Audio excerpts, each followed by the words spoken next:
Just see that stream alert ding-a-ling, Hasanabi is live. Come on, it's lovely weather for some Twitter memes together, let's vibe. Online the discourse trending in chat is spamming Alu. Come on, it's perfect weather for a stream raid together with you. Skibbity gat, skibbity gat, skibbity gat, let's go. It's Ohio. Hit the gritty on a Sigma grind, you know. Phantom tax, phantom tax, phantom tax, big yikes. I show speed and Kai. Our rising on God, check the VOD, Libby done in baby Gronk. Our screens are nice and glowing and comfy, cozy are we. We're snuggled up together, even if only digitally. Yes, my boss makes $1 and I'm only making a dime. Come on, let's chat together with Hasan on company time. There's a streamer collab playing Lethal Company, and Hasan will get bonked on the head by Valkyrie.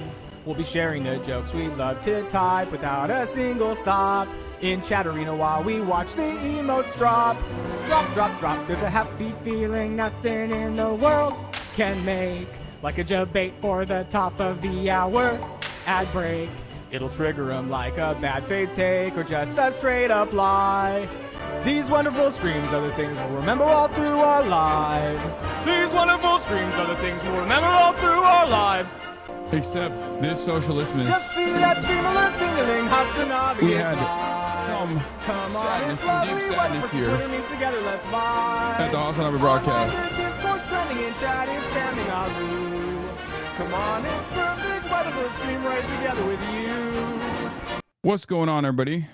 I'm Hasan Piker, and this is the Hasanabi broadcast coming to you live from rainy, gloomy, not sunny, very sad California, Los Angeles. Folks, we're live and alive, and I hope all the boys, girls, and MBs are having a fantastic one, because today's a beautiful day.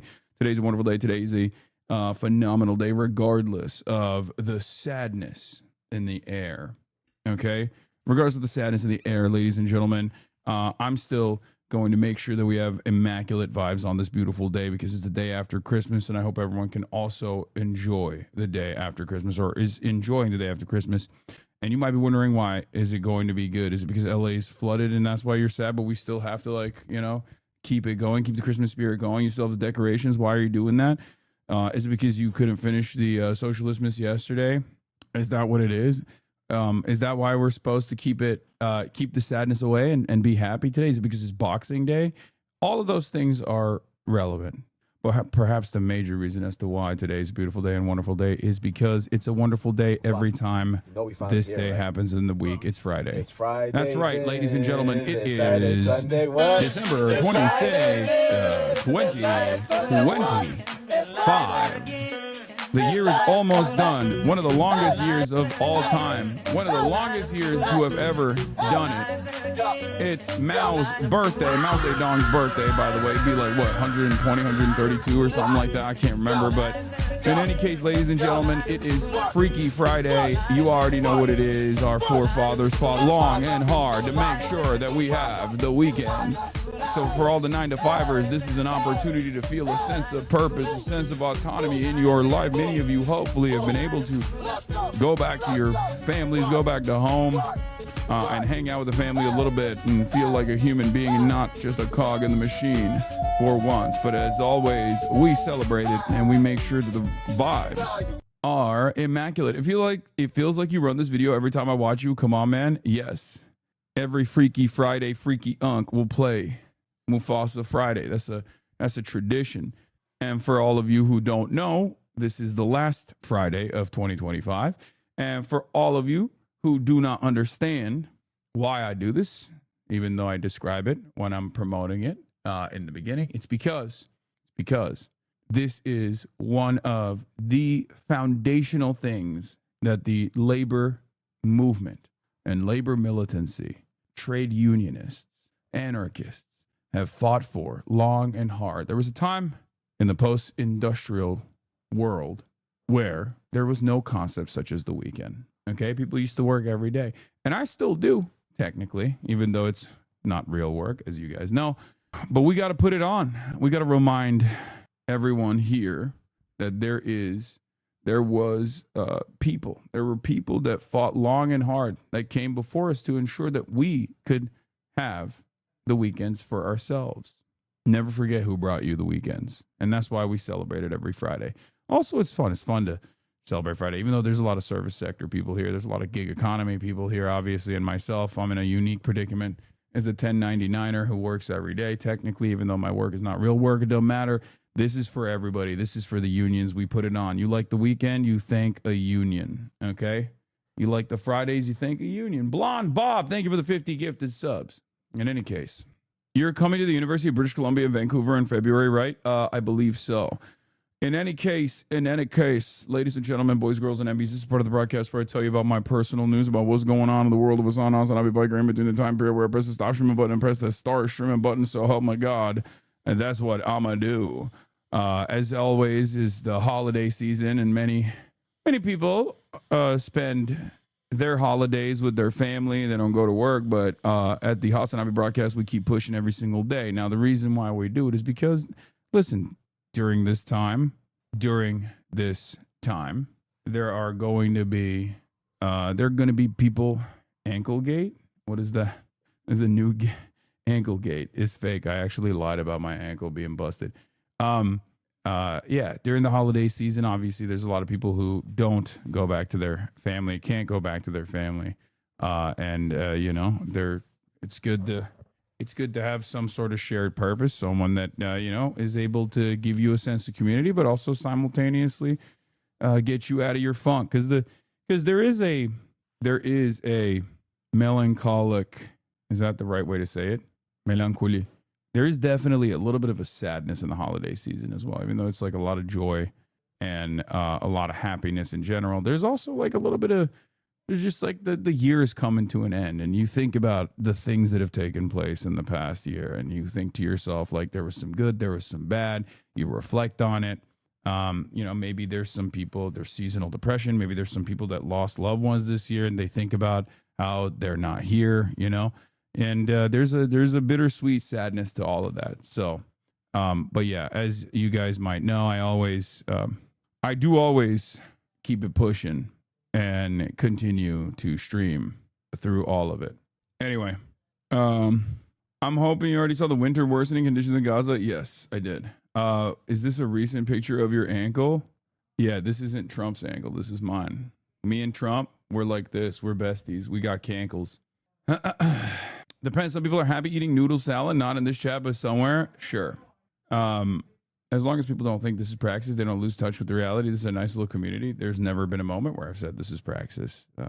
So I hope people don't mistake that. Anyway, in any case, folks, we're alive. And I hope everyone's having a fantastic one. This is part of the broadcast where I tell you about my personal news. Yesterday, I did an 8-hour Christmas special, and we actually dove into some interesting subjects that I've been meaning to cover, right? I dove into some subjects that I have been thinking about quite a bit that I hadn't really fully dove into, specifically with clavicular, because he ran over someone. And that one is a unique story too in and of itself, because there's like the other element of like a stalker stalking a streamer in general, and you know where culture is heading in terms of like you know, the constant endless nuisance baiting content, like endless nuisance streaming content, clip culture, all that stuff. And I was making a stupid, but beyond that, I did want to go into the back end, open up the hood, pop the hood, and show you the incel culture and how much of that has become mainstream, because a lot of you are probably a little bit oblivious. Maybe you have some younger relatives, you don't talk to them about this kind of stuff, or maybe you're completely oblivious. You hear some terms like mogging and looks maxing and BP, stuff like that, and you don't understand what it is. But after all of that, freaking camera. New Gatsu about ice. Nice. We'll take a look at that later. But after all that was said and done, what? That's crazy. Ethnic Santa taking my shine. Stop dancing. Santa, stop. God, Santa knows what he's doing. Do you see that? Bernard Claus. You know what you're up to. You know what you're doing. You son of a bitch. Anyway, stupid, sexy Santa. That's how it is. Just dancing the night away. But yeah, I did the Socialismus, and then I had to end it on a sad note because unfortunately unfortunately, ladies and gentlemen, throughout the day, we got some bad news. Okay? Throughout the day, we got some bad news. Specifically, for this community, we've always been a firm, committed FaZe Clan community, pro FaZe Clan community. We've been phasing up for a very long time, never phase down type shit. You already know what it is. And unfortunately, folks, we're phasing down. We're phasing the fuck down right now because all of our boys in the new generation of FaZe, Jason the Ween, Ron, Stable Ronaldo, Stable Ron DeSantis, FaZe Lacey, FaZe Silky, and perhaps even more consequentially, FaZe Adapt, who's been at FaZe for the last 14 years. He's 28 years old. He's spent more time at FaZe than not in his life. They all unceremoniously out of nowhere left FaZe one by one. And we watched Black Boy Max, who had left FaZe before all these guys did a couple months prior, give his feedback on it. And I believe that Brother Banks also gave his perspective on it. There's a lot of conversations taking place right now. There's a lot of drama right now, but obviously we're going to pour one out for the FaZe boys. And I'm personally excited for what they choose to do in the future. But I do want to mention something. Not only is this a battle, a struggle that we are very familiar with here at the Hasanabe Broadcast, the Piker Broadcasting Service, because it's labor versus capital. Talent is labor. Capital owners are those who want to make money off of the labor of others. There's also another angle here, okay? It's not just labor versus capitalist brotherhood, okay? It's about doing trick shots. It's about getting the best clip. And honestly, I think they're going to keep hitting those trick shots. They're going to keep hitting those clips, okay? I believe in them. I believe in them, and I will do everything in my power to help them get there. But once again, it's not about the journey, or it's not about the destination, it's about the journey. And it's about the friends that we made along the way. It's about doing 20v1 risk challenges, some of which I also participated in. And it's about making sure that you get the best clip possible. So don't look back at the wonderful times you had and cry about the future, but instead smile that it happened at all. That's right. Newsman, what games are you looking forward to in 2026? I don't know. We'll be doing ban appeals later as well. If I ever try to explain to someone everything that goes on in the stream might be institutionalized, it's true. Sad mellow music playing in my friend's WWM stream, and for a moment I thought it was you playing the music with a serious moment. Yeah. I mean, people are like pretty sad about it. I can understand why like someone like a dad would be shook about it. And obviously there's like, you know, this is a shakeup, it's instability and stuff like that. But honestly, like these guys are going to be fine, I think. You know, it sucks. It sucks that the organization is falling apart, but they're going to be fine. Like as individuals, as content creators, they're going to be fine because like what they brought to the table is something that an organization did not cultivate. What they brought to the table is something that they brought to the table themselves. And they also made a fuck ton of money in the process as well. So, what's up, Hassan? How's the next couple of Fear podcasts going to look like with Cutie being in Utah and stuff? Did you guys bulk record before she left, or is she going to miss her a couple of weeks? We're just going to have different guests. We're going to cycle different co-hosts. FaZe is not falling apart, lol. They're the biggest esport org. They still have streamers like YRG, etc. No. Also, the other side of the story that I wanted to mention is that this is not just about, in my headcanon at least, this is not just a story about labor struggling against capital, but instead, this is a story about Israel. For some reason, I'm going to pull a Candace Owens on this one and say, Israel did this. Okay?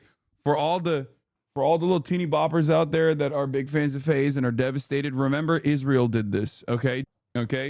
For all the little teeny boppers out there that are big fans of FaZe and are devastated, remember, Israel did this, okay? Do not forget, Israel played a role in this, okay? I'm not going to say that about Charlie Kirk's assassination because I don't have enough evidence for it, but with FaZe, I'm just going to say Israel. Who cares? Yeah, it's a lower level. It's a lower prio thing, so I can have conspiracy theories there. Israel, why would you do this? Israel, you fucking shit. Anyway, Israel, you are fucking shit. Okay, so it was Erica Kirk. She strikes again. Yeah, sure. Yeah, Erica Kirk, Israel collab. Another Erica Kirk, Israel collaboration. Brr, brr, brr, brr, brr, brr. So Netanyahu made a statement. Sus. Yeah. FaZe BB. Okay.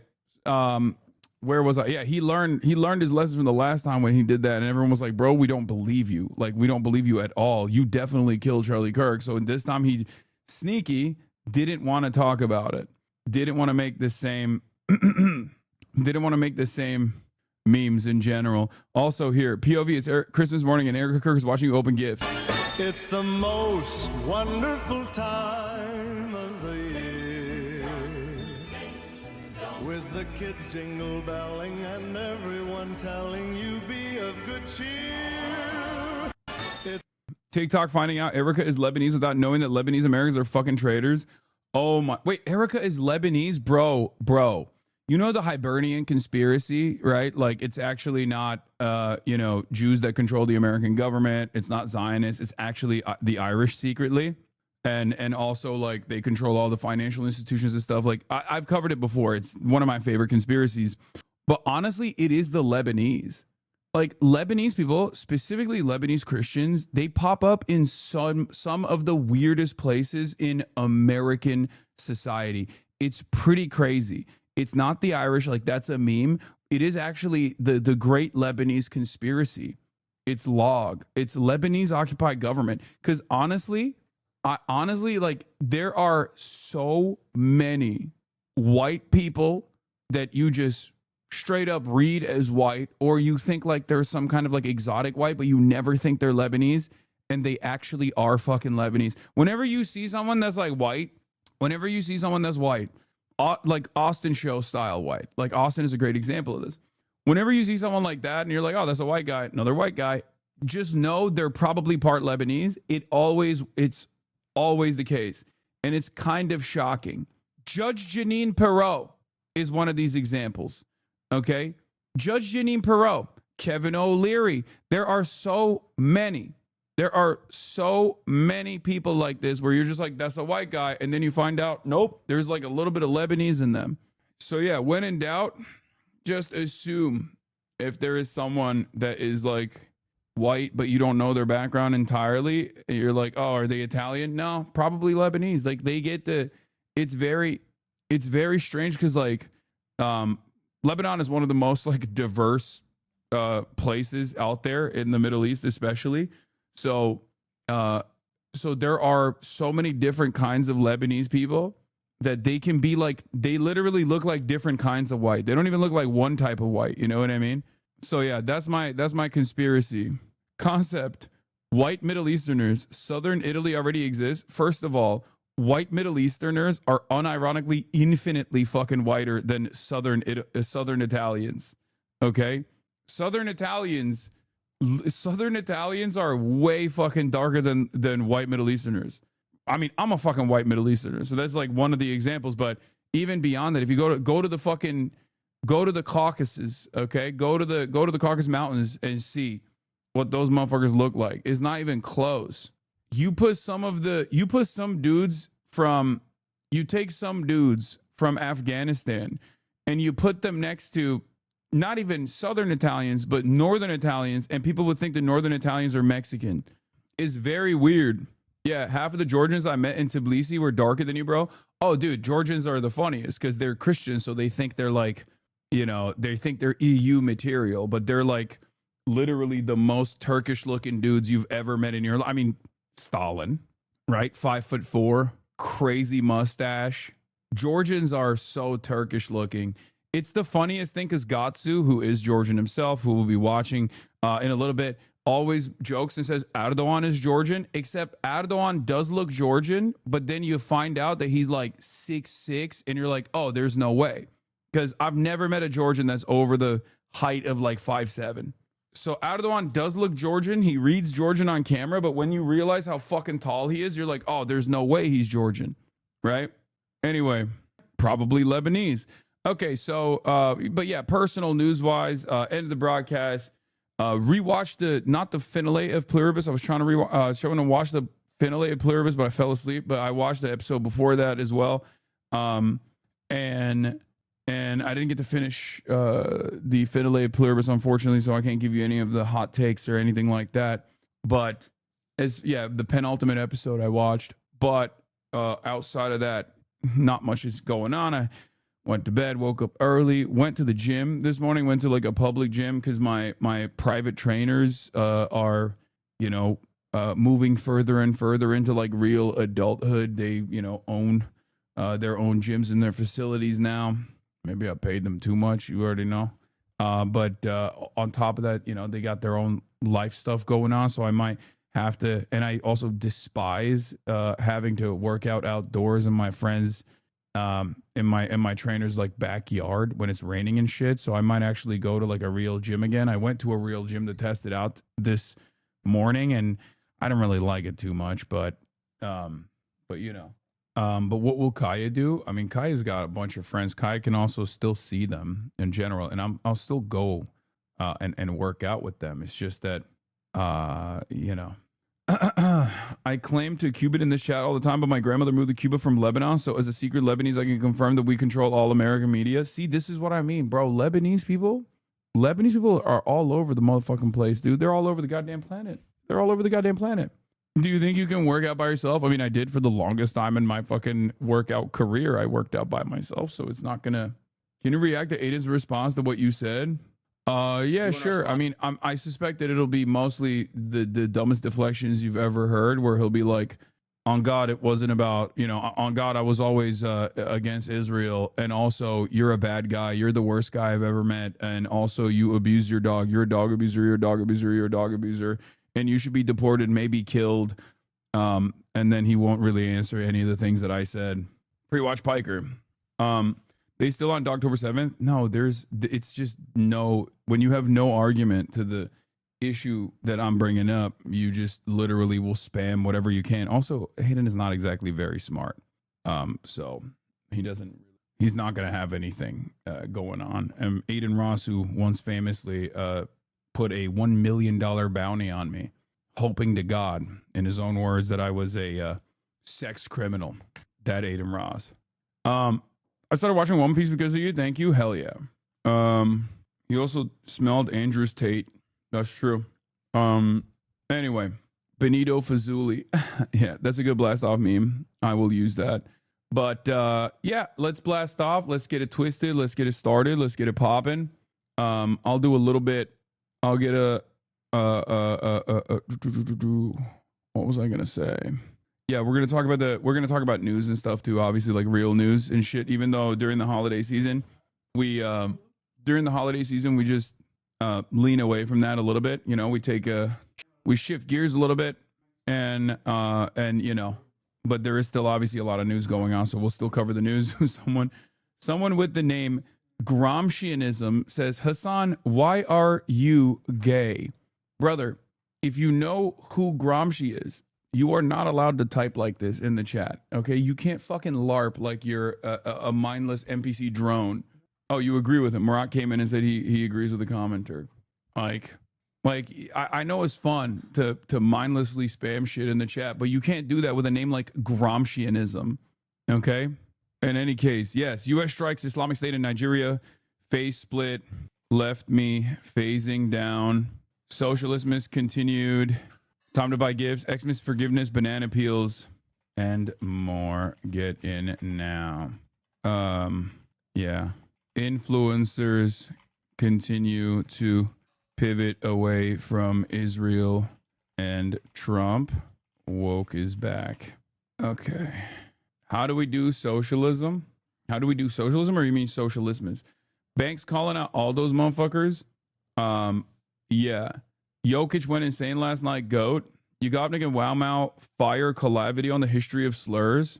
What is banana peels? Oh, it's banana peels. When I say banana peels, I mean banana peels. Have you watched To Be a Hero X? No, but you know what I started watching? I started watching Black Clover, and it seems decent. Hopefully it will be good.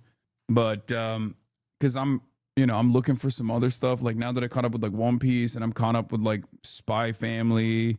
I'm caught up with Gachiakuta. I've been following that as it came out anyway. Mid Clover, really? Hell no, is kind of ass. Wait, really? Only one peak clover. I've only heard one person say peak clover. Black clover is above mid. It seems chill. Also, Socialismus is up. Socialismus video 1, 2025 part 1 videos up. Only 3,000 more chatters to go. What the fuck? I like that you didn't even give me the option to choose something normal priced, okay? I am turning good chatters into bad ones. You got a Fujifilm $2,000 camera in here. What the crayons and bulk to eat? What are you, fucking a Marine Corps veteran? Let's get the mattress and the wood platform so that you and your girlfriend can have sex on this bed. And when you guys do, you should think of me. Nice. Please check my last text. Upmost importance. Upmost. When you said you want to stream less in the recent interview that you did in 2026, what does that look like? That's called lying. Okay. I say that every year. If you're new here, if this is like your first year, maybe your second year, or maybe you never really tuned in around the holiday season when I reflect on the things that I did in the year prior and what I want to do in the year, in the upcoming year, I lie. Okay. I lie through my fucking teeth. I just straight up look at the camera and I say, I'm going to do these things. Everyone in the community that's been around long enough know I'm just fucking lying. Okay? Just like when I say I'm going to swear less, or just like when I say I'm going to mod less. I'm not going to get one guide. I'm going to stop getting one guide. All of those things are lies. I keep it up for like a week, maybe, if I'm lucky. I keep it up for a week and then it's just gone. Okay? I have no discipline whatsoever. Also, the please check my logs guy, I didn't even click on. I did not even click on the please check my logs guy. Let's see what the utmost importance thing was. Driving Uber Eats today. Need some Greek reparations. Been trying to get my former FIL from Athens into you, and you set the cause back severely by trying to claim Saint Nick as Turkish. He got distraught. That's awesome. Okay, first of all, Greeks and Turks are brothers. Okay? They're brothers. And brothers fight. Anyone that tries to tell you that Greeks and Turks are not cut from the same cloth, the same with Armenians too, same with everybody in that fucking region, is a liar. Now, obviously, there is a sense of you know, I mean, you can say that about the Balkans too, and those motherfuckers hate each other a lot, quite a bit. You know, there has been ethnic cleansing that has taken place in the region over the minor differences that they have. But ultimately, they're all brothers. Oh, my Global Times article is out. Nice. Hassan is in a Global Times article. A big wake-up moment for Western youth to appreciate cool China, says U.S. influencer. Let's go. That's fire. That's another 20K. Also, here's an answer for the chatter who was talking about St. Nicholas being Turkish. Archaeologists in Turkey believe they have discovered the tomb of the St. Nicholas, famously known as Santa Claus. Look at that. Show this to your friend. Show this to your Greek friend. They found him. We got him, boys. Normalde yapının zemini burası aslında ve burası Orta Çağ kodu. Biz Orta Çağ kodunun çok daha altında bir... Damn, he was short as hell, bro. Maybe he is Greek. He's dead? Yeah, long time ago, I think. Dead far before there was ever a Turkey or ever even like Turkic people living in Anatolia, I think. Like, he probably died, what, like Saint Nick, which Santa Claus is based off of? I assume he died, what, like 400 years before there was ever anyone, any nomadic Turks on horseback making their way all the way out to, like, before the first guy on horseback came out there and was like, this seems like a chill area that I can make a life in. You were named second best autistic friend. What is this? I have to look outside. 1 second. Oh, by the way, professors at Pokemon have these things called types, which apparently... Wait, what? It's pouring rain outside. There's nothing wrong with being autistic. Of course not. I love Cutie. She's my favorite autistic person. And next is Hassan. That's crazy. Another whine about it casualty. Another whine about it casualty is it is what it is. Cutie Cinderella. Also, I'm not autistic, so I don't know where she is coming from with that slander. Anyway, technically 128 versus 127. Approximately 600 years prior to any Turkic people making their way out to Anatolia. Okay. When you getting squeaks on Firan, I'm squeaksing my shit right now, dude. Squeaksing my shit right now so freaking hard. I'm never going to stop squeaksing. Freaky at Unk. Yeah, I'm Freaky Unk. I'm Freaky Unk. I'm sorry for saying that. That's Pookie. Okay. But you know how I get around my balds. You know how I get around my balds, dude. When I see a bald, I go, don't even start talking to me about Northern Lion. Oh, God. I love my balds. Balds and balding. I see why Squeaks avoided your ass in New York City. Freaky that's true. He just doesn't want to do. He's a anyway. He's just not a big fan of doing IRLs out in broad daylight, especially when that was when I was out there. It was like fairly close, I think, to the Charlie Kirk stuff. So I thought you were at Squeaks' mayoral victory party. He wishes. Yeah, Squeaks got ops. That's why. Northern Lion does racism in games. He does racism outside of games too, honestly. He just does racism. All right. Where was I? What was I talking about? You love bald. Name one bald guest you had. Slime. Okay. Are you going to are you going to the swearing in for New York City? There has never been a moment where I've indicated that was going to happen or not happen. And I will still continue to not say whether I'll be going or not, because there's a Kalshi prediction market bet on it. And I just refuse to entertain it. Now it's like, it's cooking my life a little bit because I can't even bring up shit that I'm like potentially doing or not doing. You know what I mean? Because then what if there's people just like placing bets on it now? It's really fucking annoying. In any case, what the fuck is a cow sheet prediction market? Kalshi, Kalshi, is a gambling market where you can gamble on everything because America is cooked. America is falling apart and it sucks. I'm betting on you going outside in general in 2026. I will definitely be going outside in general in 2026. He's slick. Jake Paul says if he beat Anthony and Joshua, people thought I was raised. Bro, what the fuck are Zoomers doing? Yeah, no, this is... I wanted to talk about this as well. This is actually a decent take. I think 75% of men would gladly go to Epstein's Island if they knew for certain they'd never be caught. I'll be talking about this as well. It's been something that I've seen on the internet, and it's really annoying to me. And we'll be talking about that. We'll be talking about that. I fucking hate this meta of people that are just like, lol, lol. Me and Epstein, we're buddies. Epstein had aura actually, and it's like, bro, you're not even doing edgy humor at that point. You're just saying you're a pedophile. You know what I mean? Like, what the fuck is the edgy humor there? That you're a pedophile? Okay, sick. But, I mean, most people want to be pirates. They literally rape and pillage. Brother, there's a difference between thinking about being a fucking pirate, like One Piece style, versus, like, actually... That's like saying, oh, I guess you want... what's the disease that they would get all the time before they started eating lemons? Like, oh, you want to be a pirate? Oh, I guess you want to die because you want to get scurvy. It's like, no, dude, that's not how people think about shit like that. There's a difference. Pirates are not primarily known in popular culture in general for just doing mass rapes or anything. In the same way that like Jeffrey Epstein is quite literally primarily known for being a rapist of children, okay, and a sex trafficker of children. Don't you think there's a little bit of a difference there? Nobody hates men more than other men. Claiming 75% of men want to be pedos is crazy. I think 75% is obviously an exaggeration, but there's definitely a lot of people who think like Jeffrey Epstein is aura. It's fucking insane. Like, I love when someone makes an exaggerated claim like this and someone in the chat takes it sincerely. They're like, wow, I can't believe it. Nobody hates men more than other men. Oh, God, stop being so fucking sensitive. This is like when people say men are trash, and then you turn around and you get mad. Yeah. Oh, Jeffrey Epstein has aura, gang. Trump has aura. Trump has aura. Anyway, where was I? Oh, yeah. So we got the Faye stuff. Before that, we could talk about the Aiden Ross shit, too, because I covered it yesterday. But Aiden Ross rants on Hassan after Hassan made fun of Aiden's political takes and couldn't pronounce Palestine correctly. Aiden believes Hassan should be banned from entering America. Full recap. I don't understand how you aren't in jail. I can see you removed your dog from the streams. You are literally garbage.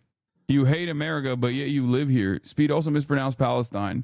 No, Speed didn't mispronounce Palestine. When Speed says free Palestine, that's not a mispronunciation at all. He's actually saying it correctly. That's so funny that he thought that was a mispronunciation.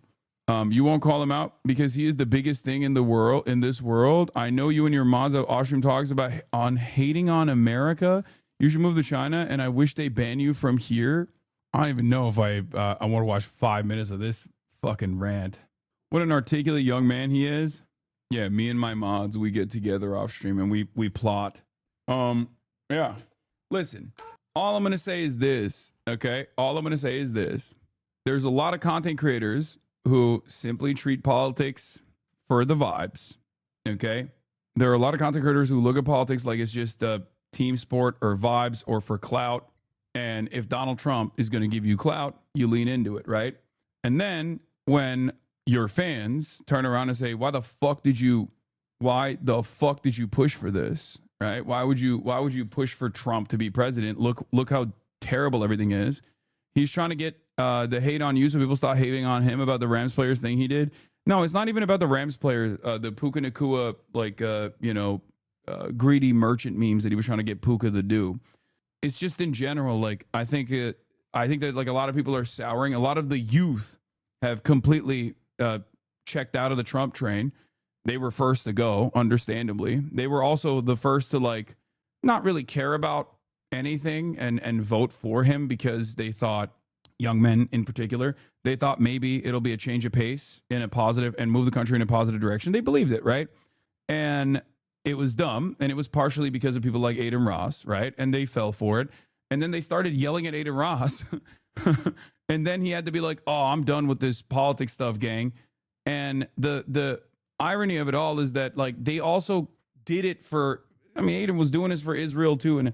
And I even said, like, there's probably a little bit more, like, I'm more understanding of someone like Aiden Ross being pro-Israel first and foremost, because, like, probably it's something, it's like learned behavior. It's something that he learned in his family, you know what I mean? Something he learned in his upbringing where he was like, oh yeah, this is important. And now he's like pulling the ripcord on both Trump and Israel.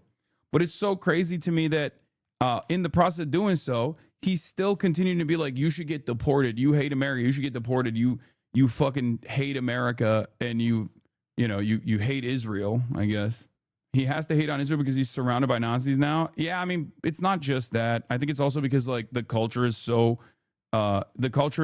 so much on Israel, especially over the last 2 years, that it's virtually impossible for these guys to continue defending Israel, even if that's their, personal perspective, or even if that was their opinion in the beginning. On to this loser. Let me see. He was definitely pro-Israel initially. Like, he would have a hard time. I was never pro-Israel originally, but okay. Cap. Yeah. He wasn't pro-Trump either. He wasn't pro-Israel. He wasn't pro-Trump. I mean, there are many instances. Lamau, that's how I found out he was Jewish. Yeah, when Trump was like, you're Jewish, right? You like Israel, don't you? Like your people. And Aiden was like, yeah, on God, I fuck with Israel. If you remember, like... You're talking about 2022. Before anybody was saying it, I was saying it. Speed didn't even know the meaning of it, Hassan. Hassan, you are such a fucking pussy, bro. I don't know how you're not in jail. I don't know why nobody's called PETA. I can see you don't have your dog anymore in this bed because you're a fucking abuser, in my opinion, allegedly. You're a fucking abuser, in my opinion, allegedly. Also, I do think it's funny that he thinks like this is the funniest aspect of this conspiracy, like Shocktober 7, Dogtober 7, is that, like, even if I was using even if I was like zapping Kaya with a shock collar, like, the government is going to come and be like, I can't believe you're doing this. You're just a horrible human. People can say what the fuck they want to say about me, but you are a piece of shit. You're literally garbage. You are. You hate America, but yet you live here, right? It's just sad, man. When he would have conversations with, like, Speed, where Speed would say, like, free Palestine. Okay, so why not come at Speed for not knowing what Palestine was at the time either? He did. No, that's actually, if you were smart enough to understand, I was saying Speed knew what Palestine was. True, you're a piece of shit. Yeah, it's true. I like that for a lot of people, this won't be like a wake-up call for them. They'll be like, Aiden Ross is so fucking stupid. I hate Aiden Ross. And then they'll turn around and Aiden Ross will be like, oh, Hassan is a piece of shit. And they'll be like, true. Oh my God, I'm agreeing with Aiden Ross. I can't believe he's right. I can't believe how right Aiden Ross is. And it's like, yeah, that should maybe be a cause for concern, you know? They'd be like, yo, I don't really fuck with this Hitler guy, but this Adolf Hitler guy, well, he really hated Stalin, so maybe he was right about that. Was he? Palestine. He didn't even know either. You're just a dick sucker. You won't do it because speed's the biggest thing in the world. No. This is what I was talking about. Like there were many moments like this. Look. Israel. I thought it was Free Palestine. The hell? Well, you know, Speed, I'm Jewish, so I'm from Israel. Really? I think you mean Speed was saying Palestine wrong.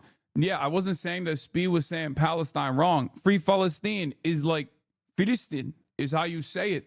Is actually how you say it in like he's saying it in the correct way, in the Arabic pronunciation. He's saying it in the OG way. So not only is he right, but he's even more right than you think. Aiden Ross thinks saying Free Palestine is saying it the wrong way. That's not the case at all. Well, my descent is Israel. I'm Jewish. Free Palestine, Aiden! Speed, we're not going to go into that political debate, but relax. Everybody keeps saying free. And the thing is, like, I've maintained this position, and people have yelled at me for this, but like, I think Aiden is too stupid to like actually have a real political opinion. I've said this many times over, right? Like, I don't think he has like any sort of genuine thought behind anything. I think he's just a clout goblin. So it's not, you know, he's not doing this stuff to be like, yeah, I see a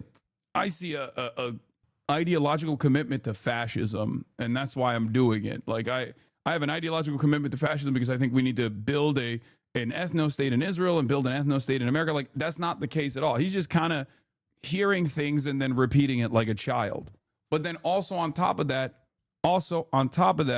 he probably has certain, I mean, he has a much better way of reading the room than even the likes of, you know, Dave Portnoy. Because the reason why I was talking about this yesterday was because Aiden Ross and Dave Portnoy were having this like private conversation. They were texting one another, and Aiden was coming across as like morally consistent. That's what I said.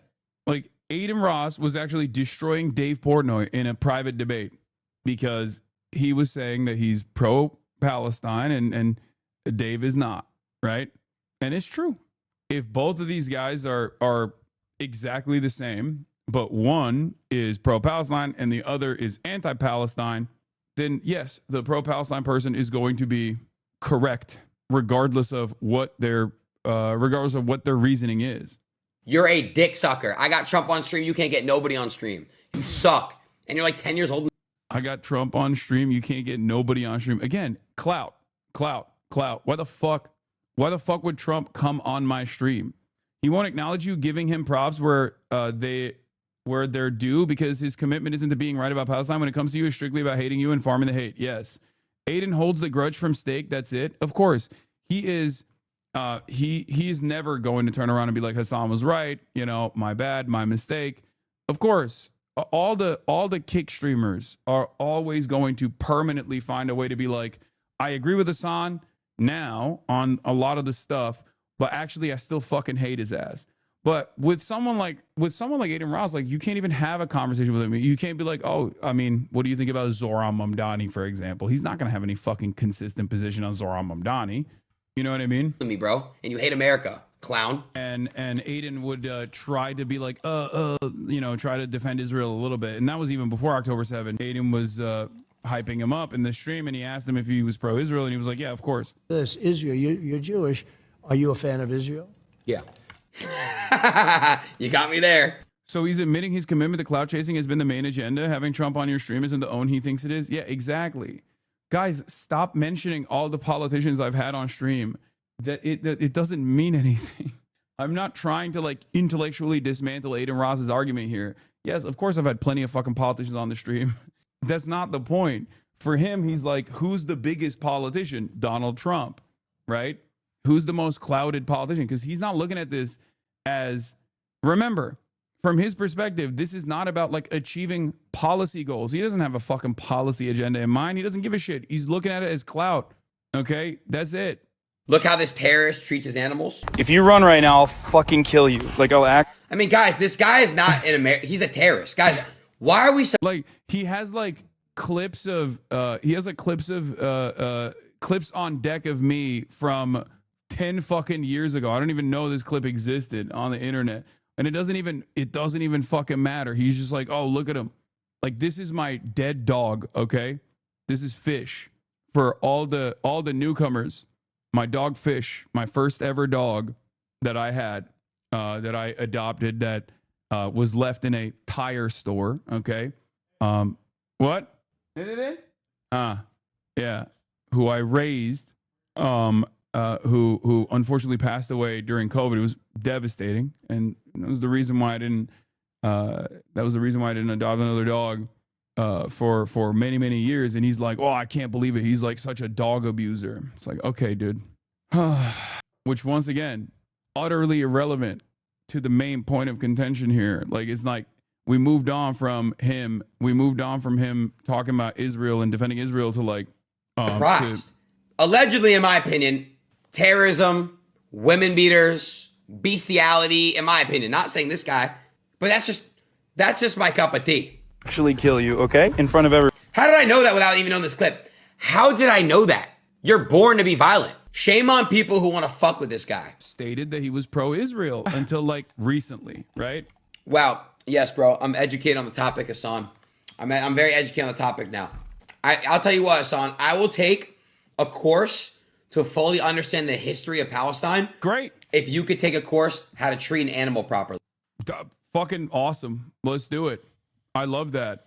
Especially considering that not only did I learn a lot from raising fish and didn't have like I wasn't as experienced, but I am certainly a lot more experienced now. Yeah, that sounds great.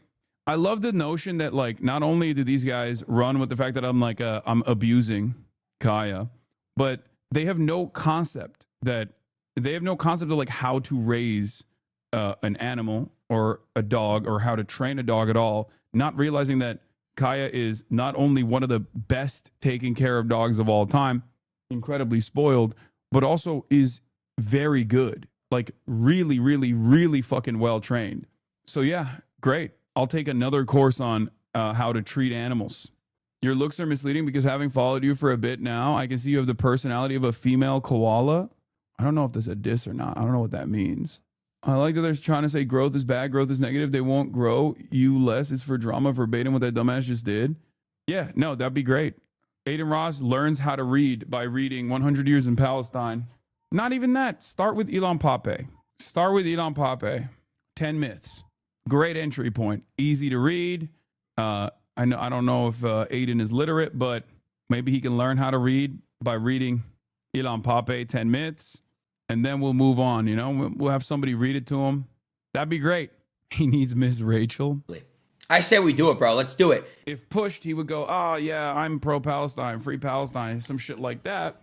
I've kept ever since that Trump stream, which I did say it there. You got me there. Every time it's brought up, I always show respect and love towards it, bro. Hassan, did you know that your fans, a lot of them, bro, if they went over there, I'm pretty sure they would die. Yes, bro. Israel would kill them. Like, look, this is why it's so fucking funny when these motherfuckers will go like, you know, free Palestine, free Palestine. What do you want me to say? But also, they are vicious. They would fucking kill all your fans because all your fans are fucking gay. All your fans are gay and trans.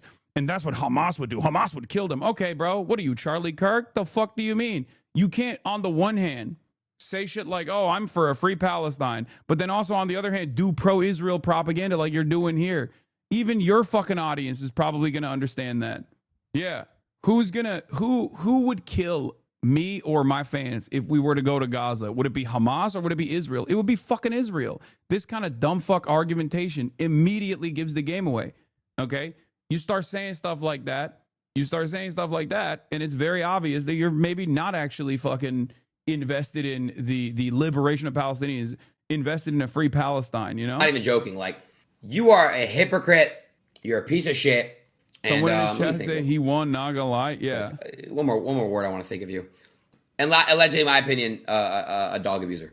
This was such a stupid take that like even Aiden's fan base didn't believe this. They were like, dude, what the fuck are you talking about? You were entertaining this contract about coming to kick in the beginning. Don't lie. Don't do. You were. You absolutely were. He still does this thing. I don't know if why. I am lying, kill me right now. Do that. And guess what? You would have taken the crypto money from Stake. So you don't even make any fucking sense. You suck. I like this conversation, this hypothetical, because I objectively did not. Even XQC denied that, I think. Yeah. Look, what are we talking about? Okay. What do you mean? Okay, like you're making a claim, but I never got paid from Kick.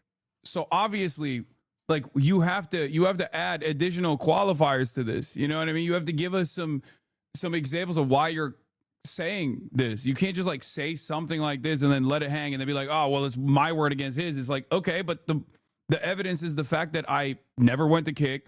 I'm still on Twitch. I don't even take fucking money from, you know, Polymarket and other gambling companies as well. What do you mean? God smite me if I'm lying. Okay. He saw. He's obviously going to deny it, but he did. Why do I hate America, by the way? Because of America's continued allegiance with Israel in the process of doing a genocide. Okay? You're so fucking retarded, dude. Holy shit. You're so fucking stupid. No. Your head moderator said that she wishes PTSD on veterans. Okay? So. That's not even me, for the record. So how is that even relevant to this conversation? Okay? We're not even going to get into the nuance of what Frogan said. Frogan said that if people are still celebrating all the shit that they did in the Middle East, like, you know, then she doesn't mind if they have PTSD, right? She also said that she doesn't wish PTSD on veterans who served and absolutely hated what they did and you know, got and wanted to make up for the wrongs of the past. But ultimately, how the fuck is that relevant to this conversation? I'm saying the reason why I get mad at America and the American government is because of America's unlimited support to Israel as Israel's doing a genocide. If you were anti-Israel in the way that you claim you are, you would be going, you know what? He's actually right about this. See, that's the difference, okay? If this was a legitimate point, a thing that you actually believed in, right? If you were actually free, if you were actually for a free Palestine, if you were actually anti-Israel, if you were actually critical of Israel at all, you would turn around. You would turn around and say, you know what? Hassan is actually right about this. I was wrong for fucking calling him a terrorist here. Because it's ironic because many in his fucking fan base have probably also been. There's a lot of Arabs in his fan base. There's a lot of Muslims in his fan base. They get called a fucking terrorist in the same exact way. In the same exact fucking way. And probably were called terrorists the same exact fucking way their entire lives, far before October 7 even, for saying anything about America's interventions in the Middle East. I already know you guys have off conversation talks together about how you hate America. It's not, you obviously hate America, bro. It's very, very clear. I've watched a lot of your clips. He won. He cooked you. He up 2-1 on you. You got served. Bro, fight back with smarter words. He won. Facts. You know you don't like America. You should have honestly moved to China. He won, not gonna lie. You forget how to speak. He cooked you. He won. Oh, shit. Oh, shit. I'm mogging him. Check my last message you watched. I think Aiden objectively won here. He clearly stated if he's wrong, then unalive him. You are clearly not going to do that insane thing, so checkmate. Sorry about your loss. Yeah. He says, strike me down if I'm lying. I know. I really wish they fucking just banned you here, bro. That's it. That's why these motherfuckers were like, oh, you hate America. You hate America. Because I kept saying, I don't think America should be giving unlimited weapons to Israel. Which I fully agree on, too. That's not the... Okay, so then why the fuck are you calling me a terrorist, bitch? Suck my dick. That's the whole point. The whole point is you can't, months later, after calling me a fucking terrorist for saying that, you can't months later turn around and be like, actually, I agree with him, but he's still a fucking terrorist. He's still a Islamic-style terrorist. Also, guess what, dude? You can fucking openly hate on America in America. It's called the First Amendment. It's not, the First Amendment doesn't work on things that you want to be able to say. Cooked by a Turkish communist terrorist. He cooked you. Just stop. Argument. I fully agree with you. I say, why do we worry about other countries when we can just worry about America? I'm on the same page as you. As Israel is, yeah. Then why the fuck are you calling me a terrorist who needs to get fucking banned and deported? That's the whole point, dumbass. That was the point that I was making in this video. This is the problem, okay? You can't actually have a serious conversation with people like this because, like, low key, they are a little too stupid. Like, no disrespect, but yeah, you might be a little too dumb to actually have a serious conversation with because you're just not picking up what I'm putting down. You just don't understand the point I'm making, and you're going through the process of trying to listen and trying to understand the words that are coming out of my mouth, but you're not actually understanding it. It's just, you're not noticing the contradiction. You're not noticing the point I'm making. The point I'm making is that for 2 years, you call me a fucking terrorist for saying fuck Israel and fuck America for aligning with Israel as Israel was doing a fucking genocide. Why the fuck is America doing that? America should spend all that money on Americans as opposed to Israel's death and destruction campaign. Okay? You called me a terrorist for that. You're still calling me a fucking terrorist for that. In the process of me describing, if you actually agreed with me, you wouldn't be calling me a terrorist. You'd be saying, Hassan is actually right on this. I agree with him. My mistake for calling him a fucking terrorist. The entire reason why these motherfuckers have been calling me a terrorist is because of my anti-Israel position. Now they also want to fucking play this song and dance where they want to fucking act like they are anti-Israel too, while still in the process of fucking calling me a terrorist. Why are you a mouthpiece for Israel then? If you're anti-Israel, you can't be a fucking mouthpiece for Israel. You can't have it both ways. And the same goes for Asmongold too. Okay? The same goes for Asmongold too. It's not just Adin Ross. And Asmongold's obviously smarter than Adin Ross, but it's the same shit. Same goes for anyone that tries to be like, oh, you know what? Actually, I also am anti-Israel now. I've decided because it's the popular thing now. I'm also anti-Israel, but you're still a fucking terrorist. It doesn't make any sense. It's because, yeah, but you're Muslim, brother. I know, but these guys all have a shit ton of Muslims in their fan bases too. This man has found himself on the wrong side of basically every issue. And the one time he's on the right side of this issue, finally, he's still on this. Because you're a terrorist for a million different reasons. It's not just an anti-Israel position, dumb motherfucker. You literally mocked 9/11. Brother, first of all, if you are not 48 years old, the idea that there is like any sort of salience on the subject matter is so funny to me, where you're like, you mocked 9/11. I said America deserved 9/11 because America interfered in the affairs of the Middle East and then ended up causing 9/11. Okay? That's what the point was. A point that many people also agree with. It's called blowback. Okay? There's academic consensus on this issue. You can't just like keep saying, oh my God, you mocked 9/11, smooth brain. Are you 48 years old? The fuck are you talking about? You mocked 9/11. Yeah. Hassan hates Hassan and his beliefs, comes to realize Hassan's beliefs to be correct, finds a new clip of Hassan, hates Hassan and his beliefs. The cycle continues. Yeah. People they hit the second tower jokes every fucking day, and this guy's trying to be a hysterical piss baby in my fucking chat. Oh my God, you mocked 9/11. What are you talking about, dude? Like, I love that the motherfuckers who say, oh, you're virtue signaling every goddamn day will sit there and unironically virtue signal on this issue, conducting a fucking genocide. Which and I agree. All these little bitches are saying the same shit. It's funny because it's true. Actual W from Adin. Wow, Eden. Everyone agrees with me, Hassan, because everyone knows how much of a piece of shit you are, bro. So, sorry, bro. The entire comment section here, they believe me. They believe me. They don't believe you. One thing about me, my friends aren't accused of SA, abusing animals. Wait, what? My friends are accused of SA and abusing animals? What the fuck is he saying? I feel like all of the people who want to be like, I don't actually want to disagree with Hassan. I can't really find myself disagreeing with Hassan. Also, your friend is Andrew Tate, so I don't know what the fuck you're talking about. Jesus Christ, this is one of the highest profile sexual misconduct cases, like rape cases, that is globally known. Okay, you smelled the seat of a man who is an international criminal. Okay, and also Donald Trump. To be fair, you gave him a fuck ton. You gave him like gifts and shit. Remember when he gifted Donald Trump like a Rolex that was way above a campaign contribution limit? And I said, hey, that's illegal. You're actually going to cause issues from the FEC. And he turned around and made it seem like it was my fault. Like I'm the one who, because I realized that the gift that he gave Donald Trump was way above the legal limit for what you can give to someone running for office. Okay. that he would have to return that gift, that Trump would have to return that gift, he got mad at me. First, he didn't believe me.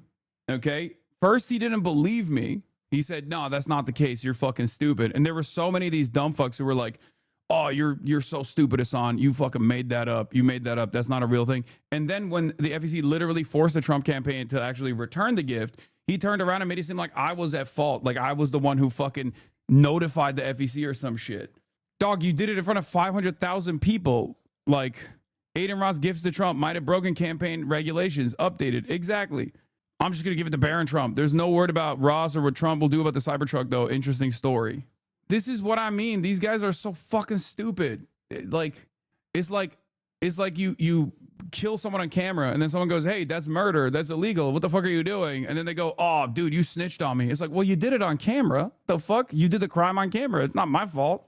This shit, bro. I'm gonna tell y'all like from the ground up. We're gonna react to everything. Hassan, bro, you really got issues, bro. Yeah, he said it was my fault.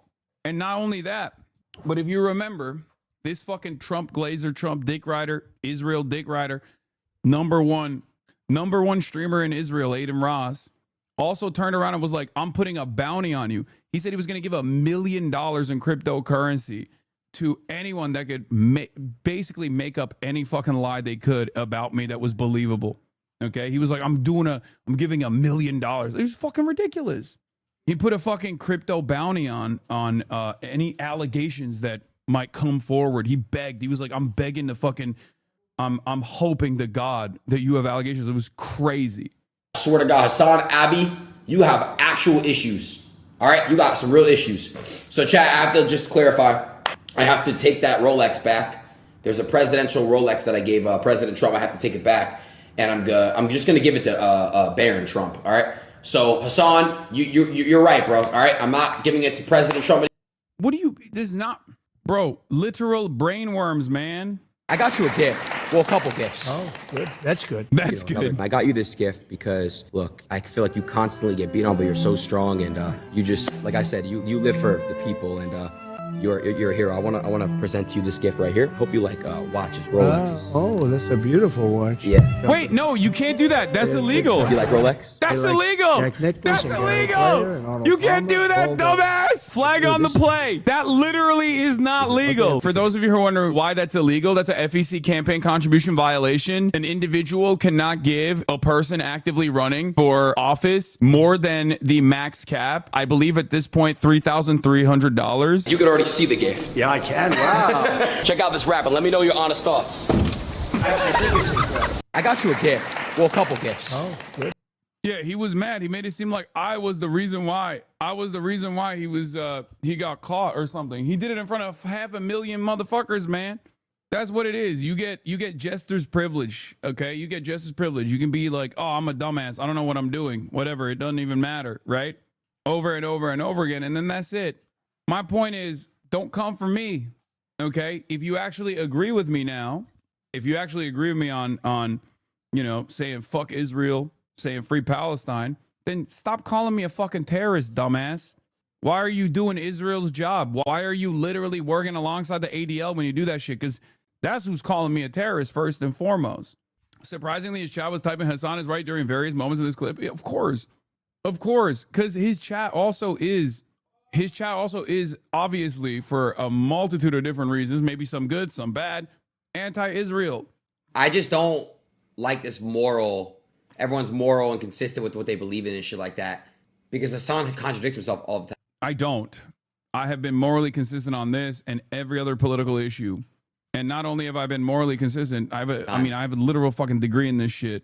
But for so many people, unfortunately, for a lot of people, I mean, they're just fucking stupid. Like, it's not that complex. They're just kind of stupid. There's a lot of kind of stupid motherfuckers out there who just go, he really cooked on this. He really cooked on this one. It's like, why did he cook on this one? I don't know, because he hates Hassan and I kind of hate him too. Engineer a consistency. Yeah, man. Not only do I have a degree in this, but I've also been saying the same shit for a decade plus. Like, what are we talking about? That's one of the funniest parts about the people that are like, that's one of the funniest aspects of people that are like, oh, dude, you're a fucking grifter. And it's like, brother, you a couple years ago were talking about, you know, how pro BLM you are, and now you're literally pro Trump, shitting on every fucking collaborating with everyone that says black people are animals and shit, you know, while simultaneously talking about how sad you are that you even like promoted Trump and that you're out of the politics game, and also calling me inconsistent. Is so fucking stupid. Yeah, the other crank XQ lied to his chat and said you don't have a degree. I do. Not that it fucking matters, but I do. Anyway, check my log for a Bloomberg gift link. Yeah, I'm gonna do that right now. Cecilia D'Anastasio wrote a Bloomberg article on this. Okay, the face stuff, and we're gonna be covering that. All right. I've been watching you for over half a decade. Inconsistency isn't a thing. It can get annoying how often you've been repeating the same shit. Yeah. We're going to get into FaZe Gate. FaZe Clan influencers exit over contract dispute with new owner, from Cecilia D'Anastasio on the Bloomberg tech side. Great reporter. The future of the popular influencer group FaZe Clan is in flux once again after several members announced their departures this week following failed contract talks with new management. The members known as Adapt, Jason, Ronaldo, Lacey, and Silky all posted on X that they had left FaZe. The website for the group lists 6 members, only one of whom, Rage, hasn't publicly announced that he's leaving. 14 years, Adapt said online. Technically, I think it's Rage and Kason that have not left from, like, you know, from the people that were there and the people that also were collaborating with everybody else. 14 years of Adapt said online. Over half my life, I'd be lying if I said this didn't hurt, but it had to be done. None of the members responded to requests for comment. The current financial structure of FaZe is unsustainable, according to Matt Kalish, Chief Executive Officer of Heartscope, a FaZe investor. He gave the influencers who operated from a multi-million-dollar Los Angeles mansion the option to go independent or sign deals with Heartscope. He ended talks with them last week and plans to continue on without them. My best guess is they're all good kids and have a lot of people in their ear and are confused, Kalish said in an interview. FaZe had subsidized a lot of their expenses, he added. The influencer people who didn't leave probably have a really nice contract. No, I doubt it. I think that the people who didn't leave probably have a very different contract, and they weren't, and that they're like locked into it still. I suspect that the ones who didn't leave are in a totally separate situation. Like they probably had an earlier one, maybe even a more aggressive contract, as a matter of fact. So like the timing is probably different because like Rage signed, I think either earlier or after everybody else. Like I think he re-signed, or they might have like ownership stake as well. I suspect that there's probably a little bit of ownership stake at play here as well. But the influencers felt like the terms Kalish offered were unfavorable, according to a person with knowledge of discussions who asked not to be identified. The talks have gone on about half a year. Plaqueboy Max, another FaZe influencer, left in August. He explained why in a live stream post on Thursday. We have no control, he said. There was no control, and it's like we're puppets. At least that's what it felt like. You get what I'm saying? Baba ne olur burada bağırmayın birbirinize. Ben kendimi düşünün. Arkadaşlar, lütfen. Teşekkürler. A co-founder of sports betting site DraftKings Inc., Kalish began investing in FaZe last year. He said he's put $10 million into the talent group over the past 18 months to expand their careers. Kalish launched Heartscope as a way to turn creators into next-gen media moguls. The business connects sponsors and fans with personalities who stream on content sites like Twitch. Founded in 2010, FaZe began as a group of friends posting their video game play on YouTube. They were among the pioneers of the group house concept, where players lived and streamed together. As its online audiences grew, FaZe expanded into esports teams and $1 million sponsorship deals. Kendimi düşünemiyorum is crazy. I was trying to say in Turkish that I can't hear my own thoughts in my brain, and I fucked it up because I don't speak Turkish that much. Anyway, after an anticipated $1 billion valuation when the company went public in 2022, FaZe became a penny stock amid concerns the company's primary business model, sponsors brands, did not form a stable basis for growth. FaZe influencers struggled under various leadership arrangements. In 2023, the company fired Chief Executive Officer Lee Trink after allegations of poor spending decisions and disagreements with talent. Lee Trink is the guy who claims he's still a co-founder of FaZe, the pro-Israel guy. FaZe esports organization remains with GameSquare Holdings Inc., which acquired the parent company of FaZe for $17 million in 2023. So here's the thing, okay? Here's the thing. FaZe went through a lot of structural issues, okay? FaZe went through a lot of structural issues. They were always, it was always hype and aura, right? And one of the things that happened leading up to the 2022 SPAC, where they did like a mini IPO, like not a real full blown IPO, but basically like when they became tradable on the stock market, as Cecilia says, became a penny stock basically, was when there was a lot of issues with the corporate side, right? And what's really interesting about this is that, I mean, obviously the fucking the aura and hype around capital investment into media companies and even like gaming companies like this one is always going to be unsustainable, right? A SPAC is a special purpose acquisition company. It's basically like an IPO, but for a company that doesn't have the bare bones to make an IPO. It's kind of like that. I'm explaining it in a very reductive way, but here's the thing, okay? As far as like the revenue generation, that's the only thing. That's the only thing people care about on the company side, on the corporate side. They care about profits. That's the whole purpose of this, right? If your goal is to generate revenue, enough revenue that you get a return on your investment, yeah, you're gonna have shady business practices and whatnot. But because the company basically fell apart, and had this like revitalization, right? SPACs tumbling down. Sure, companies that have gone public via SPAC lost half of their value. Obviously, I mean, it's normal. It happens all the time. But this was the 2022 SPACs graph when FaZe went public, and it basically price went from like 80 to 40, right? It got sliced in half. I'm not going to dive further into SPACs in general, okay? But basically, the company didn't have anything to justify its price point, okay? To justify its stock prices. They weren't generating revenue. And on the corporate side, you know, all the aura and hype only takes you so far. Another great example of this was with Vice, for example.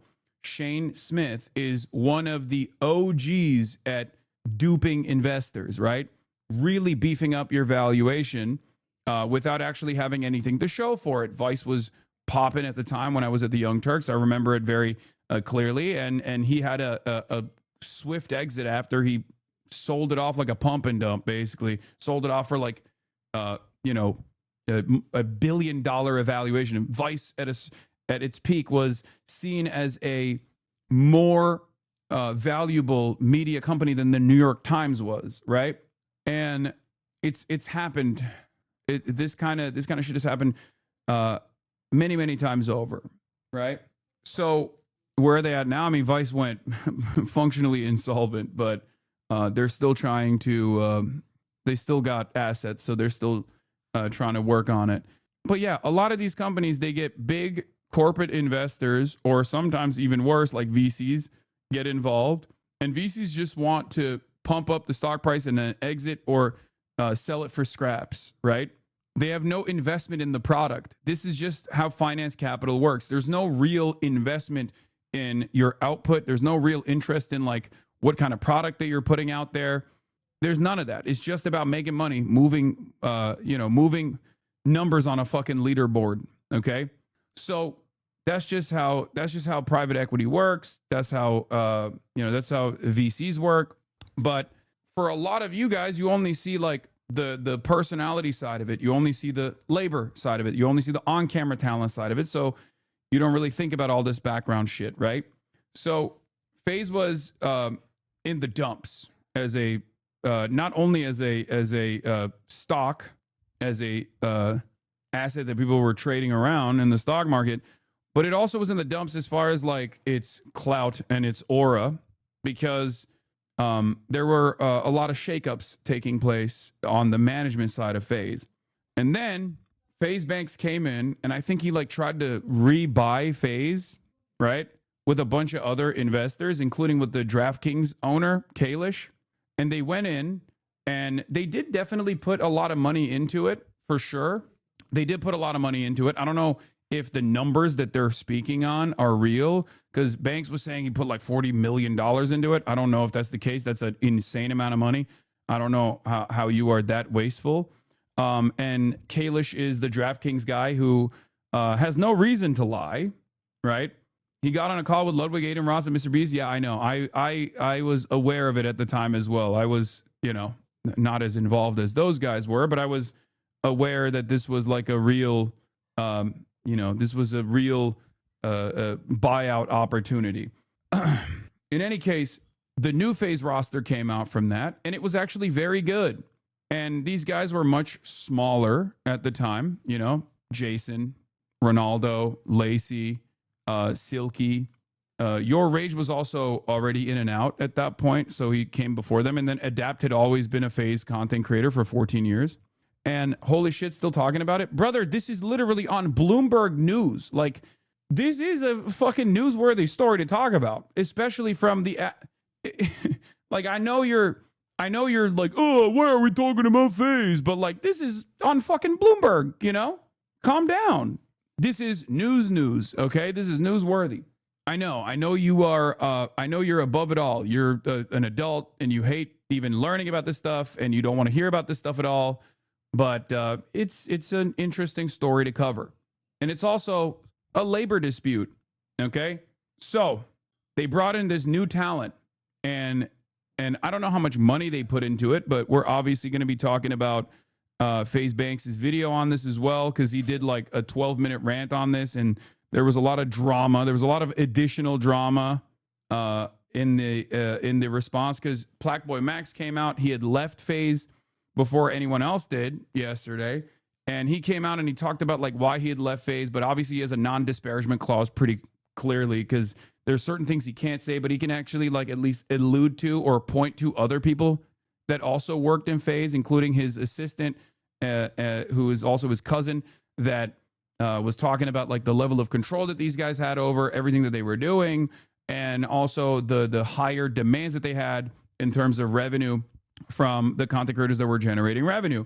So I think part of the problem here is that these guys put some investments in, not exactly certain as to how big those investments were, right? Because there's a lot of numbers floating around, but also regardless of those investments, like they did not have an understanding of like what kind of revenue they were going to be able to generate off of these content creators, because FaZe as a content group puts in more investment into their content creators than like Loaded does, because Loaded is just simply an agency. Okay, to explain this to you, there are a lot of agencies, right? There's like agencies in Hollywood, for example, WME, UTA, CAA. These are the top three, the big three agencies. They have talent from every, they have talent from every different field, musicians, models, actors, and even online content creators. Okay.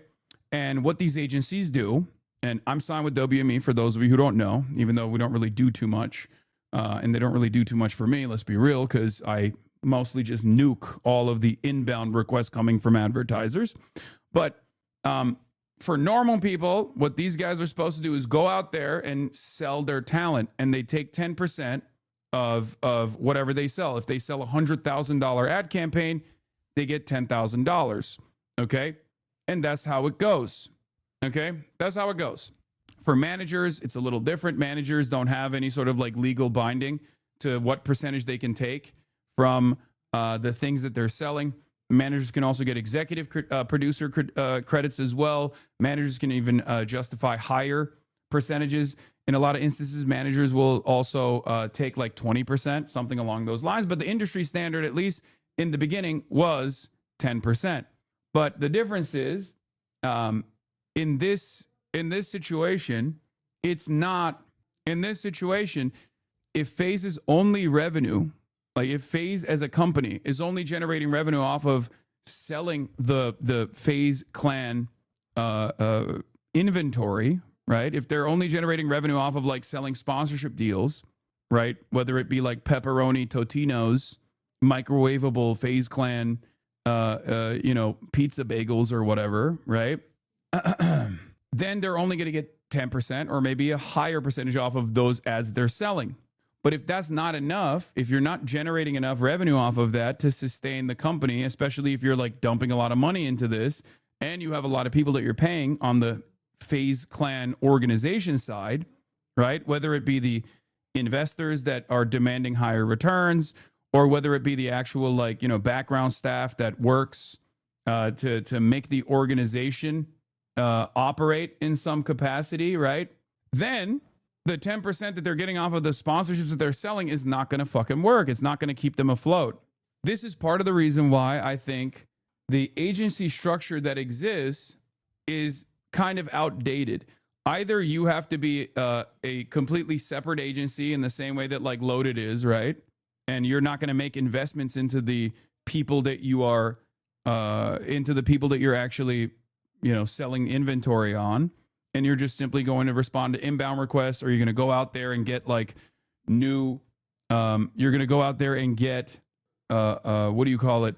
You're going to go out there and get new advertisers for these content creators, or you just have to figure out a different way to generate revenue. And I suspect that for FaZe, the organization, the way that they wanted to justify the initial investment that they made into these content creators was demanding a higher percentage of the revenue that they were generating, right? Demanding a higher percentage of the revenue that they were generating on their own streams, especially. And that's when it gets tricky. I have no evidence that that was the demand, for the record, and Cecilia does not make that inference either, but it could potentially be the case, okay?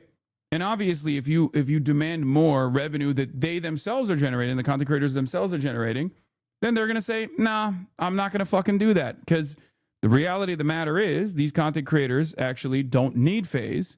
FaZe needs them, okay? And therein lies the problem. So with that information in mind, let's take a look at what Brother Banks had to say. Merry Christmas. From Banks, formerly known as FaZe Banks. What a fucking terrible day.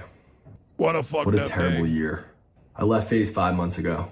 And this wasn't for a narrative. This wasn't for the camera. This wasn't for Twitter. This was very, very real.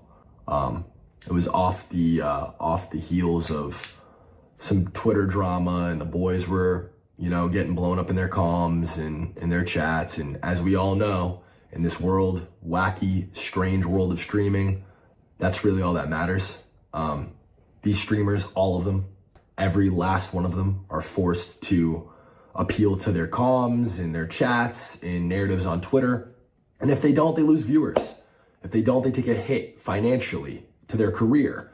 And this has a huge effect on who their friends are, who they're in relationships with, all of it, everything.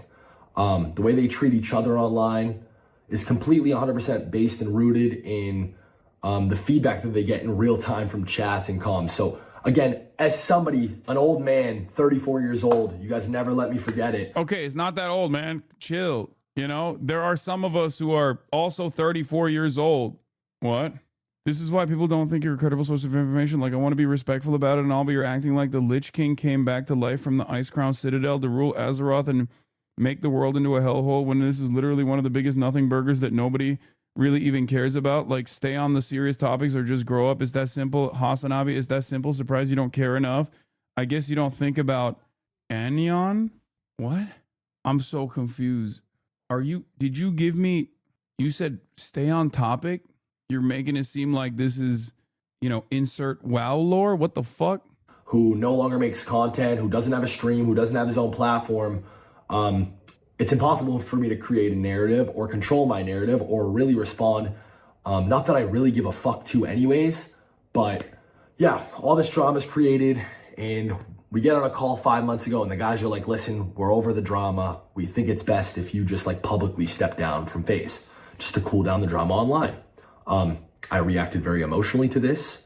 I obviously took it very personally and was offended because, again, I used my entire network, every dollar that I've ever made, everything that I've ever had, this brand that I built, I used all of it as leverage to start these guys as a content group and to kick this shit off with the sole goal and intent to bring FaZe back to the top, which we did. We did that all collectively. Over the last 2 years, FaZe has won Org of the Year twice. And yeah, I was the first guy in the room. These guys would have never lived in a house together if it wasn't for me. These guys are all at minimum 10 times the size in terms of audience and platform now as before they joined FaZe. These guys have all made millions and millions and millions of dollars in the last 2 years, and none of them could ever dispute the fact. Max just said it himself on his stream. Joining FaZe was one of the best decisions I ever made in my life. I've heard that from Lacey. I've heard it from Silky. I've heard it from Jason. I've heard it from Ron. I've heard it from Adapt. I've heard it from every single person that's ever joined FaZe, specifically these guys. And I'm here to tell you, as former FaZe Banks, this was one of the worst decisions I've ever made in my entire life. So, there is some, I mean, like joining FaZe and like creating a content group, going under the banner of FaZe was a mutually beneficial situation because FaZe was in the shitter as a brand, right? And all of the new talent that they brought on, who were obviously very talented in their own way, was able to revitalize the brand.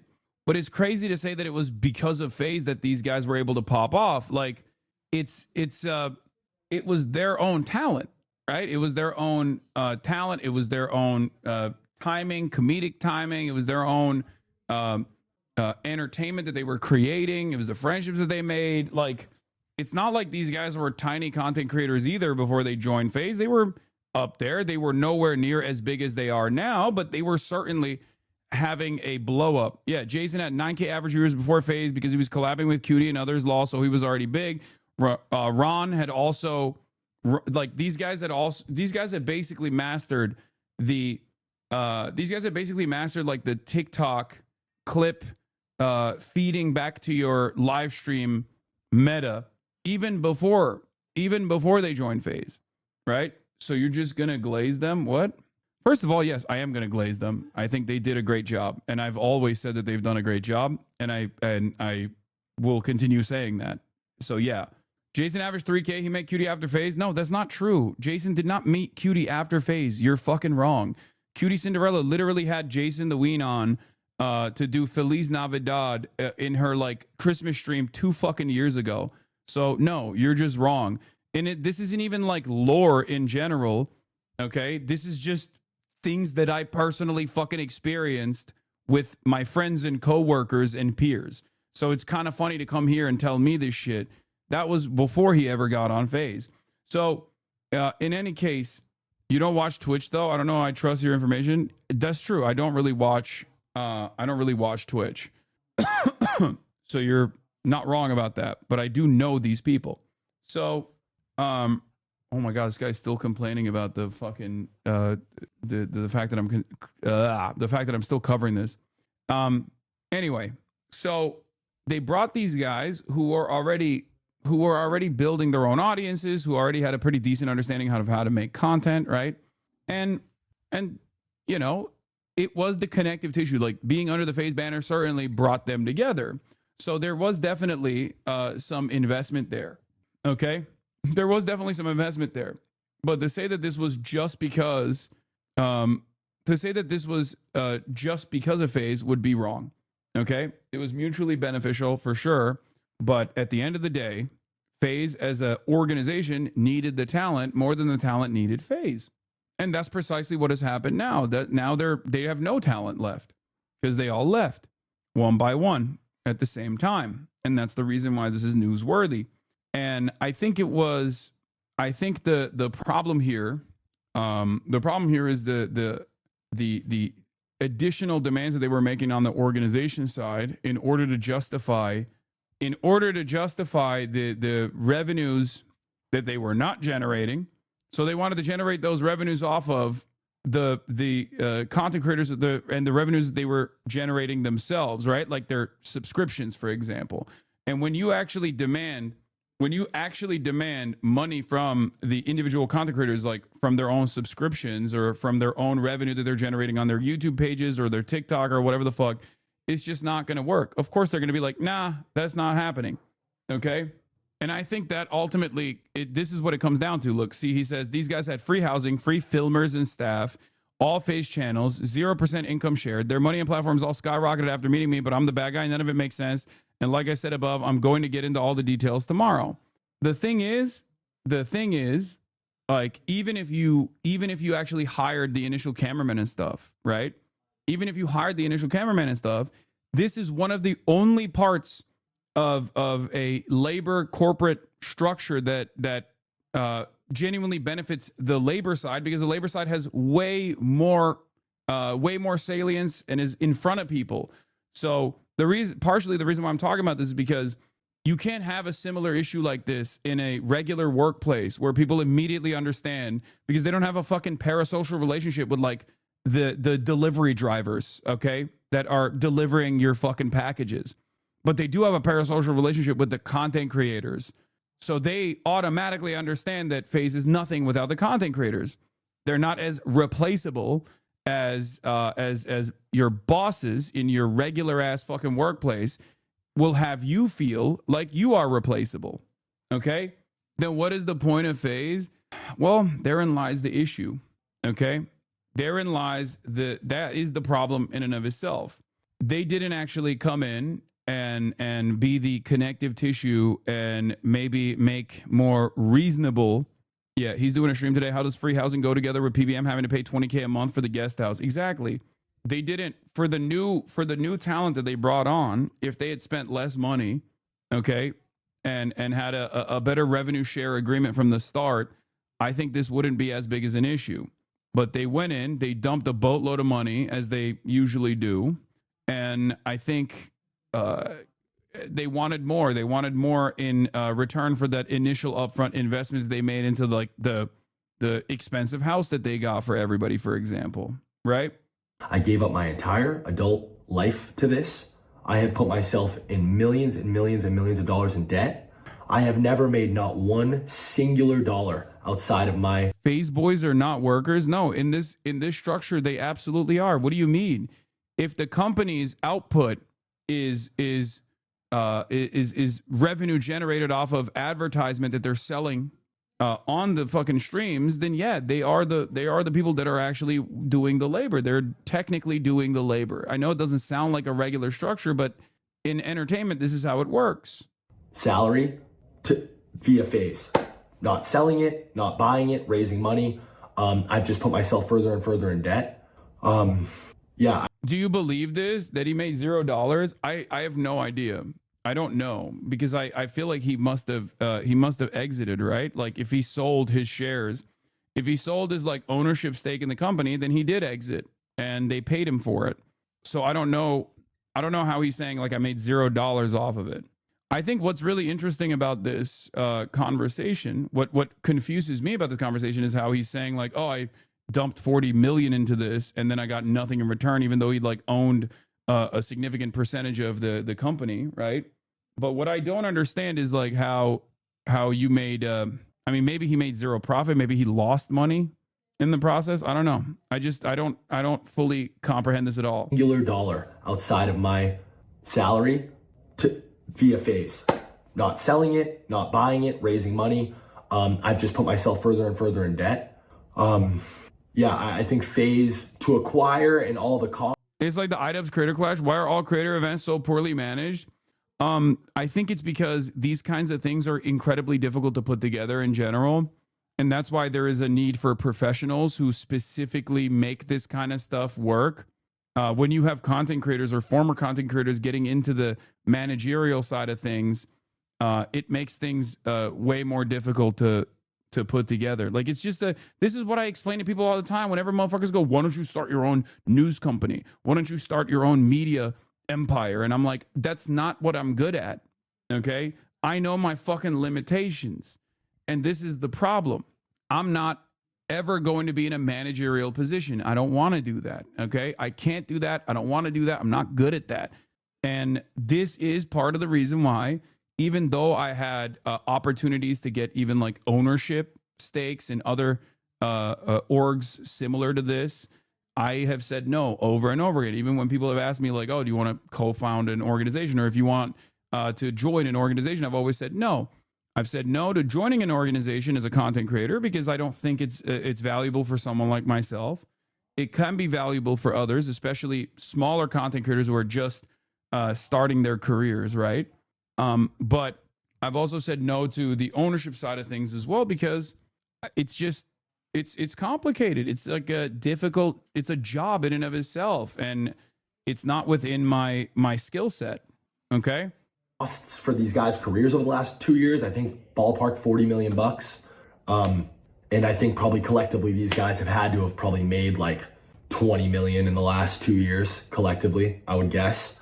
And not $1 of that 20 million has ever gone back to FaZe, never mind me. Even if it did ever go back to FaZe, that shit, it's not mine. And I just fucking can't believe it. I can't believe I'm in this position now where people are calling for my head. People are wishing for my death. People are telling me I ruined FaZe. I ruined FaZe, guys. I ruined it. When I have had not one say in anything that's gone on in the last 5 months, and I set all this shit in motion in the first place. I ruined it. I ruined it. There's 5, 6 individuals who are multimillionaires and have beautiful careers ahead, and God bless you, and I wish you guys the best, and I ruined it. Yeah, streamers that are at the top make lots of money largely because streaming has very little overhead. Exactly. Okay, exactly. It's not like as a streamer, you can literally just strap a camera onto your fucking PlayStation, and if you've got something unique that people want to tune into, you can literally, with this virtually zero overhead, continue to generate content. So the entry point into this industry is non-existent pretty much. It's just you need to have free time, you need to have a working internet connection. That's pretty much it. And that is precisely the reason why in terms of like the labor negotiating power here, the labor has all the fucking leverage. Unlike any other sector, you have all the leverage. So of course, when a company goes in and tries to do corporate shit, they're going to be like, what the fuck are you talking about? For example, if someone comes in and says, I need you to, if the company comes in, FaZe, let's say, in this hypothetical, comes in and says, I need you to pump this cryptocurrency, right? I'm using this as a pure hypothetical. The content creators themselves can literally just turn around and say, no, I don't want to fucking do that. And you don't really have any say in this process. As opposed to in a normal work structure, if your boss tells you you got to do something, you got to fucking do it, right? You just have to do it. There is no, you have no, especially in the absence of a labor union, you have no way of saying no to your bosses, right? Same goes for even like gambling advertisers, shit like that. I mean, they were partially owned by DraftKings. I suspect that there was also a lot of like DraftKings sponsorships that were coming in as well. They wanted to use the existing audience, the inventory, in this case is the eyeballs that these guys are getting, right? To farm, you know, potentially like advertisement opportunities for DraftKings or maybe other like, you know, gambling sponsors and whatnot. If they say no to that, from the corporation side, if the corporation doesn't give a fuck about the ethics of it all or the content that might get put out as a consequence of this, from the corporation side, that's like potentially millions of dollars of revenue that these guys are saying no to. They're going to say, the fuck do you mean you're saying no to $1 million? Get to work. But because of the structure that currently exists with where the leverage is favoring the workers in this industry as opposed to every other industry because of how low the barrier of entry is to streaming and how much the streaming is almost entirely reliant on the content creators and their attitudes and their willingness to make content or not, and the audience that they have cultivated and the parasocial relationships that they've cultivated with their own audiences. You can't really fuck around and demand more. Yeah. The fact of the matter is, if we went in a time machine 2 years back and I decided to never try to fix this FaZe shit, I'd be much better off. I'd have more money and these kids would just be doing what they were doing before. It's hard for me to sit here and take that. It really is. And I plan on going live tomorrow or the next day at some point in the future and really kind of just laying it all out. A to Z, start to finish, the entire 15-year history of this, specifically the last 2 years, specifically the behind-the-scenes shit. Yeah, here, this is a great example. It feels like a restaurant owner complaining about paying for their waitstaff uniforms, name tags, and break room, and still not getting any of their tips. Exactly. In this situation, it's like saying, hey, in this situation, it's literally telling the waitstaff, like, no, you got to give me more, a higher percentage of the tips that you're making. Because we're just not, you know, we're on the verge of insolvency. We're about to go bankrupt. Bank sounds like a restaurant owner complaining about paying their waitresses uniforms, work shoes, and break room, and is sour that he's not getting any of their tips. Exactly. In this situation, that is a pretty solid analogy. The difference, however, is that unfortunately under capitalism, your worth to your bosses when they are putting a contract together, especially in the absence of unions, is measured on your replaceability, right? So when times are tough, brother, I love you, but you can't say streaming isn't the same as other workplaces and use comparisons to it. No, oh my God. As far as output goes, they are the ones who are creating the fucking value, okay? The streamers in this situation would be the workers. The corporation in this situation would be FaZe, okay? God damn. I'm looking at it from a pure labor structure, okay? Labor versus capital, especially because this is obviously something that a lot of people are tuning into, is something that a lot of people are invested in, okay? A lot of young people are invested in this story. So I'm trying to explain I'm trying to explain how labor works in the adult world by using an example that a lot of kids are actually tuning into, okay? A lot of kids have a lot of investment in. Sorry, House, that doesn't apply to you. Streamers don't produce anything. I'm going to fucking produce something, and it's going to shock the world if you keep fucking talking like this in my chat. In any case, brother, I love you, but don't apply Marxism to streaming. Oh my fucking God. Every time we have a conversation about players' contracts with players' unions in the NFL or players' unions in the NBA, everybody goes, I don't understand. Socialism is about being poor. These guys are really rich. So obviously, how can you apply a proletarian versus capital perspective for basketball players? They make a lot of money. Like, you unironically end up doing the same thing that dumbass, stupid fucking reactionary right-wingers do, okay? If there's a guy making $1 million, there's someone who owns that person who's making $1 billion, okay? Stop getting caught up in the fucking aesthetics of the conversation. Oh my Lord. It's the same principle behind like why unions are necessary in SAG-AFTRA, okay? You're not doing fucking praxis by being an annoying dumb fuck in this goddamn chat. Stop. A lot of you are so invested in the dumbest right-wing, anti-communist, anti-socialist ideological forms of labor, okay? You just look at it simply as like, oh no, if you work in the coal mines, that's a real job. If you're gay and you work at Starbucks, that's not a real wage laborer, okay? Shut up. There is no upper limit to wage labor. It doesn't work that way, okay? There is no like, oh, when you make over a certain amount of money in your contract as a wage laborer, you're no longer a fucking wage laborer. It doesn't work that way, okay? You're still, if your work is making someone else money, you're still a wage laborer. It's pretty basic, okay? If what you are doing, whether you find it to be gay, woke, lame, not necessary, stupid, doesn't matter. If someone is making money off of you fucking clicking go live every day, then yeah, no matter how much money you're making, no matter how much autonomy you have over it, no matter how much control you have over how much money you're making, there's still someone else making money off of you. And at which point you are still engaging in a wage labor, okay? Like, they are legit, in this story, they are the ones who are engaging in the labor, okay? How much money they make or even how much autonomy they have in this process is irrelevant. And that is precisely the reason why I'm covering it, okay? And there are obviously people who are working under these people as well. So in a way, they are small business owners, owned and operated by the person, okay? But there are still people that they hire in the process. And I think initially, FaZe was the one who had hired all of the people that were working on the background.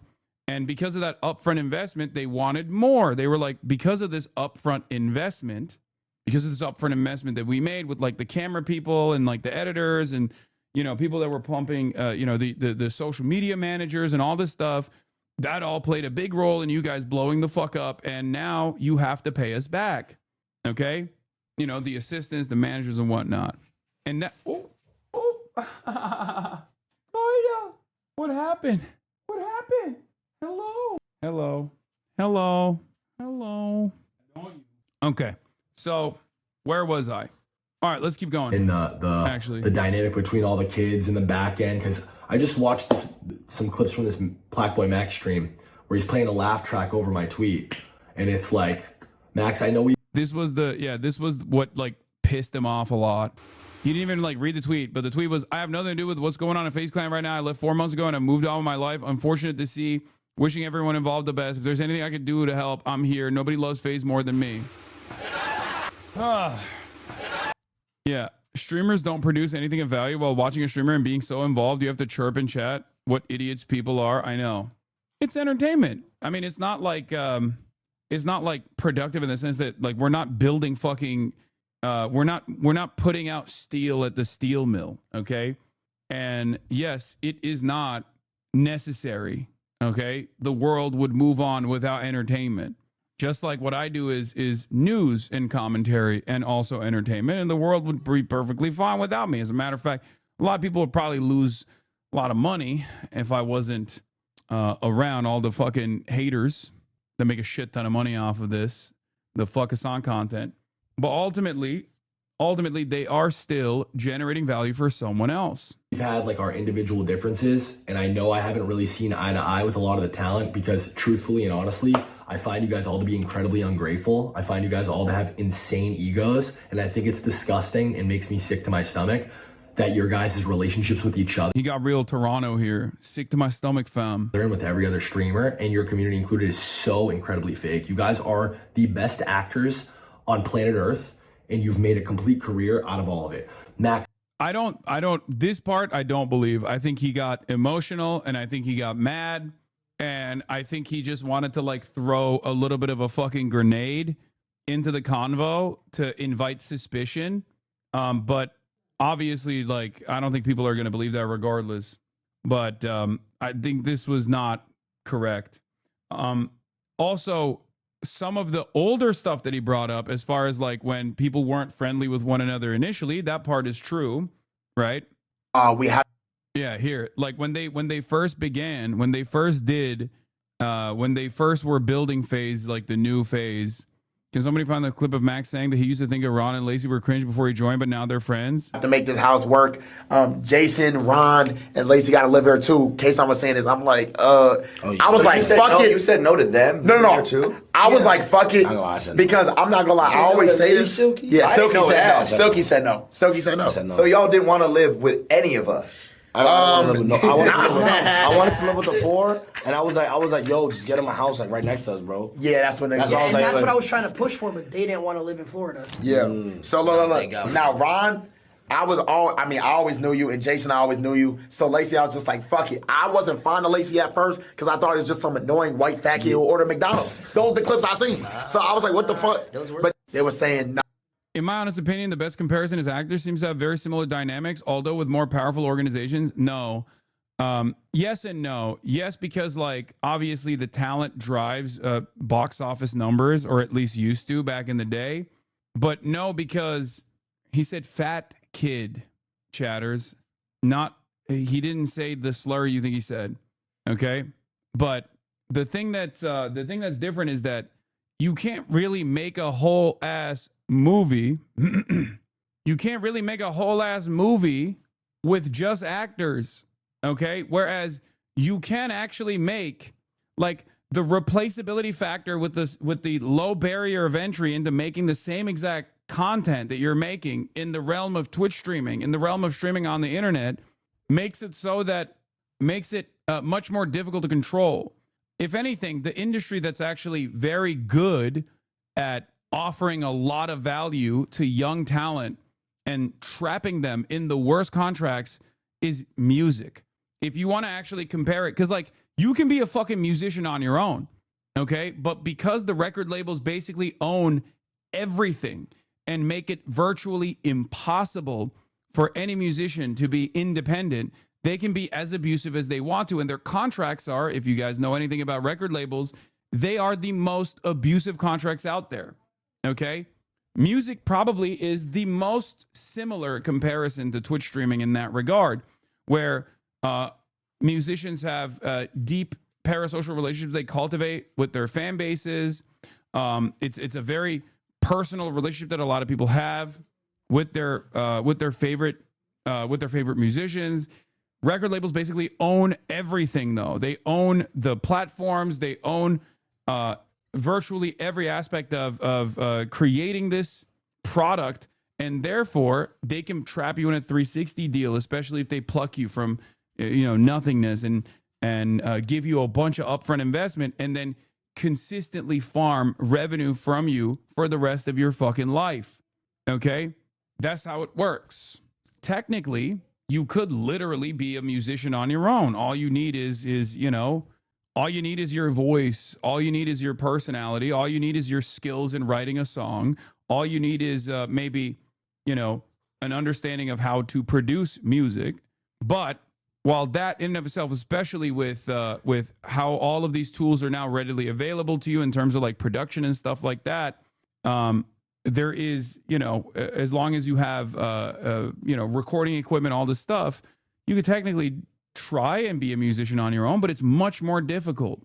Okay. Although DIY is more accessible than ever, they basically own every aspect of getting you on charts, and putting you up with like the best producers and crafting a narrative, crafting a marketing campaign, putting you in venues and stuff like that. And that's the reason why they can still continuously justify these hyper exploitative contracts on musicians, right? In the streaming space, they don't actually have this level of control, and therefore they can't do this level of exploitation to streamers in general. Okay? That's it. Because streaming is a relatively new industry, and they don't own, like a lot of these organizations don't own the platforms that you need to go to be able to stream yet. It might happen in the future, or like Amazon might try to do its own version of like an MCN or something in order to generate even more revenue off of people. And at that point, it would be quite difficult for a lot of newcomers to survive in that realm without having to join, BeastTube or, Phase Amazon or whatever the fuck, right? But yeah, contracts with like gambling built in, all this shit, do whatever the fuck you want to do. But basically they don't have this level of control over the people that make the content yet. And that's the reason why these sorts of issues are happening. These are your boys, but these are the same guys that said they fucking hated your guts after you left. And, you're the program and you have an ego this size. You think you're Travis Scott and this and that. And also, like, Max, multiple conversations about how Ron's content's cringe and you guys didn't fuck with the dad. None of you guys fucked with Lacey or Jason in the beginning. You guys didn't want these guys to live in. Let's be real. Nothing a Twitch streamer makes comes close to even the worst music law. Oh my fucking God. Yes, dude, I know. The value of labor, especially in the entertainment side, is about what you personally think it is. You're right. It has nothing to do with like whether or not you are generating revenue for someone else. It's not real if I don't care about it. Like, for example, the only real labor in my mind, because I'm the biggest leftist of all time, in my mind, the only real labor is coal miners. Okay? It's coal miners. Coal miners are the only actual people that are working, because they're working and they're getting black lung and they're working in horrible conditions. And that's the only real labor. Like, for example, I don't like Starbucks. I don't go to Starbucks. And therefore, people that work at fucking Starbucks, they're not real laborers. Even though they have wages, even though they're working for a mega corporation that's generating a lot of value off of their labor, I don't personally think that's valid because I don't like them. They're gay. They're woke. I don't like Starbucks workers, so they're not real work. That's how we judge this stuff, okay? Leftistly. It's so fucking stupid. This is not how it works, okay? That's not how... This is not judged off of whether or not you say so or whether or not you like their output. I don't even disagree with you. I think by and large, including what I fucking do, like streaming is not a real job. I've always said this. I've always maintained this position. We're unimaginably fortunate individuals. We literally are winning the lottery every single fucking day. Okay? Every single day. And I try to do my very best to make sure that I use that privilege for good, to expand people's consciousness, to try to educate people to the best of my ability, use my privilege for broad awareness initiatives and things like that, and even fundraising initiatives. Having said that, okay, in terms of like somebody making money off of you, okay, it is it is labor in that regard. Okay? To enrichen yourself. You're right. To enrichen myself. You did it. Yeah. Anywhere near you, you barely wanted to share a brand with them. But FaZe was gonna fund a Miami house for you, Rage, Silky, and Kason, so fuck it. We'll take what we can get. And then it all worked. And we forced this relationship. And I was called a fucking retard then, and I was told then I was ruining FaZe. And now 2 years later, it wound up being the best thing that ever happened. So you understand why I'm sitting here and I'm frustrated. I would hope anyone watching could sit here and understand why I would be frustrated while a fucking entire hate mob is coming after me on fucking Christmas, my first Christmas without my mom, when all I've ever fucking wanted to do is help FaZe be successful. That's all I've ever wanted to do. That's the only intent. Where's the money? I'm this fucking guy who's trying to take everything from everybody. Where is it? Then why the fuck am I millions of dollars in debt? Where is it? It's in Blackboy Max's bank account. It's in fucking Silky's bank account. It's in Jason, Ronaldo, Lacey's bank account. See, this is what I mean. It's like, this is wrong. Okay.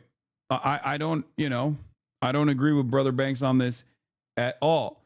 He's saying I made these guys and they generated millions and millions of dollars, but because they're streamers, they got to keep that revenue. And it's like, yeah, because those are their subscriptions. Those are their, advertising revenue that they're getting when they fucking click running an ad, which, by the way, many of you might not know because this is the Piker Broadcasting Service and we don't run any ads around these parts. And if you actually want to support the show, you can subscribe. The Piker Broadcasting Service is sponsored by you, the viewers, for you, the viewers. It's an ad-free experience, unlike anywhere else you can go on the internet. Let's be fucking real.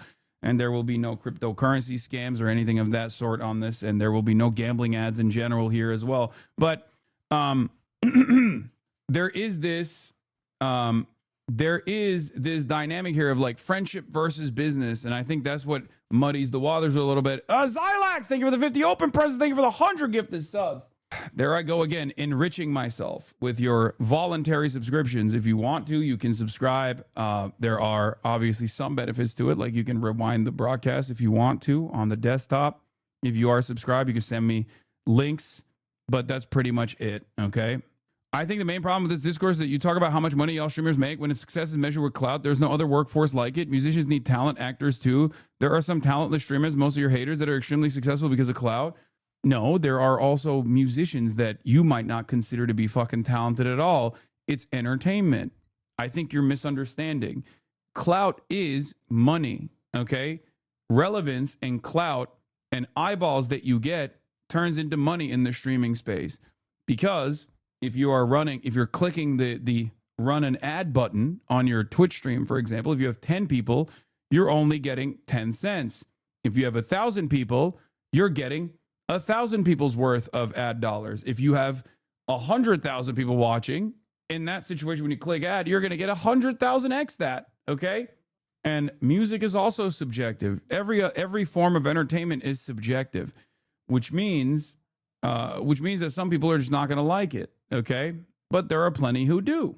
There are plenty of Twitch streamers who I don't tune into. I don't really understand what they offer, what kind of value they offer at all. Is not for me. Right? And I'm willing to bet that a fuck ton of people would say the same about me, as a matter of fact. Ironically enough, if you left this stream and went to anyone else's streams and you asked them like, oh, well, what kind of value does I can't even talk. What kind of value does Hassan bring? They would say nothing at all. Do you understand? There are more people who think I bring no fucking value then there are those who believe that I bring value, okay? Let's be real. For most people, for most other content creators in this sphere, they go, we're here for entertainment. What's entertaining about fucking talking about the news all the time? You're just yapping. You don't play video games. You just yap, and they have no way of conceptualizing. They have no way of conceptualizing what this is, like news commentary is. They just see it as like drama that invites unwelcome attention. So wake up. That's the reason why many of these people who aren't adults themselves look to what I do and look to Asmongold and think we're doing the same shit. Okay? So, snap out of your own bubble for a second. Anyway, you can make this argument about anything though. Motorcycles are worthless to me. No, I know. That's why it's a stupid argument to make. I agree. Was it Engels who said that human hands and its relationship to any material that generates commodity traded for currency is labor, no matter how small? Why are chatters like this? Because a lot of people in the United States of America, whether they think they are completely fucking, whether they think they have a decent understanding of socialism, unironically still have capitalist dogmatic thought and the brain rot that comes along with it. This is partially the reason why they think the broker you are, the more socialist you are, and the richer you are, the less socialist you are. Okay? That's the issue. I wish this never happened. I wish that I never did any of this. And they'll all still tell you this was the best decision they ever made in their life. I'm emotional and I'm passionate. I'm never going to apologize for that. Anything that I do, anything that I speak on, anything that I work on, any talent that I fuck with, anything that I touch, I will always be 100% 2 feet in. That's just who I am. And everything that I'm telling you guys right now is fucking straight facts. It's dead wrong, bro. This is unfair. It's unfair to drag me like this. It's unfair to pin me as some fucking horrible guy. Why are you banning this guy? You'll never cover Epstein because your millionaire friends are on the list? Like, obviously this person is just either the most insane person I've ever experienced in the chat, or they're memeing. Okay? In either case, it's content. Okay? Again, the fact of the matter is, every single one of these guys has a bigger platform and an audience because they joined FaZe and met me, and has millions and millions of extra dollars because they met me. Whereas I, on the other hand, have lost years of my life. Look, I'm telling you right now, this is completely incorrect. Okay? I'm sorry. Who knows where Jason would be and Ron would be at this point, and I'm sure that they would not be as popular as they are currently. Okay? Because there is a lot of probability here, right? Luck plays a factor in this. But the idea that these guys' output would be dramatically different, or the levels that they reach would be nowhere near as like successful as they are, if it wasn't for FaZe Clan bringing them together, is wrong. Especially because even if it wasn't FaZe, even if it wasn't called FaZe Clan, they could have just as easily found one another and decided to fucking rent out an apartment together and make content that way. Okay? Like trying to put a percentage on like what level of involvement you had, and then claiming as though, but they didn't do that. That's the point. Yes. The reason why I love this fucking story is because it is a perfect story to identify how much of a fucking capitalist brain rot you have in your mind, regardless of how long you've been a part of this community. Okay? This is the reason why capital owners say it's unfair to share bigger profits with the workforce, with the laborers. This is how they say it. They say, we made a bet on you. We made a bet on this business. We dumped a lot of upfront capital into this business. And that's why, of course, you're replaceable and you're going to shut the fuck up and do the work. And if we demand more of the earnings, if we demand more of your tips, for example, then you have to shut the fuck up and do it. And a lot of people, regardless of how socialist minded they might think they are, kind of fall into this trap no matter what happens. Okay? That's the, and by the way, chatter, I'm not like trying to dunk on you at all. Okay? I need you to understand.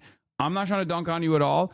Everybody does this because that is how hegemonic and overpowering capitalism is, where it is seen as a necessary part of our lives, our existence. Okay? But why isn't that argument valid? The reason why that argument is not valid is because, especially in the case of streaming, Jason could have been this successful or maybe even more successful, whether he was a part of FaZe or not.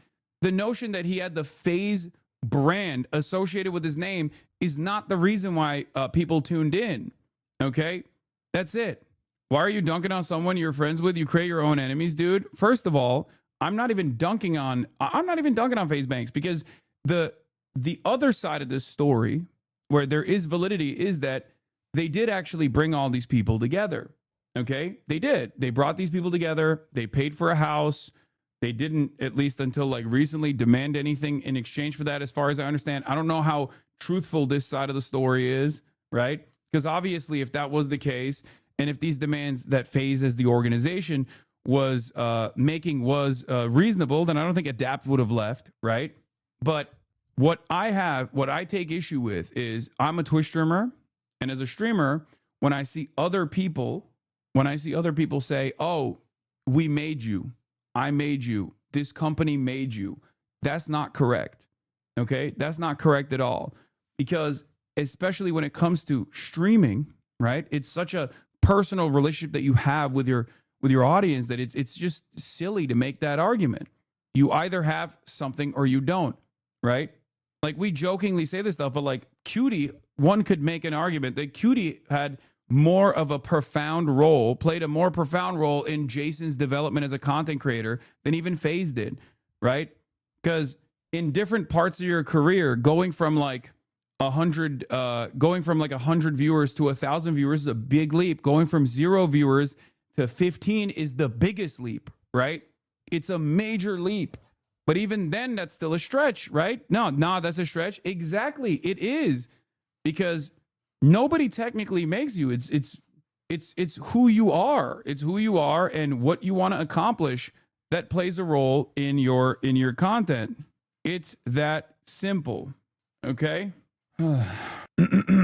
So they're all quitting FaZe because they did avaricious corporate stuff. I missed the important part of the segment. Yes. You're biased because you don't own an org. Do you own an org? Yes, I'm biased because I'm on the side of labor in every single fucking story, including in this one. The fuck? In this circumstance, I've known FaZe Banks for a lot longer than I've known Jason, okay? I've known FaZe Banks for even longer than I've known Adapt, for example. I should be biased in his direction, and yet I'm not letting my own personal feelings or my own personal opinions cloud my judgment in this, because I'm looking at this from a purely labor perspective, okay? Labor versus capital. And in that regard, of course I'm going to side with the people that are making the content itself. They put you on a podium to show, but the act is way more important. You can throw the act. Exactly. Because at the end of the day, if all of those guys collectively decided, I don't want to fucking stream tomorrow, then what kind of money is FaZe Clan making? Nothing. Okay? That's how it goes. You can play a role in the development of talent, and I'm sure FaZe did, right? Definitely. But the reality of the matter is the much larger share of responsibility in terms of all of the output still comes from the individual content creator. To this shit, and am significantly worse off financially. Significantly. This has destroyed me. My whole life has been completely destroyed in the last 4 or 5 months, but nobody... I'll be honest though, I don't even know why FaZe Banks is related, or not even FaZe Banks, but Brother Banks is even related in this story, because I don't know enough of the details of what happened in the background. The first time I even saw someone respond or even bring up Brother Banks, not FaZe Banks, formerly known as FaZe Banks, now known as Brother Banks, FaZe Up, is because Plaqueboy Max played that laugh track over his tweet, and because he even tweeted about it in general, and then also on top of that, he came out with this statement. Gives a fuck, because I don't have a Twitch chat, and I refuse to be one of the people to just do what you guys are telling me to do. I don't know, guys. This streaming shit is so fucking fried. It really is. The narratives, the clips, the fucking the appeal to comms and chat, and like the willingness to just fucking, you know, it's funny. Everybody looks at these streamers as guys. Yeah, to your point about FaZe needing the creators, not a soul knows Jason is FaZe Ween. Yeah, I mean, one of the greatest examples of this is fucking Plaqueboy Max. Plaqueboy Max pulled the ripcord out before anyone else did, and at the time he was getting like yelled at a bunch. Okay, and guess what? Did Plaqueboy Max die off into irrelevancy post FaZe? No, I'm the real Plaqueboy Max. I mean, he's still serving it up. That's it. That's all you need to fucking know. It's not how this works, you know? So if you were Banks and you made these guys millionaires, you wouldn't be mad if they didn't give you 20%? Brother, he didn't make them millionaires. That's the whole point. You think that. That's not how it fucking goes. What the fuck? It's like, can you imagine if Jenk literally every day was going on the Young Turks broadcast and constantly complaining that I'm not just giving him revenue every fucking day, being like, I made him. I gave him an opportunity. And to be fair, that is a more valid argument than even what Banks is making, because I literally did not have any fucking social media footprint whatsoever when I first started working at the Young Turks. I worked my way up through the fucking ranks. I was putting a lot of effort into free labor that was given the Young Turks at the time. Made all these different shows and shit. Shows were banging. Didn't have any fucking control over even I had control over my own editorial output, but I didn't have any IP control over the shows that I was making. And I wanted to make my own thing.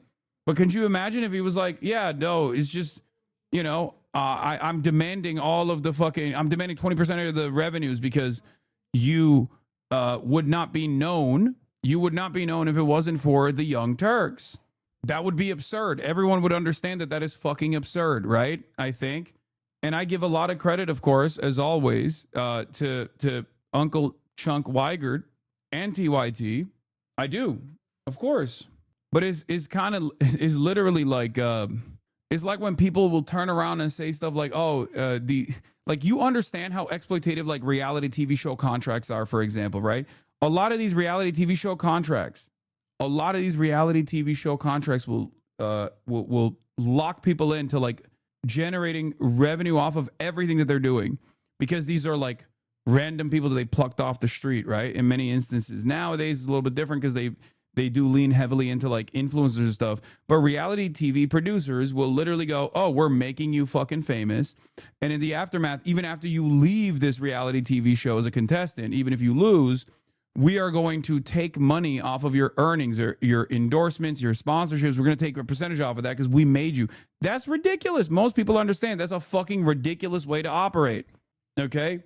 It's crazy. It's crazy how many people, even in this community, don't understand the pro-capitalist argument that they're leaning into in this situation. Partially because streaming is like is worthless, and people see it understandably as like people with immense privilege that don't really do anything. People who just fucking click start streaming in the beginning of the day, and every single person would rather substitute places with someone like myself, regardless of the dark side of streaming or whatever, you know, because everyone else is climbing Mount Dick Suck every fucking day, and it's a much more treacherous climb than the privileged lifestyles that streamers have. It's true. It's true. More accurately, it'd be if you got mad at that Will, Cutie, and Austin aren't giving you 20% of their stream revenue for having a podcast with you. It's just absurd. No disrespect to Brother Banks. I see why he's upset, but gotta call a spade a spade. Exactly. And it also doesn't make any sense. And it also doesn't really make a lot of sense because, like, do you demand 20% from Kaya for making her famous? Yeah, all the time. I know you say it's objective, but streaming truly isn't meritocratic because there's lots of morons out there, like Nazis are out there making millions under the same model, and something about that just feels icky, but I guess not really a solution. I mean, if that's the market demand, if we're looking at it purely as a mode of entertainment, if that's the market demand, then they are fulfilling a market demand. That is it. You know, it's still work.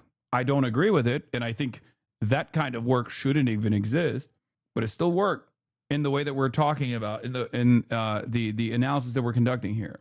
And people who have these massive audience and have influence over millions of people and can impose their opinions and their will on millions of people, but it's not true. It's the exact opposite. The traditional influencer is dead. These kids are the most heavily influenced people on the planet. They are puppets attached to millions of. Also, even if he did, that's not how life works. You don't get to retroactively demand people pay you millions without a contract. What people also don't understand is that Banks wasn't doing charity. He brought them together for a purpose, a reviving FaZe. He gave them shit for free because of that. He got what he wanted. FaZe is popping again, and he's mad his gamble worked, and he didn't exploit them more while he could. I don't even know how much of that anger is coming from Brother Banks. I genuinely thought that this was just like the corporate side demanding more return for their initial upfront investment. But yeah, in that regard, you know, putting them in front of all these other like famous people and like setting up these collaboration opportunities, the upfront investment into like renting out fat houses and all this shit. Yes, that played a role in these guys blowing the fuck up. Okay. But at the end of the day, they were the ones who were blowing the fuck up. They were the ones who were blowing the fuck up. So I don't even understand how like if he already pulled out the ripcord and he exited. I don't even know what he's like mad about in this situation, because he already put the money in and then he pulled it out. Maybe he didn't get like everything he wanted to. I don't know. Strings. And if their comms and their fucking chats say that the sky is red and they disagree and they say, no, chat, I think it's blue. I think it's blue. Once that fucking viewer number starts to fall off, once they start to see L's in their chat, once they start to see hate threads in their fucking comms, they switch up real quick and it doesn't matter. It doesn't matter about objective truth. It's the sky is red. I've been trying to talk to these guys for 4 or 5 months and they don't give a fuck. All they care about is their stream, which is completely fine. I don't need them to give a fuck. I don't need anybody to pretend to care. I'm done pretending to care. But if I had 100,000 viewers, if my name was Kai Cenat, they'd fucking be on my dick. They'd be welcoming me with open arms. I would have had a big fucking red comfy chair at the Streamer Awards to fucking, hey. You must have never seen a Hassan chat? No, I don't think he, I mean, what he's saying is that like a lot of content creators are, they live and die by their audiences. Obviously I'm not one of them. I fucking yell at my audience all the goddamn time. And it does cause a lot of disdain for many people who have been long-term community members who get fucking really upset, really butthurt, and they leave and they become fucking lifelong haters and shit. He's basically saying like all these streamers are audience captured. I can't really speak on all of these new creators and whether they're audience captured or not. I think a lot of streamers are audience captured to a certain degree. It's not wrong, like for sure. I don't think it's, there is some truth to it, especially but like non-directional streamers. Like if your job is like to be a people pleaser, if your job is to like generate a big audience and entertain them and stuff, like there is definitely a little bit more of leaning into whatever your fucking audience says about you. But like I think one of the greatest examples of these guys not being super audience captured is their fucking fan bases. There's plenty of these streamers whose fan bases actually fucking despise me, and they've never had an issue with like collaborating with someone like myself, for example. So if they were incredibly audience captured, then they probably would never do that. And you can say, Hassan, you have clout, right? I am still one of the largest content creators on this platform, but I do think that if that was the case, if that was the fucking case, like it's much easier to just say like, fuck Hassan, as many people have done so in this sphere, in this industry, right? Did bro forget about Kayagate, Lamau? Yeah, bro did forget about it. You want to know why bro forgot about it? Because one, it was ridiculous to begin with. And two, I've collaborated with a fuck ton of people since then. That's the whole point that I'm making. Face fans hates your guts law. I don't think that's even the case. But there are plenty who don't. There are plenty who just only look at TikTok and don't really have any fucking any opinions that they have on politics, and they think I'm like, you know, some fucking random dickhead who's always covering drama or whatever. But it doesn't matter. Ultimately, regardless of what the fan bases say, if that was the case, then Adapt and I would never collab, for example. If that was the case, I wouldn't ever collab with Your Rage. If that was the case, I would never collab with Jason. So it's just they're not. I don't think they're that. I don't think they're that audience captured. Come fuck with us, bro. Let's do a stream tomorrow. Like that's just what it is, and you guys know that's what it is. And anybody arguing against that is just fucking completely lost. These relationships. You have Jewish fans besides me, brother. What the fuck are you talking about? I'm Jewish, but I fuck with you. Do you know how many fucking Jewish fans I have, dummy? This is what I mean. Not only do I have hella Jewish fans, well, because you say crazy stuff about Israel. First of all, I don't say crazy stuff about Israel. I say correct stuff about Israel. Chatter, you're going to find out. You're going to be real shocked to find out. I have Jewish fans in Israel. Brother, Chatter said, as a Jew, all Jews have the same opinion. Do you agree with every single Jewish person you've ever met on every issue? If the answer is no, then, you know, you can probably understand that there are plenty of anti-Zionist Jews, for example. As a matter of fact, I would say that is, you know, a big part of what I try to instill in people is that, like, you can have a difference in opinion with the majority perspective, regardless of how much people try to pummel you with this propaganda. Yeah, I have Jewish fans in the Knesset. Dr. Ofer Kasif, I don't agree with Palestine, though, but I'm a fan of your content. You don't agree with Palestine? The fuck? Brother, you are in the minority here for that perspective, not because you're Jewish. You're in the minority amongst Jewish fans of mine as well. Certainly. At least you recognize it exists? No. Chips are fucking fraudulent. It's. Do you have Filipino fans besides me? Get the fuck out of here. Are you kidding me? That's a silly ass question. I mean, I'm a servant of Swagapino supremacy, okay? Get the fuck out of here asking me silly ass questions like that. Pinoys don't fuck with Hasanabi? That's literally not true. Pinoys are the backbone. Pinoy gang is the backbone of this community. Also, the gays are the backbone of this community. Let's be real, but that's also like basically it's redundant to be like Pinoy gang and also gay gang rise up. It's fucking fried, bro. It's fucking fried. And I'm happier than ever to be going my separate way. And I'm glad that what happened 5 months ago. I'm happy to be off of it.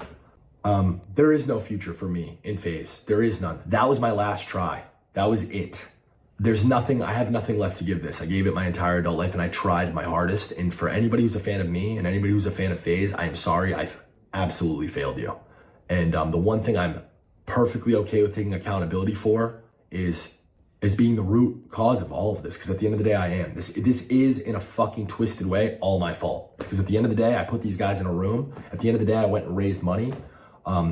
I convinced, these business people that this vision and these guys were a good bet to take. I thought in good faith that, if we gave people careers, if we fucking gave everybody the best resources and this shit worked, then... Bro, the problem in this situation is they didn't need to put however much investment that they put into it. And I don't know what the actual numbers look like, but like they could have had a sustainable business model without all of the fucking money that they dumped into it, if they did, right?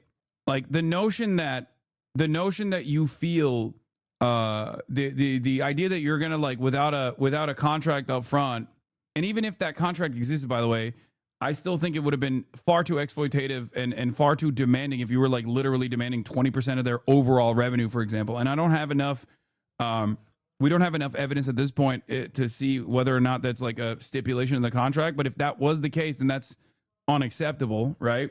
But the like this is it's like getting upset that you made an investment, right? And that investment actually succeeded in the way that you wanted to make this investment because you wanted to revitalize the FaZe brand.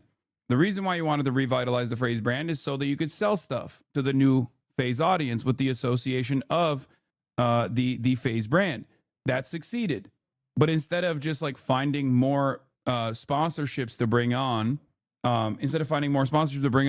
asking for a higher percentage of the revenue that they were generating on their own, I mean, that's not going to work. That's why I think that's why I personally think the analogy with like waiters is a great example of this, where it's like you're demanding that the waiting staff, because of all the upfront investment you put into like putting this business model together, the waiting staff are making tips and people are coming in specifically to see the waiting staff. And now you're like, well, I kind of want some more of the tips because otherwise we're just going to go bankrupt. It's like really fucked up. That's not how it goes. Yeah. Or bartenders, an even better example, right? They do that though. I know. And it's fucked up when they do that. That's the whole point.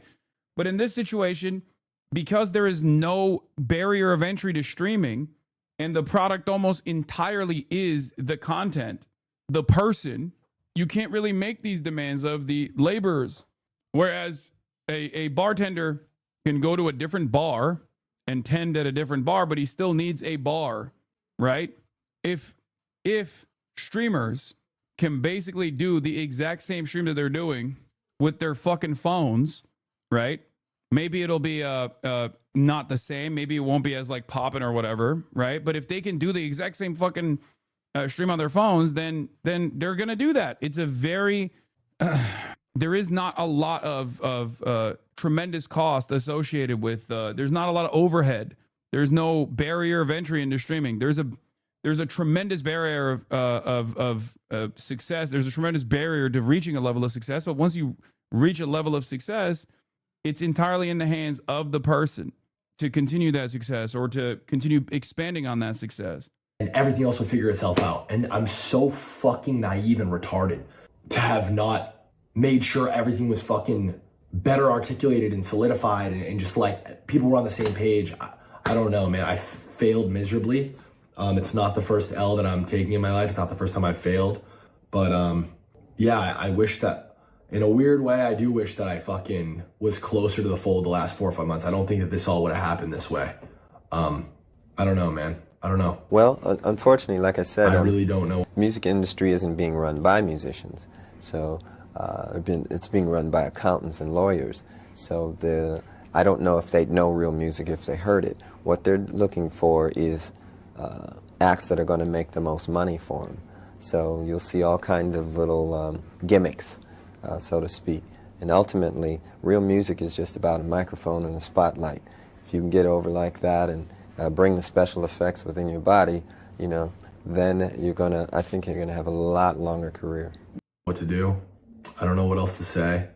I'm gonna be live on Twitch because I have a lot to say about a lot of specific examples of things that have happened in the back end, in the background, and I'm gonna be coming correct with receipts, and I'm gonna be completely open book about everything where I went wrong, where I feel other people went wrong. Yeah. Merry Christmas, y'all. I think the better, like the best scenario here would be if this is based around friendship and vibes, then you run it in a cooperative structure.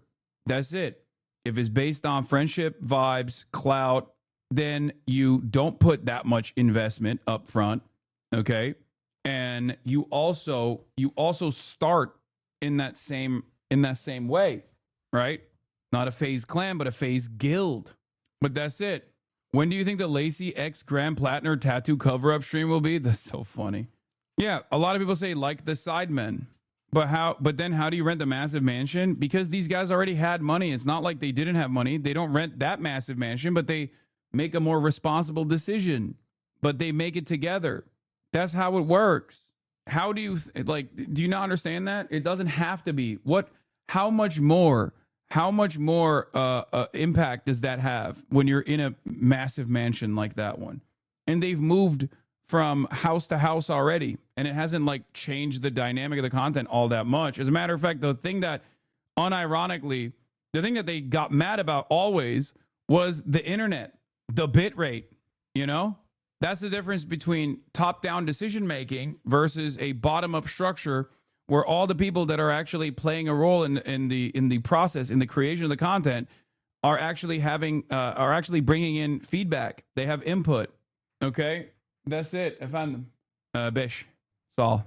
I don't know, man. I stopped watching them when they went from a 32-room mansion to a 29-room mansion. It just didn't feel the same no more. Yeah, I do think that a democratized structure here where people have more input on all of these decisions would unironically give you a much longer, would unironically create a much more sustainable operation. And that is not on some fucking, socialism bullshit. It is something that I genuinely believe. DraftKings co-founder Matt Kalshi launches Heartscope, media platform designed to help scale creator brands. The team behind Heartscope was also behind FaZe Clan's award-winning 2024 relaunch. And I think this actually plays a big role in this as well. Matt Kalish, co-founder of DraftKings, is launching a new company designed to help creators scale their brands. Kalish will be the CEO of the new venture. Heartscope is designed to give independent creators access to C-suite capabilities, including help and tools around strategy, creative assets, production, social media distribution, commercialization. What they're basically doing is like trying to lock young talent into 360 deals that are hyper exploitative. They didn't get to do it with the new FaZe. They couldn't do it with the new FaZe because they didn't actually have the same level of control. But the irony is, if they do actually have this level of control over what kind of like content that you're making, it's never going to work. Yeah, Machinima back in the day is a great example. Exactly. This is an MCN structure.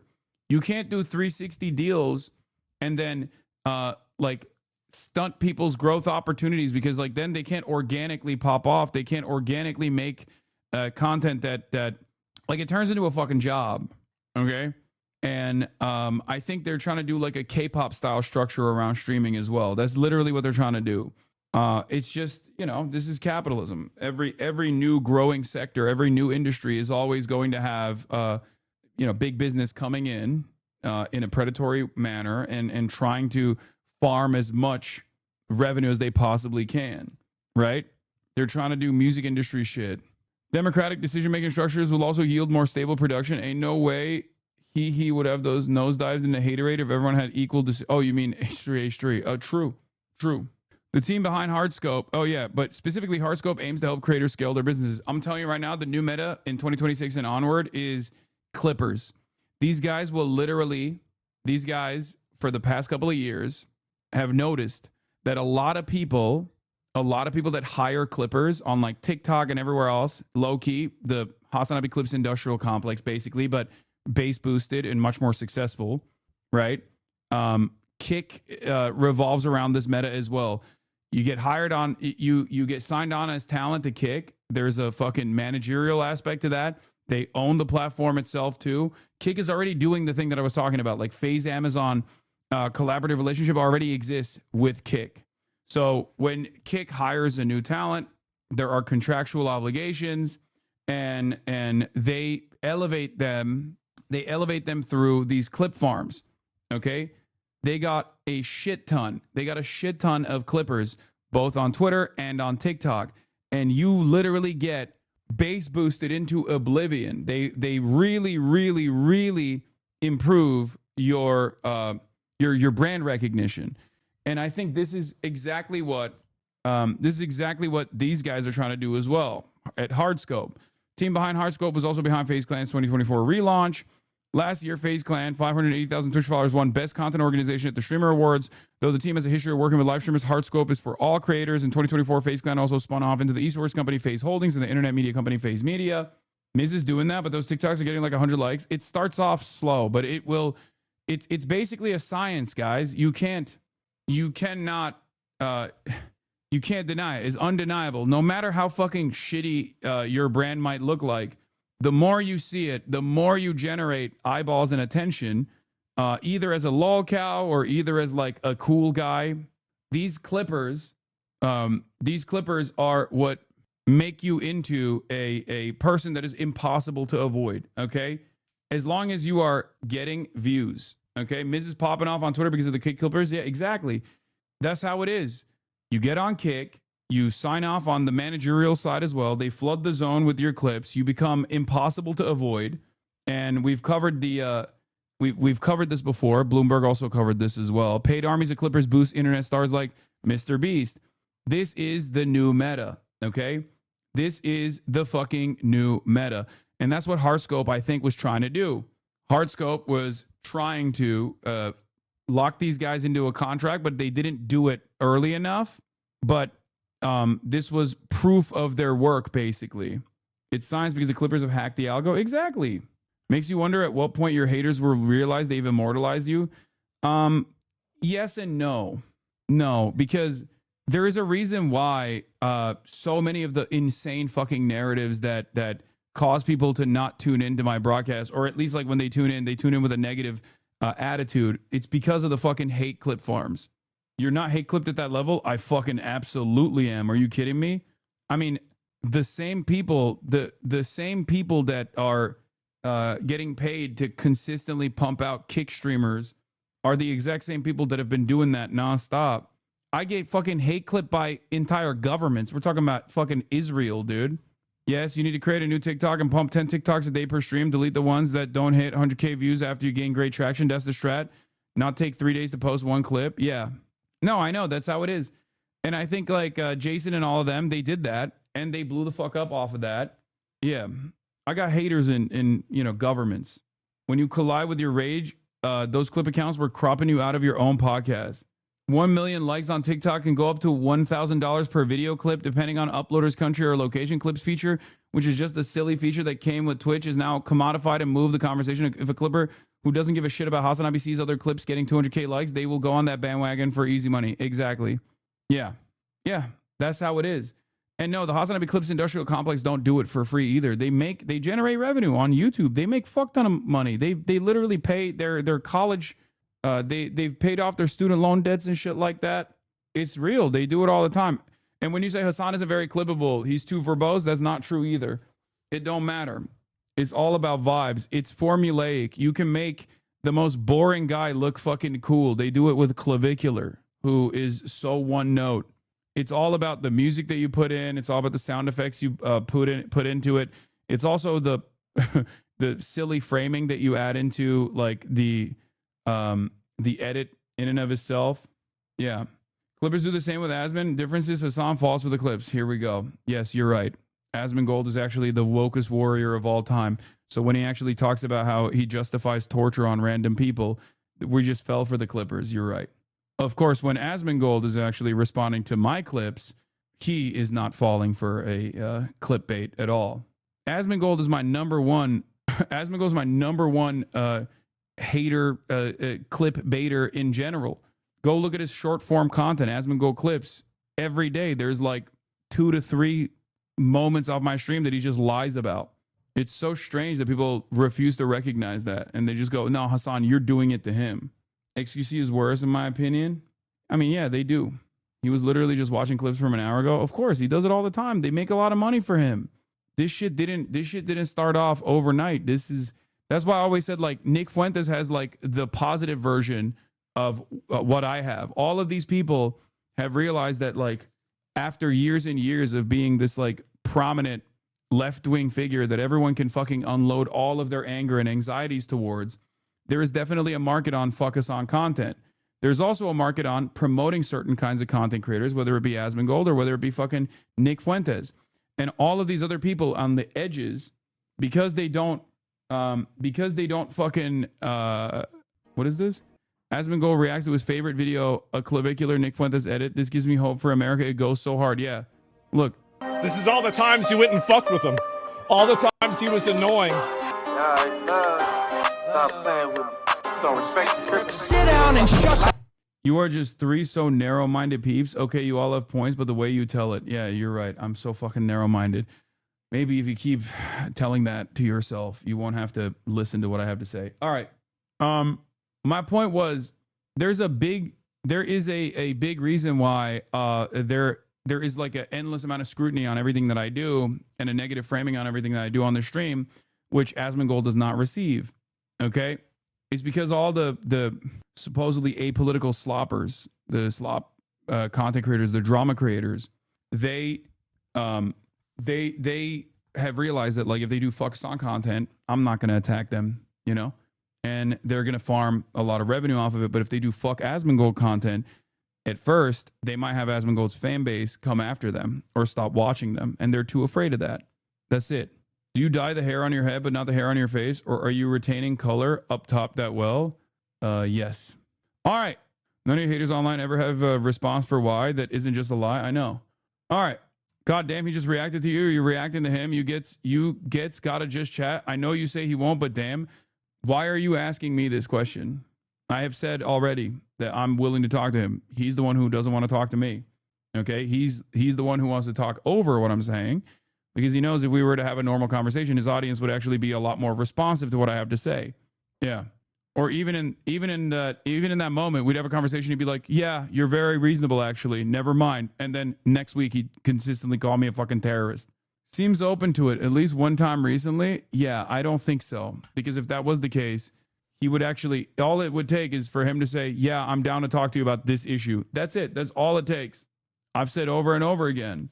That I'm down to do that. United States forces have launched missile strikes. We're going to talk about the Islamic State, but this time not in the Levant or Iraq and Syria, but this time the Islamic State in Africa. Against the Islamic State group in northwest Nigeria. US Africa Command said they were carried out in coordination with the Nigerian authorities and killed what it called multiple IS terrorists in Sokoto State. Nigeria says it was involved in the planning of the operation, and the US military posted a video showing a missile being launched from a naval vessel. On social media, President Trump described the Islamic State group as terrorist scum and accused the group of targeting and viciously killing primarily innocent Christians.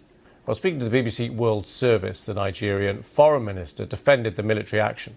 What I can confirm is a joint operation between Nigeria and the US that has targeted terrorists. It has nothing to do with a particular religion. It is, as far as we're concerned, targeting terrorists that have been attacking Nigerians, period. So it has nothing to do with one religion or another. And nor does it have anything to do with Christmas. It could be any other day. It is to do with attacking terrorists that have been killing Nigerians. Well, our reporter in Lagos, Magwachi Okafor, is following developments. The US has confirmed, even the Nigerian government has confirmed a joint attack in the northwest part of Nigeria, specifically Sokoto State. Now, over the years, for more than a decade, Nigeria has been battling insurgencies, specifically from armed groups and jihadist groups. In November, the US president did say that there was potential that he was going to go in guns a-blazing and carry out strikes potentially in Nigeria. But now we have... It's so funny that they literally, the Nigerian government's like, oh yeah, no, this was totally, we totally also wanted this. What the fuck are they supposed to say in the situation? Of course they have to fucking play ball. It's Nigeria, you know? Also, I'm not oblivious. Another major oil country. Now, the thing is, ISIS, I think one could say ISIS is, and the Islamic State in general is a Western intelligence-backed operation for the most part, and it's very interesting to see its operations have moved away from the Levant in the region of the Middle East, where Israel has dominated virtually every single country that ISIS was in operation on. ISIS was in operation over, and now they are moving and have been moving to Africa. Okay. They've been moving for a long time. I thought Trump beat ISIS. Yeah, I mean, I guess not. Now, the thing about ISIS is that it just happens to work anywhere where America has any interest in destabilizing or any interest in having control over, because all of a sudden you have these like Salafist groups, you have these Wahhabist groups that are wreaking havoc in a country that does not have the organizational tools or the weapons to be able to just like overcome consistent acts of terror, right? So they have to rely on American military deployment to take care of the problem. Or they happen to operate in a lot of these places. Pure coincidence, by the way. ISIS happens to operate in a lot of places where you have a competitor, another foreign country that also is sending in or deploying their own private military contractors, for example, like the Wagner Group, or countries that have stronger relationships with an American foreign adversary like China. Okay. And of course, as is the case, usually with ISIS, the victims are rarely ever Westerners. Now, are there lone wolf attacks that are conducted in the West? Absolutely. But for the most part, the wide majority of the victims are oftentimes either Muslim or Arab themselves, Arab of like different religious background. But the bulk of the ISIS deaths, the bulk of the people that ISIS kills will always be and has always been, not Israel, for example, which is right fucking there, but Muslims, Yazidis, people of Arab descent. And I suspect that the same issues take place in the African continent where ISIS is operating as well. ISIS USA backed is a crazy take. Is it? Saying that ISIS is USA backed is a crazy take. Yeah, it's a fucking crazy take if you don't follow or pay close attention to what the fuck's going on. The fuck do you mean? It's not a direct involvement, okay? The American government is not going to directly involve themselves with ISIS, but they will fund the countries that are then directly involving themselves with ISIS, whether it be Turkey. That was a huge fucking deal a couple of years ago. The guy who actually uncovered the relationship between ISIS and Turkey, even though ISIS literally blows up shit in Turkey as well, by the way. Just remember, who do you think is responsible for that partnership? Do you think Turkey was doing it on their own? Fuck no. Of course not. Turkey's doing that for America as a NATO country. I mean, the guy who branched off of ISIS, like literally branched off of ISIS, is now the president of Syria. What the fuck do you think happened there? How do you think that happened? You think you got to come to Jesus moment? This isn't sound analysis. ISIS is a label. There's little to no crossover or real communication between the ISIS in the Sahel and the ISIS in the Middle East or Afghanistan. It's an affiliation by announcement, not organization. There's no evidence so far that the Sahel groups are U.S. backed. I'm not, but notice how you're not saying that there isn't U.S. backing with the ISIS operations in the Middle East. I think you and I both agree and understand that there is U.S. backing, or at least secondary U.S. backing, U.S. allies backing, and offering logistical support to ISIS in the Middle East. I'm simply stating that there is some evidence of that, yeah, especially via intelligence. Yes. So if that's the case in the Middle East, don't you think that it's a little suspicious that a similar relationship might also exist in Africa as well? But the Sahel security situation is extremely different from the Middle East. I'm just saying it's always strange that ISIS rears its ugly head anywhere where America has to intervene. And it's not like America has not intervened or at the behest of Western capital in the past in Nigeria. They quite literally did do that when I believe it was Shell.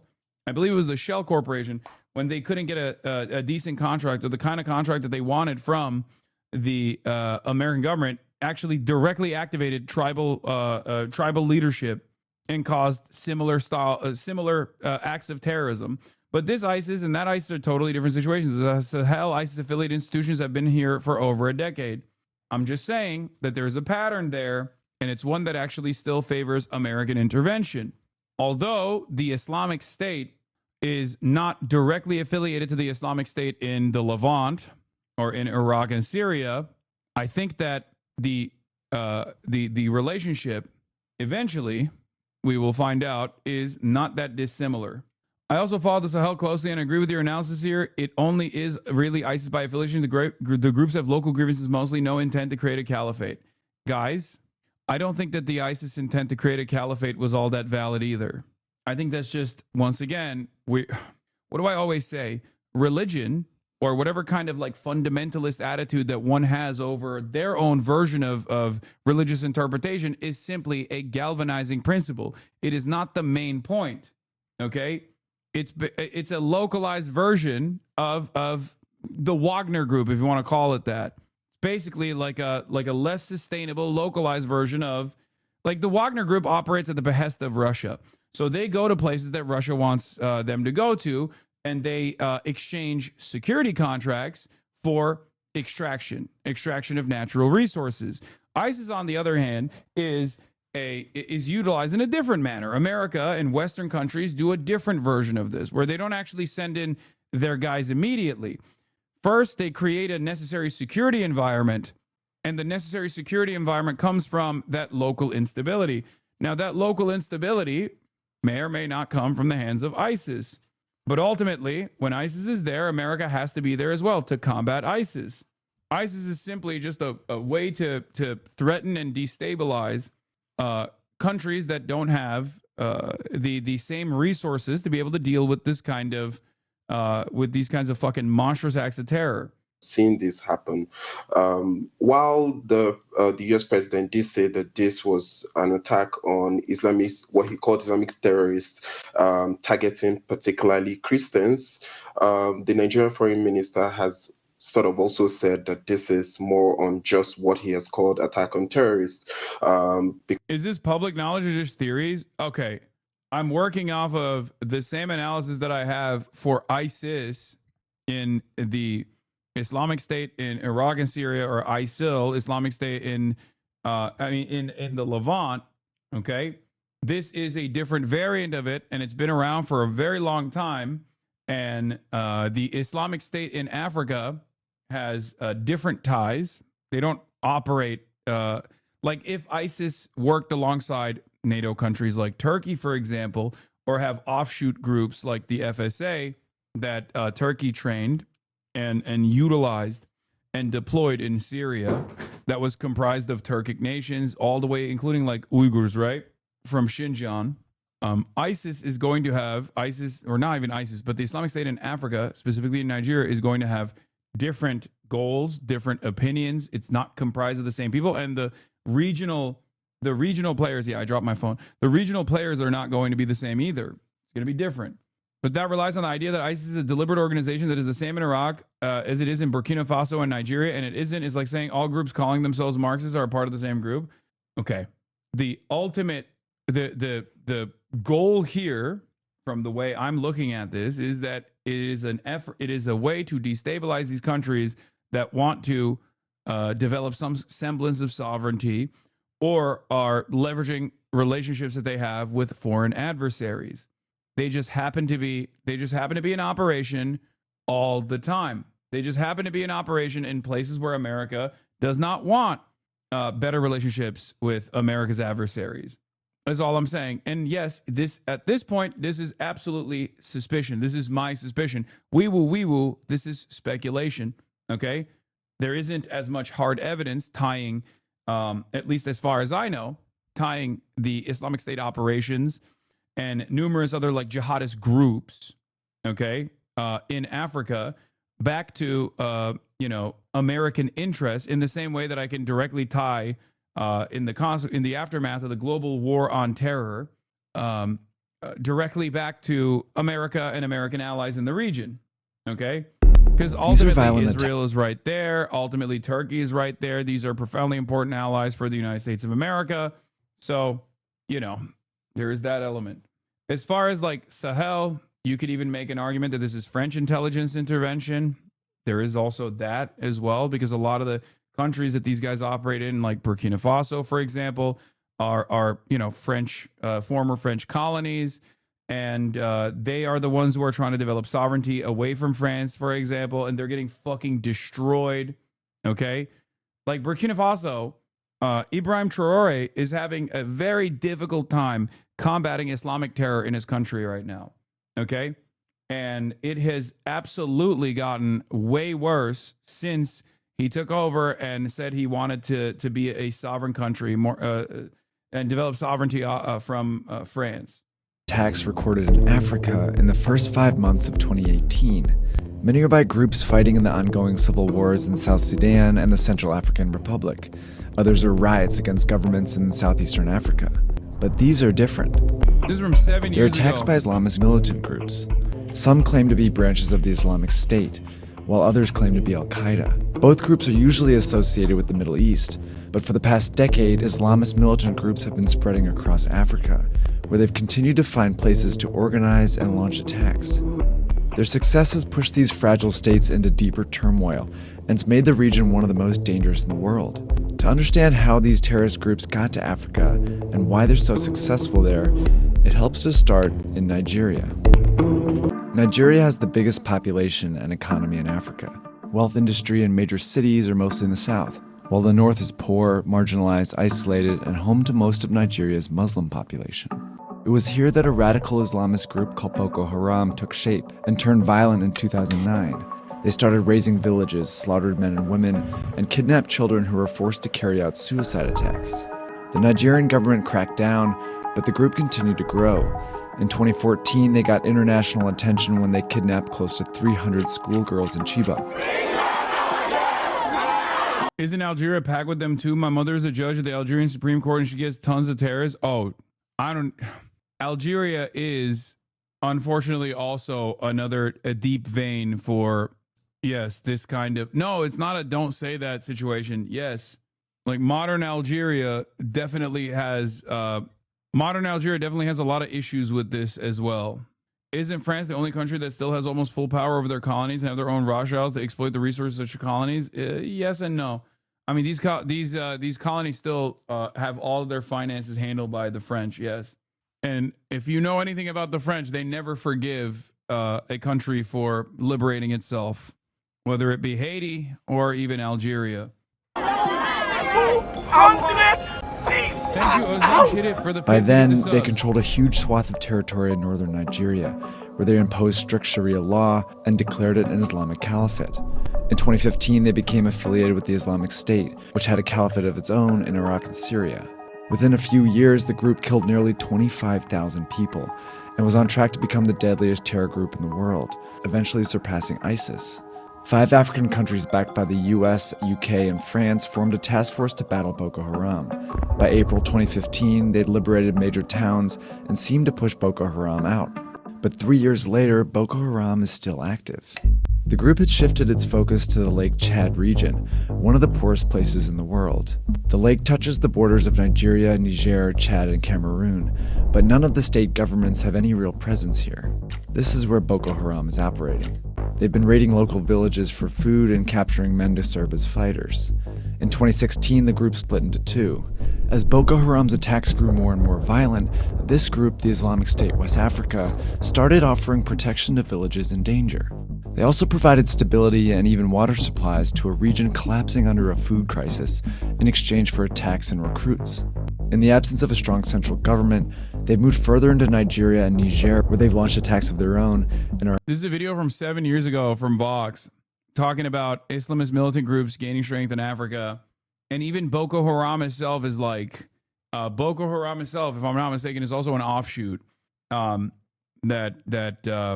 turned into its own thing, its own separate thing. But they're all offshoots of like the same Daesh, ISIS, Al Qaeda style forms of militancy. We saw many different versions of this in Syria. HDS is a direct example of this. HDS was an offshoot of ISIS affiliated groups, Al Nusra, in Syria, and the common principle, I guess, is that they all are HDS is an offshoot of Al Qaeda. Sorry. Well, yeah, Al Qaeda. Al Nusra was Al Qaeda, and HDS is an offshoot of Al Nusra, isn't it? Yes, Al Nusra is an offshoot of Al Qaeda in Syria. Yes, they left Al Qaeda in 2016 and formed HDS in 2017. HDS was an offshoot of an Al Qaeda affiliate, and ISIS itself is an offshoot of Al Qaeda as well. Are officially affiliated with the Islamic State. Exploiting and terrorizing locals in ungoverned areas has become a successful strategy, keeping these militant groups active, but it doesn't stop here. The strategy is being used by terrorists all across the continent. Lake Chad is part of the Sahel, a narrow band of territory that stretches across north-central Africa.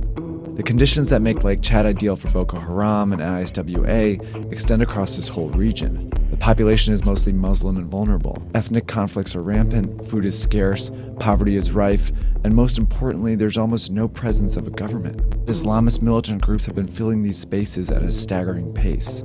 7 years ago, Islamist militant groups took over northern Mali and declared it a caliphate for 10 months, before a French military intervention drove them back into the desert. Today, they've banded together and are affiliated with Al Qaeda. A group called ISGS broke away and is now affiliated with the Islamic State. This part of Mali remains ungoverned and violent 7 years after the intervention. Both of these groups are fighting for various militias in the conflict. Meanwhile, both are attacking foreigners, including the French embassy in 2018 and the 2017 ambush of the U.S. Special Forces in Niger. Fox News is learning that 12 U.S. soldiers, mostly Green Berets, were ambushed by... Most of these groups in Africa were originally founded as unlinked before proclaiming allegiance to a leader such as Baghdadi or the Taliban. For Boko Haram, this was done during the height of ISIS power and was then rescinded. A lot of groups did this. Okay, but they're operational. They're the only operational forms of Islamic State militancy right now. And the main Islamic State telegrams and the main Islamic State propaganda outlets directly celebrate their operations in Africa. And now they are responsible for 90% of all ISIS operations. Because almost all of the ISIS operations, almost all the Islamic State operations in Iraq, Syria, and also all around the globe have been reduced to virtually nothing. Okay. And since last year, I think last year Africa was around 70%, and now it's 88%. By a larger force of ISIS-linked militants. Islamist militant groups are finding success in other ungoverned spaces as well. ISIS claims to have launched 10 attacks in 2018 in Libya, where a civil war has raged since 2011. In Somalia, an ISIS-affiliated group split from Al-Shabaab and Al-Qaeda. Yeah, shouts out the fucking Hillary Rodham Clinton on that one. But ISIS is not a real organization at this point. This is what I'm trying to explain. It's like how right-wingers refer to Antifa as an organization despite having no central links or organizational ties. Sure. But they don't have to be. They don't have to be because they're doing what we understand as terrorism. And because of that, they don't have to have like a central governance structure at all. They can operate in a decentralized manner. And I don't even think that they're decentralized or as decentralized as you say they are. HTS, Taliban, Muqawamah have been against Daesh since its formation. Ironically, Israeli funded the Middle East factions of Daesh. I would be surprised if Westerners and Israeli had proxy vendors funneling Daesh decentralized network. I mean, look at the RSF. Look at the RSF in Sudan. Okay, we know now, without any fucking suspicion whatsoever, that they are directly being funded by the United Arab Emirates. Someone has given these guys weapons. Al-Qaeda group. It's made this whole part of Africa one of the most dangerous places in the world. The US and France have both stepped up their presence with several military bases across the Sahel, but drone strikes and special forces alone are not the solution to the Islamist terrorism in Africa. As long as there are places with poverty, conflicts, and no government, terrorist groups will be here. Yeah, and then obviously, as long as they're there needs to be Western intervention because these countries are not wealthy enough, powerful enough, and have been kept poor aggressively through colonial exploits that they don't have the tools to be able to combat against this kind of terror. And we here in the West look at that and go, oh, it's because they're kind of barbaric and they just can't deal with it because they're just like, this is how it is, you know, they're black, they're aggressive. That's why there's so much violence. Or they're brown, they're Arab. They don't know any better. That's the reason why they're killing each other. You need a Western force to come in and tame the beast. Not dissimilar to how the British colonialists actually presented that argument. You know, the white savior, the white man's burden. If they come in and tame these backwards cultured, violent barbarians. Because according to the government, these attacks have not just targeted Christians, but they've also impacted Muslims also. Sokoto, where this happened, is a state seen to have more Muslim majority. In fact, the Nigerian Sultan, that's sort of the spiritual head of Muslims. Hassan, the RSF is an appendage of the Sudan military. They sell gold to the UAE. Then that makes its way into Europe. Wait, what are you talking about? I know all of this. I have talked about all of this. You don't understand the Sudan conflict on a fundamental level? My favorite, it was an appendage of the Sudan army, and now they're fighting what remains of the Sudan army. But what is crazy about this is like what's crazy about all of this is like it's just like chatters will come in and repeat the things that I've talked about before back to me as though I'm like, they are backwards though. Not to say we aren't, but like they are. Fuck, dude, we need to do something about groups like this, in my opinion. Why the fuck can't we just like use the sats to drone strike these groups? I don't get it. The average Ameribrain. Man, these groups are one of the only times I don't like seeing US troops killed. These guys are true evil. 25-month subscriber. Brother, death and destruction is death and destruction. Like, what do you mean? How the fuck do you justify Western intervention in this situation? It's Western intervention that plays a role in developing the volatility to begin with. It's literally Western intervention that causes these places to be dirt poor. Okay? There is individual mismanagement from these puppet states in many instances as well, because they are puppets to the West that then bring in further economic Western intervention, IMF loans and the like, relegate complete control over how things are supposed to be governed in these countries that are resource-rich countries, and therefore they want a pliant leader to allow Western capital to come in and do whatever the fuck they want, so that you can have the cheapest resources, the cheapest minerals that you can possibly get, so your iPhone prices are manageable. They come in with the World Bank and IMF. And if someone doesn't comply with those demands, they kill them, and then they put a new person in charge that will comply. Nowadays, there's at least somewhat of an alternative out there that is offering better loans, loans that they will forgive, loans without the additional demands being made, that play a better role in developing these countries. And America doesn't like that. And instead of competing against China, especially when these countries leverage the relationships that they have with China against the West, instead of competing with them by offering similar loans, for example, they just go in and do what they do best, which is fuck shit up.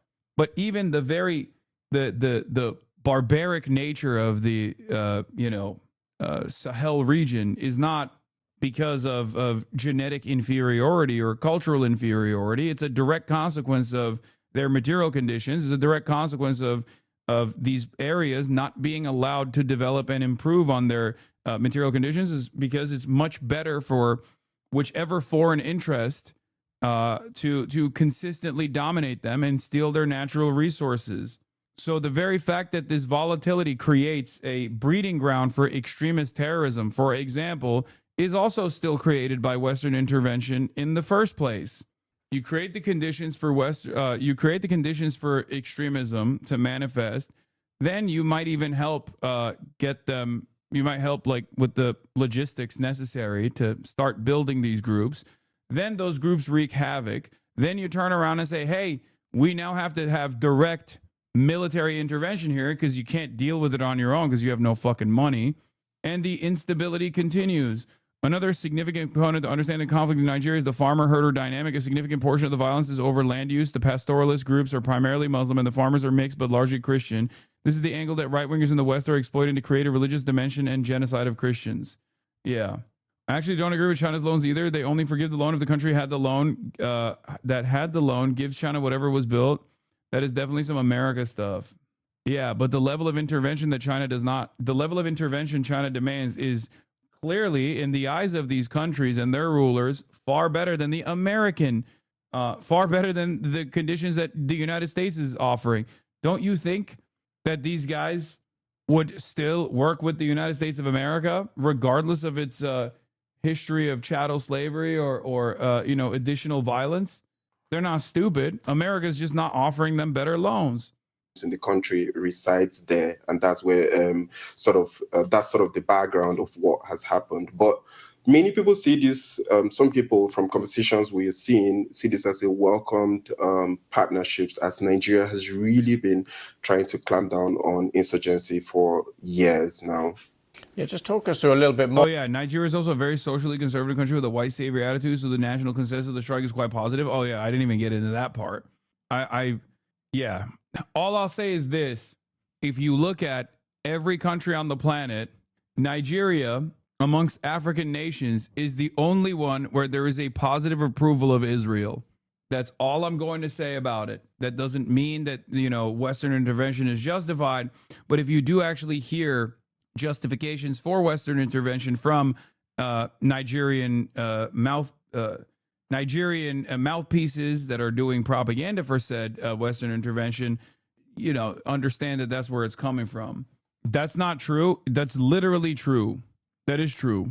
Nigeria is 50% Christian, 50% Muslim. That poll was done in the Christian area. I mean, certainly. I'm just saying that there is, there is an argument that, like, you will most likely hear in a similar style like Venezuela, you will hear from Nigerians being like, this is actually a good thing, potentially. So I just hope you understand where that's coming from.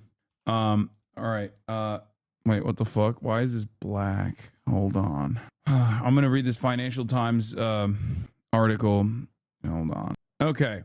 Why bomb Sokoto? Trump strikes baffle Nigerians. U.S. missile attacks on Christmas Day hit a part of Nigeria's northwest that is almost entirely Muslim. It was around 10 p.m. on Christmas Day when residents of the mainly Muslim village of Jabo in Sokoto State, northwest Nigeria, noticed an object resembling a small aircraft flying overhead. Shortly after, we heard a loud explosion and a huge ball of fire, one resident told local media.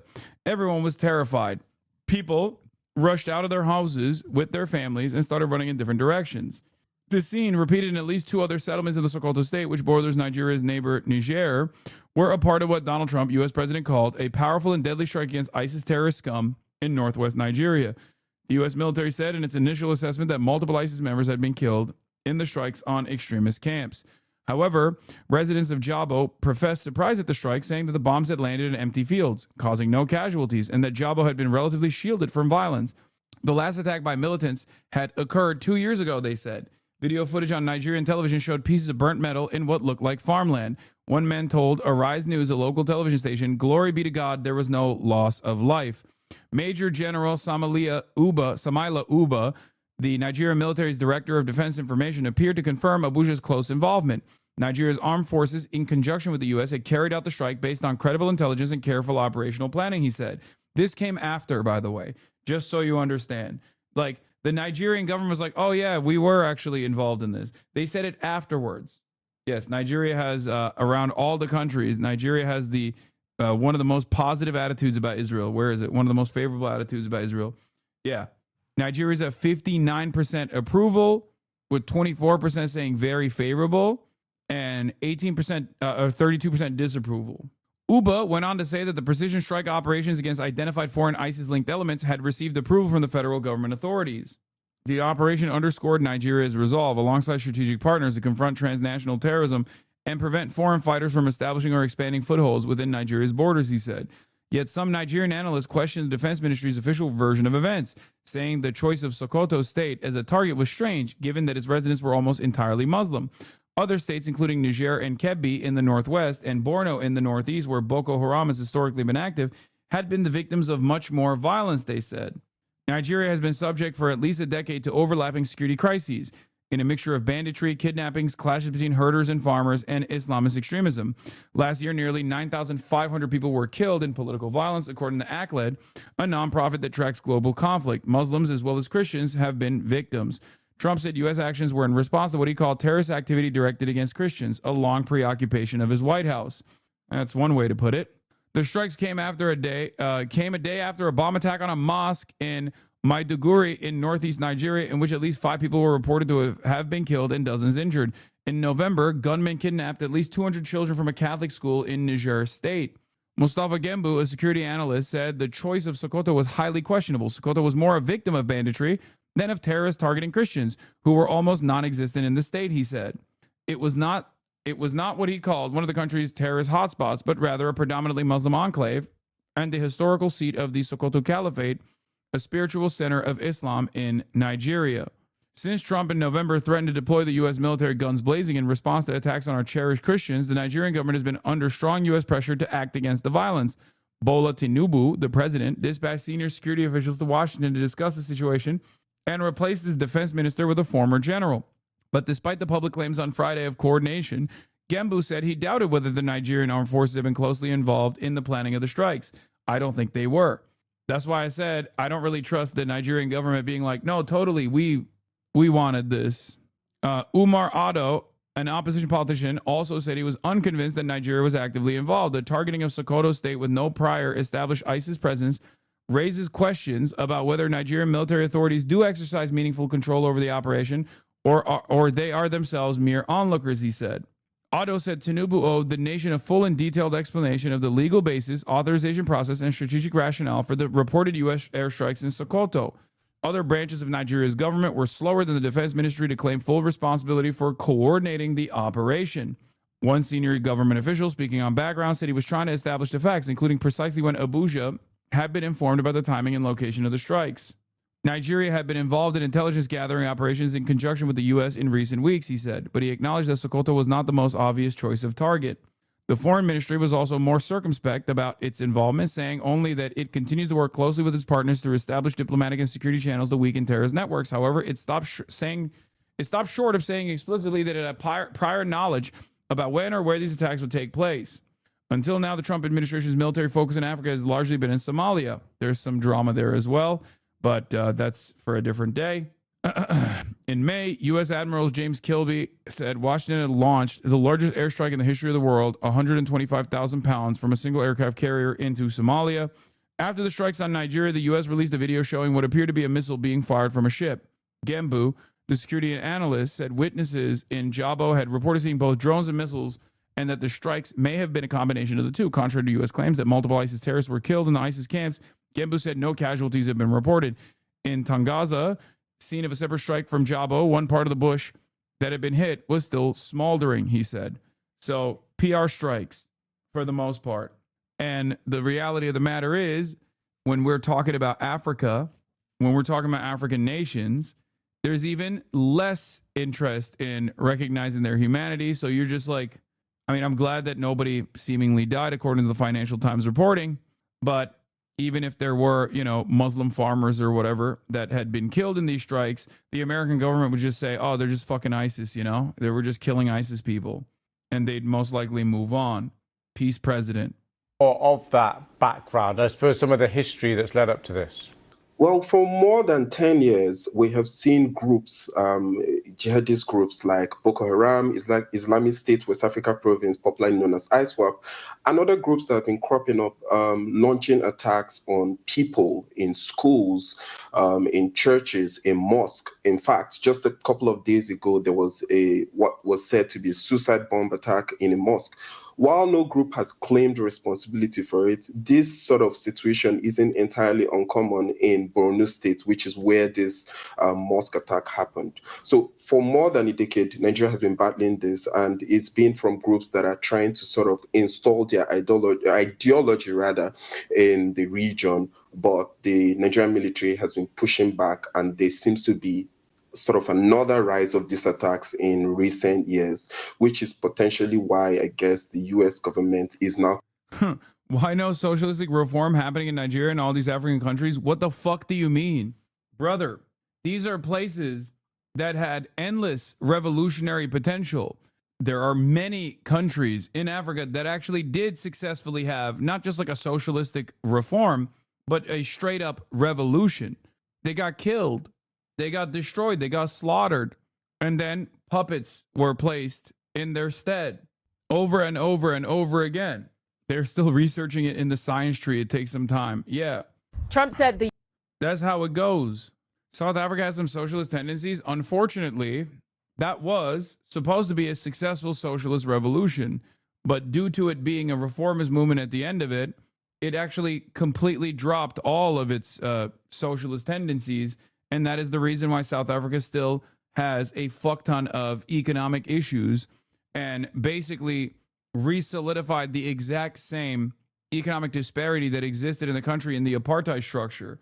All you got was a couple new black billionaires on top of the primarily white billionaires that run the country. This is a major issue with South Africa still to this day. Is all of the arable land, all the valuable land belongs still primarily to the white population, which is under 10%, but they own 90% of all of the most valuable land. the U.S. hit Islamic State in Nigeria because they were targeting primarily innocent Christians. Is this true? We fact-checked it. The U.S. has targeted IS in... One missing aspect of this, Nigerian separatists have been funding lobbyists to promote the narrative of Christian persecution to the Trump admin. Nigeria scrambles for U.S. influence without ambassador or lobbyists. Nigeria's lack of a senior diplomatic presence in Washington under President Bola Tinubu and an absence of lobbyist support has left it vulnerable to U.S. President Donald Trump's threat of military action over alleged Christian persecution. It is pretty fucking crazy that if you don't have like a couple $2 billion laying around where you can just like give them, I don't know, like a gold-plated armor or like a gold-plated plane or something, you're just completely left out in the dark. And Trump will literally just listen to anyone who has enough money to reach his ear. It's great. It's awesome. What a fantastic way to operate, dude. What a fucking fantastic way to operate. Abuja is scrambling to appoint an ambassador to the U.S. after 2 years without one. The move is part of a broader push by Abuja to appoint ambassadors to missions abroad this month. Regulatory filings examined by Semaphore show the Nigerian government has had little to no lobbyist representation in Washington since Tinubu took office in 2023. Instead, Nigeria has been outspent in Washington by Biafra separatist groups who, according to the filings, have focused on raising the issue of Christian killings on Capitol Hill to chime with a long-running narrative of conservative Christian circles. One longtime Washington lawyer who has worked with African governments described Nigeria's lack of senior representation of lobbyists in Trump's first year as shocking. By the way, they literally did do this with white genocide in South Africa. And instead, because South Africa does have lobbyists and South Africa does have ambassadors and a relationship with the United States of America, they were able to cut out the middleman, and it wasn't even lobbyists. They did it through white supremacist influencer networks, which is even fucking dumber than taking advantage of the lack of direct correspondence between two nation heads. It is fucking insane, and it worked. That's why Trump was running around talking about white genocide in South Africa. That's how stupid it is. One longtime Washington lawyer who has worked with African governments described Nigeria's lack of senior representation or lobbyists in Trump's first year as shocking. Cameron Hudson, a former White House Africa director, said that lobbyists could have given the Tinubu administration a better read of the situation in Washington. This is not an era to be casual about your diplomacy in Washington, he said. Tinubu recalled all of Nigeria's ambassadors months after taking office in 2023, and those posts, including at key security and trade partner countries like the U.S. and U.K., have remained vacant. Nigeria has instead relied on career civil servants at more than 100 foreign embassies and consulates to manage diplomatic affairs, an approach Foreign Minister Yusuf Tugar defended in an interview with Semaphore in October. It's not the case that all ambassadors need to be political appointees, he said. The strategy has raised concerns about Nigeria's foreign policy architecture in wider circles, but had not prompted an altered approach from the government until Trump threatened to review U.S. citizens in Nigeria. Tucker's office did not respond to Semaphore's request for comment on the reported move to appoint ambassadors. A list of potential candidates have been resurfaced. A person close to the Nigerian presidency told Semaphore, adding that lobbying is happening for plum posts. Ebenezer Obadare, an analyst with the Council of Foreign Relations of Washington, said Nigeria's institutional failings at home had exacerbated the situation on the global stage. Having an ambassador in Washington may not have forestalled the Trump verbal onslaught on Nigeria, but full diplomatic presence would have helped the country anticipate the country of particular concern designation and develop a game plan. Nigeria was bombed for an amazing reason. Yes. Separatists from Nigeria's southeast region have harked back to the country's Civil War era breakaway territory, which was called Biafra, and invested in lobbyists in Washington to push their cause on Capitol Hill and with the media. One filing showed the Biafra Republic government in exile, which is headed by Finland-based activists, paid Washington lobbyists Moran Global Strategies $10,000 a month over the last year. The communications showed that while they have championed their separatists as persecuted Igbo ethnic group, they have also made a point of claiming that they are being persecuted because of their Christian religion. In one letter to Hill staffers, the group claims that Nigeria's persecution of Christians continues to worsen. Shouts out to Nicki Minaj for that as well. Congratulations. There is a lot of involvement from the Nigerian diaspora as well, especially the wealthy southeastern Igbo diaspora. There remains a lot of resentment over the Biafra War and the crushing of the separatists by the northern-dominated army. Yeah, as is the case with violence that took place in South Africa that Donald Trump presented as white genocide, and that's an easier narrative for Americans to understand because it's white versus black. This narrative here is virtually identical. These are poor countries. There's a lot of instability. There's a lot of volatility. There's sectarian fighting. There's ethnic tension. And most importantly, there's always going to be people who are being dominated and the landed gentry that actually dominates them. And in that process, Trump will look at that and go, oh, Muslim Islamist terrorists are killing Christians. No, they're not. They're killing Muslims as well as Christians. They're killing everybody. You genuinely don't understand this? It's not the same parallel? Okay. I mean, if there's anything that I'm missing here, you can elaborate. But everything that I read on this before going live today led me to believe that this statement is consistent. Senior advisor to the United States President Donald Trump on Arab and African affairs, Masad Boulos, had described the allegations of religious persecution in Nigeria as misguided and inconsistent with the realities on the ground, affirming that terrorism in the country affects citizens of all faiths and ethnicities. And we actually saw that. We saw that with the targeting that took place. A couple days prior to this, there was a bomb that exploded in a mosque that killed Muslims. Obviously, there's no Christians in the mosque. 5 Muslims, a dozen other Muslim casualties in the process of the terror attack. But prior to that, they had actually kidnapped a bunch of Christian children from a Christian school. So it's never, it's not like as directional as the way that I think Western reporting or the State Department presents it as. And for the record, this has always been what? Boulos is Lebanese, by the way? Your theory is correct? Stop, bro. Oh, another Lebanese person in a pivotal role. Another Lebanese person in a pivotal role, dude. Oh, his daughter-in-law is Tiffany Trump. Wait. Yeah, he's very fluent in Arab. He's in charge of the Morocco-Algeria conflict. Oh, dude. He's also all over Libya too, right? The Great Lebanesement. Yeah, the Great Lebanese Replacement. Yeah, it's Lebanon-occupied government, dude. Anyway, we're going to move on from the Nigeria situation in a second and get into the Epstein files because Donald Trump is fucking losing his mind over that too. This brings back into attention just what exactly Austin Show does for work. Oh my God. Morgan is a moderator of mine. And as you guys know, Frogan is also Lebanese. Oh my God, what have I done? The infiltration was even here. The infiltration is everywhere. Mother of God. What is happening? Welcome to the Lebanese occupation. Yeah. 3 different countries, Syria, Somalia, and Nigeria, in the span of 1 week. But it's only after the strike in Nigeria that Trump mentioned IS killing Christians. The U.S. military's Africa Command said the strike on Sokoto State took place in coordination with Nigerian authorities and killed multiple IS militants. But a journalist on the ground told us that one of the communities hit has never been affected by insecurity. They're killing record numbers of Christians in Nigeria. The U.S. military strike comes weeks after Trump warned that Christianity faces an existential threat in Nigeria and threatened to military intervene, he says, over the failure to stop violence targeting Christian communities. After the operation, Trump posted on Truth Social that the United States launched a powerful and deadly strike against ISIS terrorist scum in northwest Nigeria, who have been targeting and viciously killing primarily innocent Christians at levels not seen for many years and even centuries. So according to data, are Trump's claims of Christians primarily being targeted in Nigeria even remotely true? Nigeria is roughly split between a Muslim population predominantly living in the north and a Christian population living in the south. Each dot on this map marks an incident of militia violence, including Islamic State, West Africa Province, and Boko Haram attacks. And the spread of dots across the map suggests that violent attacks, including forced abductions and sexual violence, are more evenly spread across Muslim. I think this kind of narrative, like, oh, we got to defend our big, beautiful Christians in Nigeria, is also stupid, because I don't think a lot of people, I don't think a lot of these fucking people, like Americans, give a shit. You know what I mean? As I said before, okay, let's say we have a mass exodus of Nigerian Christians that come into the United States of America. You think all of these people that supposedly care about Christianity are going to be up for that? Fuck no. Yeah, they don't give a shit. I don't think they give a shit at all.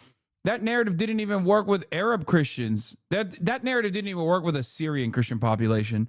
Okay?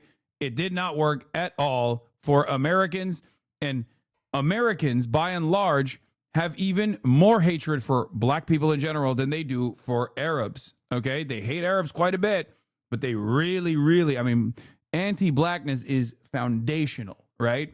So these guys don't give a fuck. They don't give a fuck about this whole, like, oh, we're defending Christianity. It's just a talking point for them. Muslim and Christian areas in Nigeria. In fact, there are a higher number of attacks taking place in Muslim areas, 1,628 incidents versus 865 attacks in Christian areas, according to data from December 2025. This chart tracking it.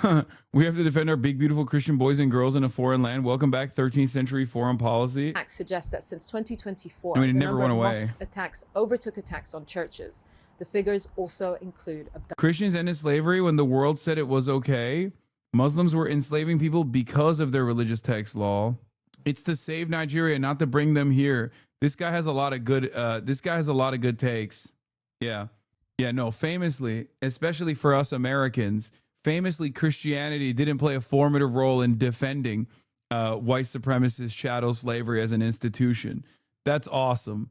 Yeah. Guy who definitely has no stake in this and isn't fucking brain broken.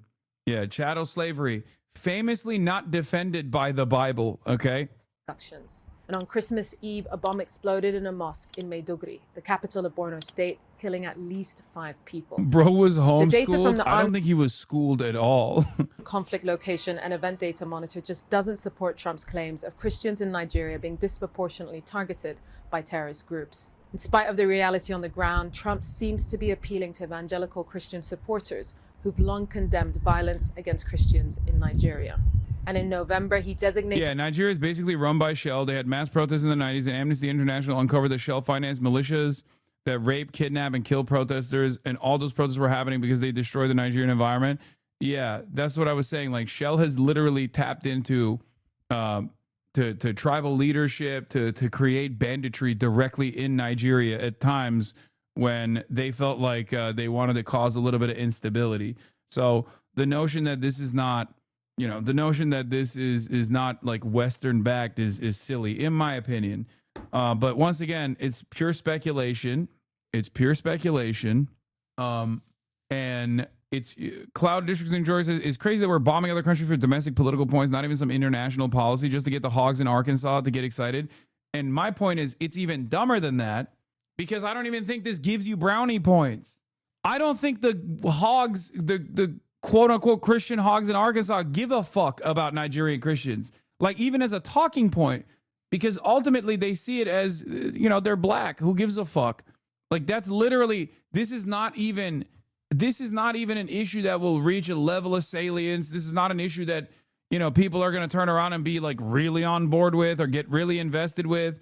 It's no different than when they try to do fucking PR for the Syrian Christians, like the American Enterprise Institute was like, yeah, we got to save the Syrian Christians by doing more intervention in Syria. And I don't think anybody even remembers when they were doing that, right? Do you remember that at all?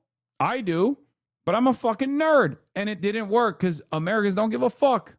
Nigeria a country of particular concern over the alleged persecution of Christians and instructed the Pentagon to prepare for... Why do leftists have the urge to blame America for every little thing that goes wrong in the world? I'm Nigerian, and these terrorists are funded by Muslim elites in the north, not by the U.S. There was a whole investigation that revealed financiers last week.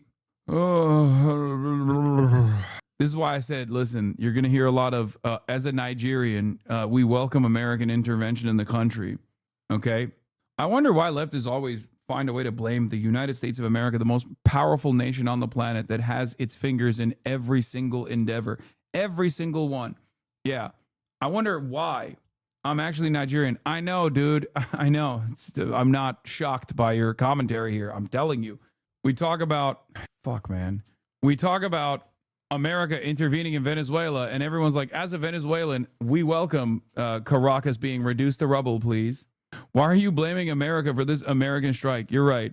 I think America should keep blowing up random Muslim farmland over and over again to try to desperately scrounge some W's for the American heartland that will get excited at the prospect of defending the Nigerian Christian population from afar. This will solve the issue. And for the record, before people doubt that he's Nigerian, I have no doubt that he is Nigerian. Possible action in Nigeria and threatened to cut U.S. aid. The Nigerian government has publicly acknowledged that it cooperated with the U.S. on precision hits in Sokoto state while maintaining the line that armed groups target both Muslims and Christians in the West African country. The United States. Anyway, we got a Zelensky. President Zelensky says he and President Trump have a... We got a Zelensky update. Zelensky says he's meeting with Trump in the near future amid hopes of a peace deal. Apparently, it's going to happen on Sunday. You didn't care when Muslims and Christians were being killed mercilessly. You guys didn't care as soon as Trump got involved. Now everyone's an expert in terrorism in Nigeria. And for the record, I hate Trump. Oh, my mistake. What's your solution? As a Nigerian person, what do you think is the best idea? Do you think more American intervention, direct American intervention, is a better alternative? Where's Daddy Hassan? Where's Daddy Hassan? I want my father.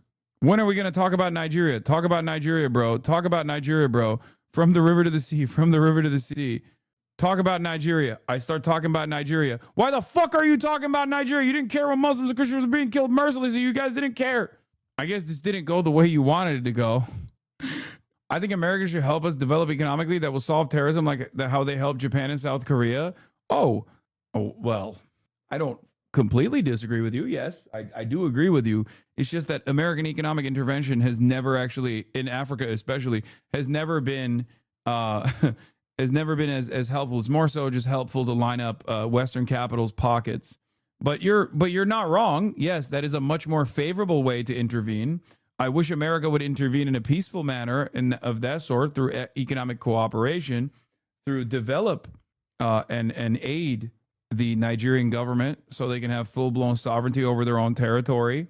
I just don't think that they're going to do that. I think it's just going to be Shell Corporation owned in perpetuity. But, you want America to do China in Nigeria. Maybe they will. Probably not, though. Isn't this the guy that abuses dog? Yes, I'm the guy. You're at the right stream. All right. Let's hear what Zelensky has to say. Agreed now to meet amid hopes that a peace deal could perhaps be inching She woke up. Oh, speaking of abuse, also, Kai got a fuck ton of gifts for Christmas. Look at this shit. Number 1, handheld dog treat launcher. Okay? This is so I can shoot her when I'm done shocking her and I'm shocking the world. Okay? When I'm done shocking her and electrocuting her, I can shoot her directly in the face with treats. That's number 1. Numbers 2 and 3. A little beef stick. Well, not even a stick. Ziwi venison shank bone. I wonder if she has any idea what this is. And also a Peaks and Paws premium dog chew for dogs under 80 pounds, X large Echo Pack. It's one of those one of those chew things. But last but not least, the craziest one is the holiday doggy donuts from the Dog Bakery. And this shit looks appetizing as fuck. So much so that I want to taste it first. You know, just to make sure it's not poison. You feel me? Kaya, come here. Look at this. Bro, this is delicious. What the fuck? Oh my God. Yeah, Phantom Tax. That's actually good. That's pretty crazy. Laura Loomer impression? Dude, what the fuck is this made with? Ingredients you'll love: wheat flour, baking soda, baking powder, applesauce, honey, shortening, peanut butter, carob chips, yogurt chips, and sprinkles. It's actually like high Kirk. That shit was bomb. Okay? Not even a joke. That shit was actually bomb. Don't eat it? I did. Look at her fat ass enjoying it. It just tastes like apple-y. Her fat ass is not less than 80 pounds. Yeah, she's 120 pounds. What of it? Anyway, let's get to Zelensky. Closer. Ukrainian official telling ABC this morning that the presidents will meet on Sunday in Florida. The White House yet to confirm the meeting, but it comes just days after Zelensky said he is ready to pull troops back from the areas of Ukraine's eastern Donbass region that it still controls and turn them into demilitarized zones. And that is significant. The furthest he has gone in compromising on Vladimir Putin's most difficult demand, that Ukraine surrender all of the Donbass. Now, President Trump's top negotiator Steve Witkoff and Jared Kushner spoke by phone with Zelensky on Christmas Day yesterday, again discussing security guarantees for Ukraine. But the problem is there is still no sign that Vladimir Putin is actually ready to accept this new peace proposal. The Kremlin is almost certain to reject Zelensky's condition that Russia also pull back from the demilitarized zones. And the reality is that it's still very hard to see a deal being reached yet. Will? Still a long way to go. Patrick Reevell in London for us. Thank you. Give us a good one. Oh, this was fucking crazy. Okay. Joe Rogan and Shane Gillis did a pod. And in the podcast, Shane Gillis, I think, jokingly refers to Nick Fuentes as the next president. And Joe Rogan, not so jokingly, jumps on the statement as a, great idea. Okay. Where is it? Hold on. Let me see if Yeah, Gillis gives a shocking example as a joke. Rogan takes it completely sincerely and goes on a diatribe about groyperism. And the internet comes away thinking that Shane is a Christian nationalist. This is a perfect distillation of Joe Rogan. He fundamentally misunderstands comedic instincts, soapboxes about how he's a victim, and somehow still shapes the narrative via pure art. Oh, that scared me. I thought she was throwing up. Via pure R-wordation, he controls reality. Now, I don't know if it's a joke or not. So we'll see. But I did see this clip. War. You'd think we'd have more presidents. The Catholics. Yeah, they only had one. Biden, right? too. Oh, Biden's Catholic. We got Biden. Allegedly. True. We only got one. They got Allegedly. Yeah, Biden's not a real Catholic. shot. And then Biden was doing auto sign. Give us a good one. Yeah. You got anybody in mind? What? Nick Fuentes? He could probably win in a few years. Hold on, let's talk. Listen, he couldn't have existed before, right? 10, 20 years ago, couldn't have existed. Now, super popular. What's 20 years from now look like? Maybe someone like that can win. Well, we'll see. Fuck Shane for that. Bro, he's like clearly laughing. He's like, yeah, Nick Fuentes, wouldn't that be crazy? And Joe's like, actually, yeah. Like, what do you mean? Like, Shane Gillis brings it up as like, how funny would that be? And then Joe's like, no, actually, that's good. That's actually a good idea. We should do that. I gotta pee so bad. We gotta wrap this up anyway. I'm sorry, down. 4:18. We got that one at the buzzer. Yeah. Well, listen, I will say this about it. It's fascinating. I like that instead of wrapping it up, he's like, let me talk about it a little bit further, just so people do not mistake my fascination with Nick Fuentes as me going along with what Shane presented as like a possible threat to American democracy. Let me explain to you how I mean it. Watch that. There's like a whole group of people that feel very unrepresented in the world, and especially like young men. And here you got this young guy with a very high verbal IQ, and he also does a lot of shit posting, a lot of talking shit, a lot of trolling, says women shouldn't be allowed to vote, says wild shit. And that Piers Morgan thing is like, bro, that was like an expert sparring with someone who thought they were an expert. Sure. Like they're playing two totally I different agree. games. And it's also the thing that people try to get Fuentes on is that he's still funny as fuck. It's funny. So that's where you're in a lot of trouble. When he hits him, do you think you made jokes about the Holocaust? He goes, too soon? Like, dude. And you could see he's wild. You could see Piers going, "Oh fuck, bro!" When he was like, "Me mom died," I was like, "Holy shit, bro!" He got hit. He got hit with a missile on that one. Before people go, "Oh my God, how are they saying this?" For the record, Nick Fuentes is not trolling when he says that shit. But you have to understand, most people don't have the same social investment that you do towards, like, being tolerant to marginalized groups. Okay. You need to understand this. You need to snap out of your bubble. It's the same with like people who make fucking George Floyd jokes over and over again. I don't think that shit's funny at all. Okay? I don't think that shit's funny at fucking all. And yet, according to some of the dumbest fucking right-wingers on the planet, it's all the laughs. Okay? It's the most funny thing that they've ever encountered. And bro, stop defending Shane already. Come on. There's no defense of Shane Gillis here at all. I'm simply explaining to you what is going on in the fucking world, okay? What is going on in America? A big part of the reason why this is now considered another thing to laugh about is partially because the right wing totally fucking dominated. The right wing totally dominated the whole, like, oh, the left is being annoying woke scolds over and over and over again. They nonstop hammered that point over and over and over again, while they were also being annoying woke scolds themselves. But they were able to successfully make this like the left's, self-identified movement. And ironically enough, a lot of people on the left did contribute to this because they were like, yeah, no, we are woke scolds actually. And a lot of people on the left also do present this as like their number one issue. Right wingers don't do that. They complain all the fucking time, but then when called into question whether or not they're being woke scolds, they go, "Oh, how dare you? No, of course not. We're not woke scolds at all. We would never do that." Okay, liberals don't do that. Rad libs, liberals, leftists, we love adopting that framing and adopting that identity. We don't even want to lie about it. At least the right wingers lie about it. They don't give a shit about hypocrisy. They lie about it all the fucking time. And ultimately, yeah, but you think Charlie Kirk jokes are hilarious, law, which so do I, law, but that kind of ruins the point. Brother, I have never, ever made it seem as though I was in any way, shape, or form playing civility politics. My most famous moment that has been posterized in the last New York mayoral race was saying America deserved 9/11. The fuck are you talking about? The fuck? For me, what matters a lot more is your worldview, your policies, what you think responsible governance looks like, how we improve people's lives. Okay? There's never been a moment where I've been like, oh, wow, we just gotta really reconsider this shit. But you need to understand, it is a more consistent position on the right, partially for this reason. And a lot of right-wingers don't understand.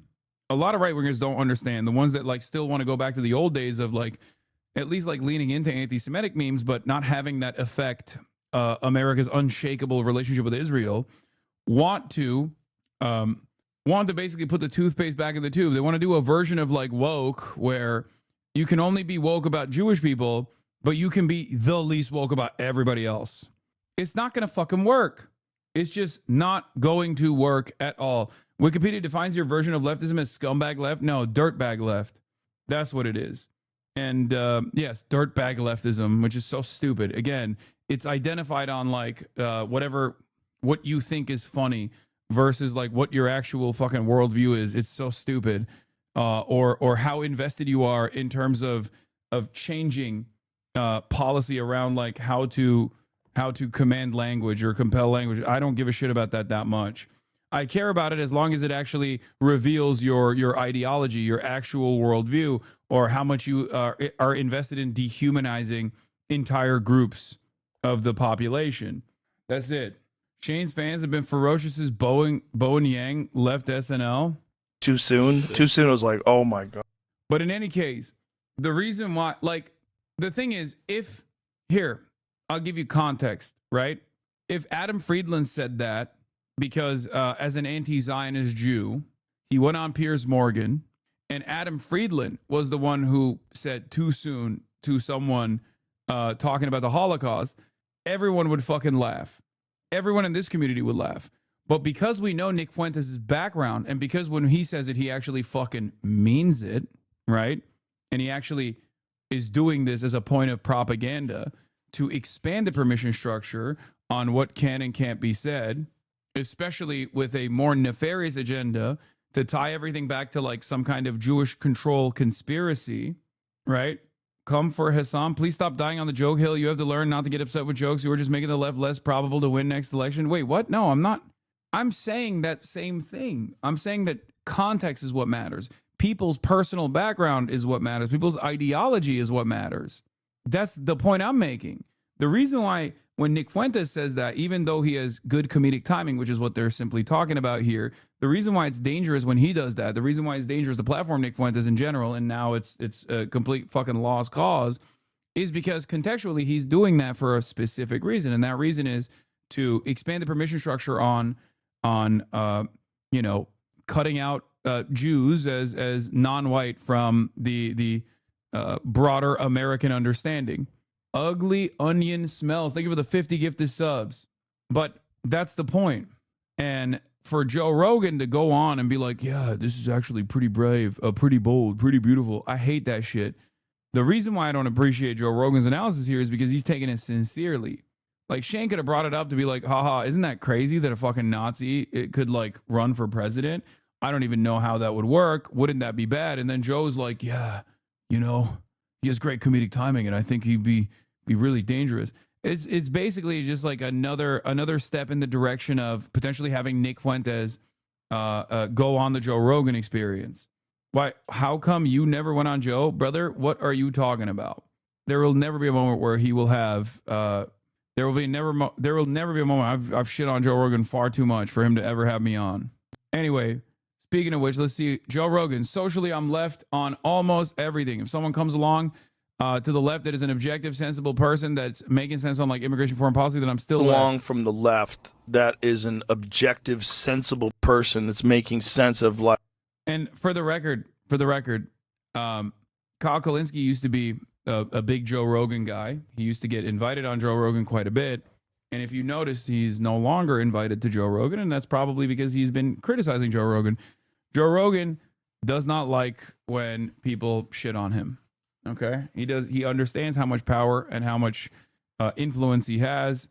He's not invested in offering that platform to people that are going to be reasonable in their critique. He wants dick riders. He wants dick riders through and through. That's it. Like immigration, foreign policy, then I'm still left. Right. I'm still the same person. Me too. I'm still because socially I'm left on almost everything. The hard right is to me just like the hard left. Mm-hmm. The crazy fucks that are out there on the fringes, and they sort of define the left and define the right for everybody.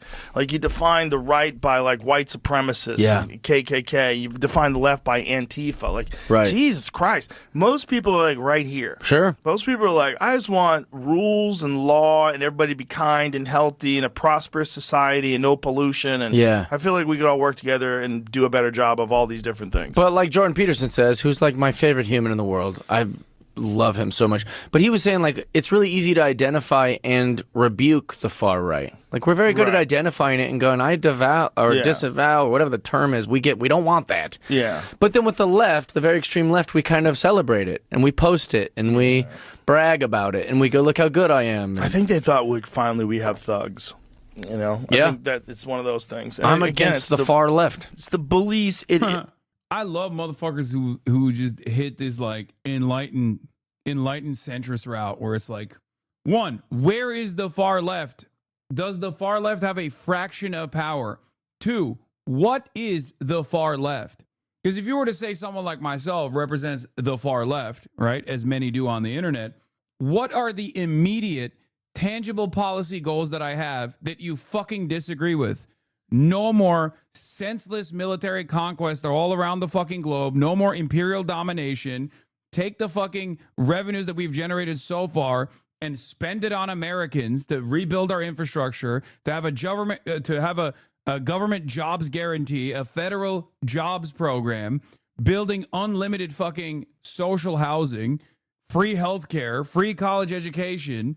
Wow, the fucking far left. How terrifying. America is one of the countries on the planet that is actually capable of doing this because we have all the fucking money.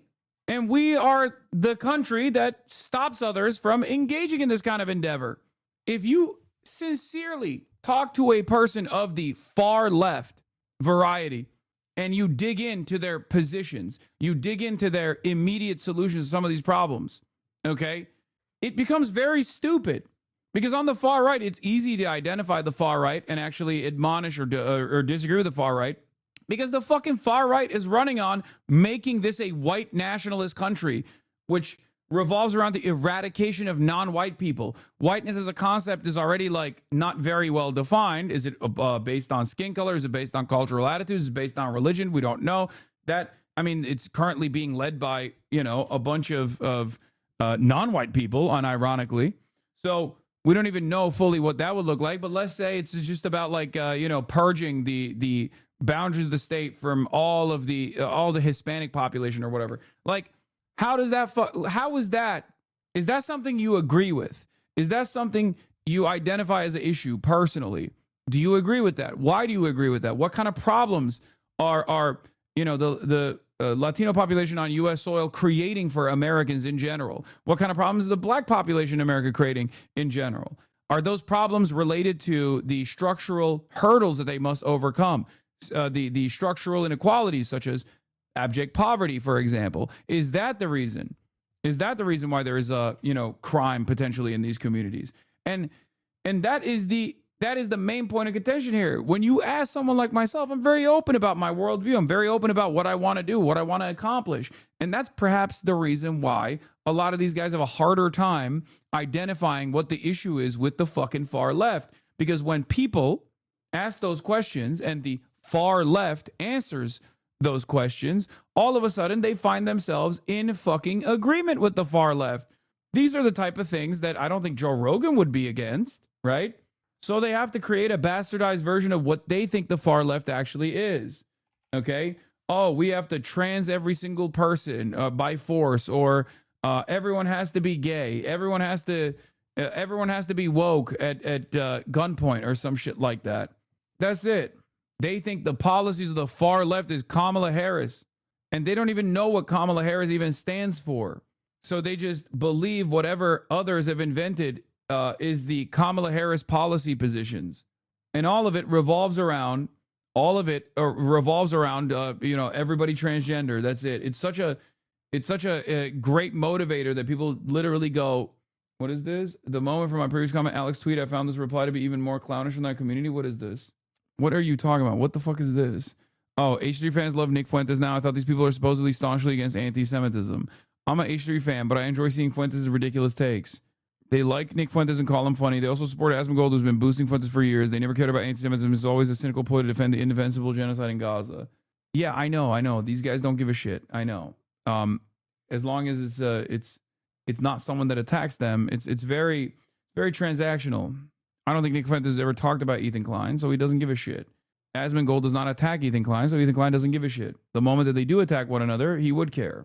Much easier to do this when you have no real investment in politics at all, and you just simply look at it like a reality TV show, as many of these guys do. They are also in a much more privileged position than their audiences, so they can actually shelter themselves from the immediate impacts when the political landscape changes for the worse. But their fans, who actually also advance the causes of their favorite content creators, cannot actually shelter themselves from the impact of changing political discourse. That is the major problem. But it's really interesting because like a lot of people will turn around and say, Hassan, you're rich. Hassan, you're this. Hassan, you're that. As they think that this is somehow a point of hypocrisy for the things that I advocate for. They say, I'm far too privileged. I don't give a shit. And it's like, brother, then why don't I just fucking turn around? First of all, Asmongold, Ethan, also rich, richer than I am, really.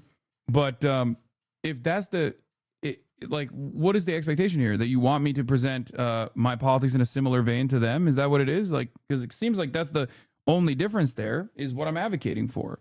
So I guess you would be fine if I was just as wealthy, but then also didn't say that there is a better way out there to fix society. Anyway, so yeah, that's where we're at with the Piers new Fuentes Morgan stuff. thing. As 2020. New poll shows how American sentiments on Trump changed in 2025. You can't compare your wealth to Asmongold. He saves up by living in shit. Yeah, no, he unironically, he actually presents himself as much poorer than he actually is. And that's why people fall in for that marketing where they go, oh, he just clearly doesn't care about, money because he lives in filth. I don't do that. I just, there's been noticeable improvements in my living standards as I've made more money. 25 comes to a close. CBS News is looking back on all the news that made headlines this year. Lindsay Reiser has more.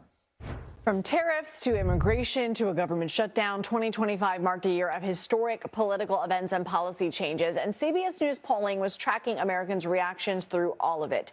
CBS News Executive Director of Elections and Surveys, Anthony Salvanto, joins us now to break all of this down. So, Anthony, let's go ahead and start with the new Trump administration. How did people react at first, and how did their views change? Hey there, Lindsay. Yeah, let's go to January and start off with the Trump administration. When it first came in, oh boy, immediately afterwards, people told us in big numbers they thought he was doing what he had promised in the campaign. And there was also a lot of optimism about the economy going forward. What we subsequently... When is your 2025 recap, your year with Stack Associated Press style? I don't know. It's dependent on Hassan and when Morgan will pull through, because there's like a bunch of different things that we're working on right now to do year-end recaps. I assume in the next... I assume it'll come out soon in like the next week before the end of the year. They started to see, though, is a theme that would stretch throughout the year, and that was people talking about costs, talking about prices. This is a snapshot from February, but we saw people saying throughout the year they still thought prices were high, were still going up. That was important because as we saw through the year, and this is from one of our most recent polls in December, we often found people finding the administration they felt wasn't putting enough focus in their mind on trying to lower prices and also describing things with regard to inflation as better than people were really feeling. So what happened with all of that? Well, what we saw from U.S. economy ratings was that they stayed low. And they weren't just low this year, frankly. You'd have to go back even to 2020 to find the last time a majority of people had said that the U.S. economy was good. So this is a years-long trend, if you will, and it really still was all about those prices and those costs. The approval ratings for the president's handling of the economy is kind of a result of those feelings, because he started out pretty high. Right-wingers are silent about economy because Trump is ass funny, vibeflation. They're not. I think there's a reason why every time a right-winger is asked about how they measure Trump's performance, they always say, oh, well, any day now the economy is going to turn around. And you wouldn't be saying that if you actually thought he was doing a banger job. Because there have been moments where they've been openly defending Trump's policy positions and shit like that in the past. Well, one must ask the question why they're not doing that currently. Okay? The reason why they're not doing that currently is because there's not really much that they can defend here. You feel me? They just straight up, at most, what they can say is things will improve eventually. That's it. Or they'll say, oh, he's just still cleaning up after Brandon's mistakes, right? If they actually felt a positive impact in the economy, they would say, oh, they would wear it on their fucking sleeve. They would ride with it. Right? They would say, oh, dude, what the fuck are you talking about? Trump is doing great. My 401k is looking so good. Oh, my God. My small business is doing better than ever. That type of shit. It's so funny that they can't even like talk about the GDP because obviously its impact is negligible on the average person. And it's that I think that basically creates even more of this difference in the way that people are experiencing the economy when the administration comes out and says, oh, dude, it's fucking awesome. Look at Look at the GDP increase in the last quarter of this year. We're doing a great job. There was really, really funny take that I saw. I forget. It was from one of the fucking dipshits. I think it was Lutnick. It might have been Butlick that said it, but it might have been Butlick who came on television and was like, yeah, everyone here, hold on, here. You got to see this. This is fucking awesome. Yeah, here it is. Here he is on Fox News, okay? Howard Lutnick, also known as Howard Butlick, okay? Here's what he had to say. Here's how he's selling the GDP growth this last quarter. GDP growth, beating it by a full point of 3.3. How does that affect our bottom line, our pocketbook issues? So just think, the whole world out there in the third quarter, the United Kingdom grew 0.1, the European Union grew 0.4, and Japan fell 0.6%. Fell 0.6%. Donald Trump's economy grew, the United States of America, the biggest economy in the world, 4.3%. What that means is that Americans... Yeah, what does that mean? What does that mean, Butlick? Tell us what that means, bro. Overall, all of us are going to earn 4.3% more money. We're making a raise. It's a simple way to do it. I love that, dude. That's awesome. Yeah, go ahead. Go present this message in the fucking heartland, okay? Go talk to some dudes. Go talk to some dudes like, oh, we are all, our economy, we are all 4.3% wealthier. I love that, dude. I fucking love that. Go play this at every town hall. You will get run out of every goddamn town hall, dude. Are you fucking kidding me? We've got more jobs, lower energy costs, and lower interest rates coming. This is the golden age coming. Yeah, in the future. But I thought you said 4.3% increase, 4.3% growth means everybody got 4.3% extra money in their pockets. I don't understand. But it's still right around the corner? How does that work? Yeah, the economy isn't broken, it's working as exactly as intended. You were told GDP growth equals prosperity. 4.3% GDP growth, 166 billion in corporate profits, 4.6% unemployment, 0% real income growth. The economy grew, you didn't. This isn't a bug, this is the feature. The 20th century ran on a deal. Your labor, their profit, your paycheck. The deal is over. Productivity now routes around workers. AI handles the task. I mean, I don't think it's just like AI and whatnot. I think it's more financial engineering. It's finance capital. GDP is growing because money is exchanging hands, but the hands that it's exchanging are a tinier number of hands than ever before. It's not because of AI, okay? It's not because of AI at all. It's because there is no reason to ever trickle that money down, even by crumbs, down to the average person. They can just literally exchange the same $100 billion amongst like 4 fucking companies as we did in this last quarter. And go, look at all the fucking GDP growth. I saw another version of the dog poop joke that I always make. The classic 2 economists are in the fucking forest, and they are walking in the forest side by side with one another. One of them sees dog shit on the ground, says to the other economist, hey, if you eat this dog shit, I'll give you $50. Okay? The economist says, sure, bet, let's do it. Eats the dog shit. They keep walking. Now they encounter another piece of dog shit on the ground.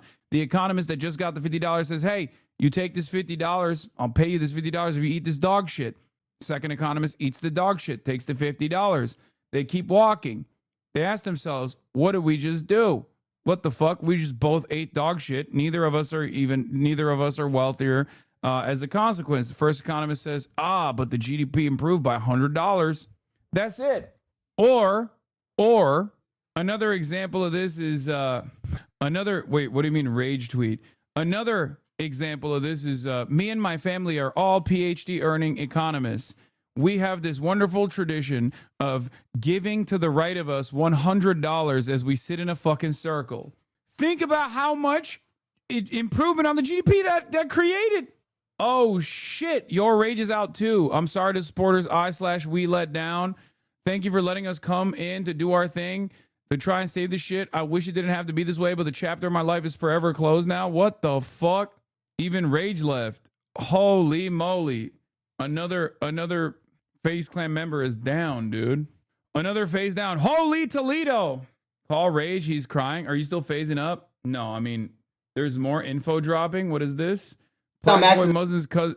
Blackboy Max's cousin, Fatboy Dip, reveals that FaZe Banks sold Max's identity to Spotify for a 5-month, $400,000 deal behind Max's back. Wait, what? Okay. Accent. I'm gonna be honest with you. I think I mean this is really, really crazy shit. And I suspect that because Fatboy Dip does not have the same non-disparagement clauses that Max has, he can't say anything himself. But because he was in those rooms as well, you're the common denominator, the FaZe boys that left so far. What do you mean I'm the common denominator? I'm friends with all the fucking FaZe boys. He's a partner of Spotify, right? He did not have that sponsorship at first. FaZe did. And this is how it happened. They redid Max's house, right? Redid his shit. And they're like, yo, can we put up the Spotify shit for this video? It's sponsored. Max is like, yeah, whatever, that's cool. After the video, I'm like, yo, take that shit down. You're not getting paid, nigga. These niggas start saying, nah, this shit hard as fuck, bro. Like, that shit just look good and make it official, bro, to Spotify, da-da-da. This shit look official. I'm looking at this nigga. And this is where I'm like, how does Max have ego? Because this nigga's like,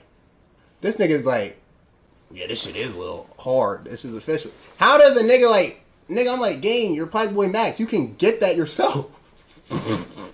And if you want to split it, that's cool.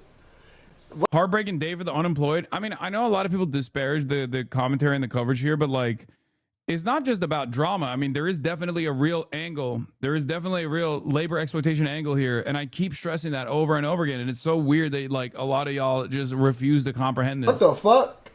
So this is where, we end up taking it down. Little dude, we know they're selling. Yeah, no, it's not interesting. You are just invested, to be honest. Or perhaps, a lot of you don't realize how interesting this is for many other people from the fascination and the drama angle. And me covering this specifically from a labor angle is probably a little bit enlightening for a lot of younger audiences that are covering this, or younger audiences that are tapping into specifically the drama angle. And maybe I just do what I'm doing and you shut the fuck up because I'm the streamer and you're the watcher, you know? Perhaps that's a good way to connect the dots for you.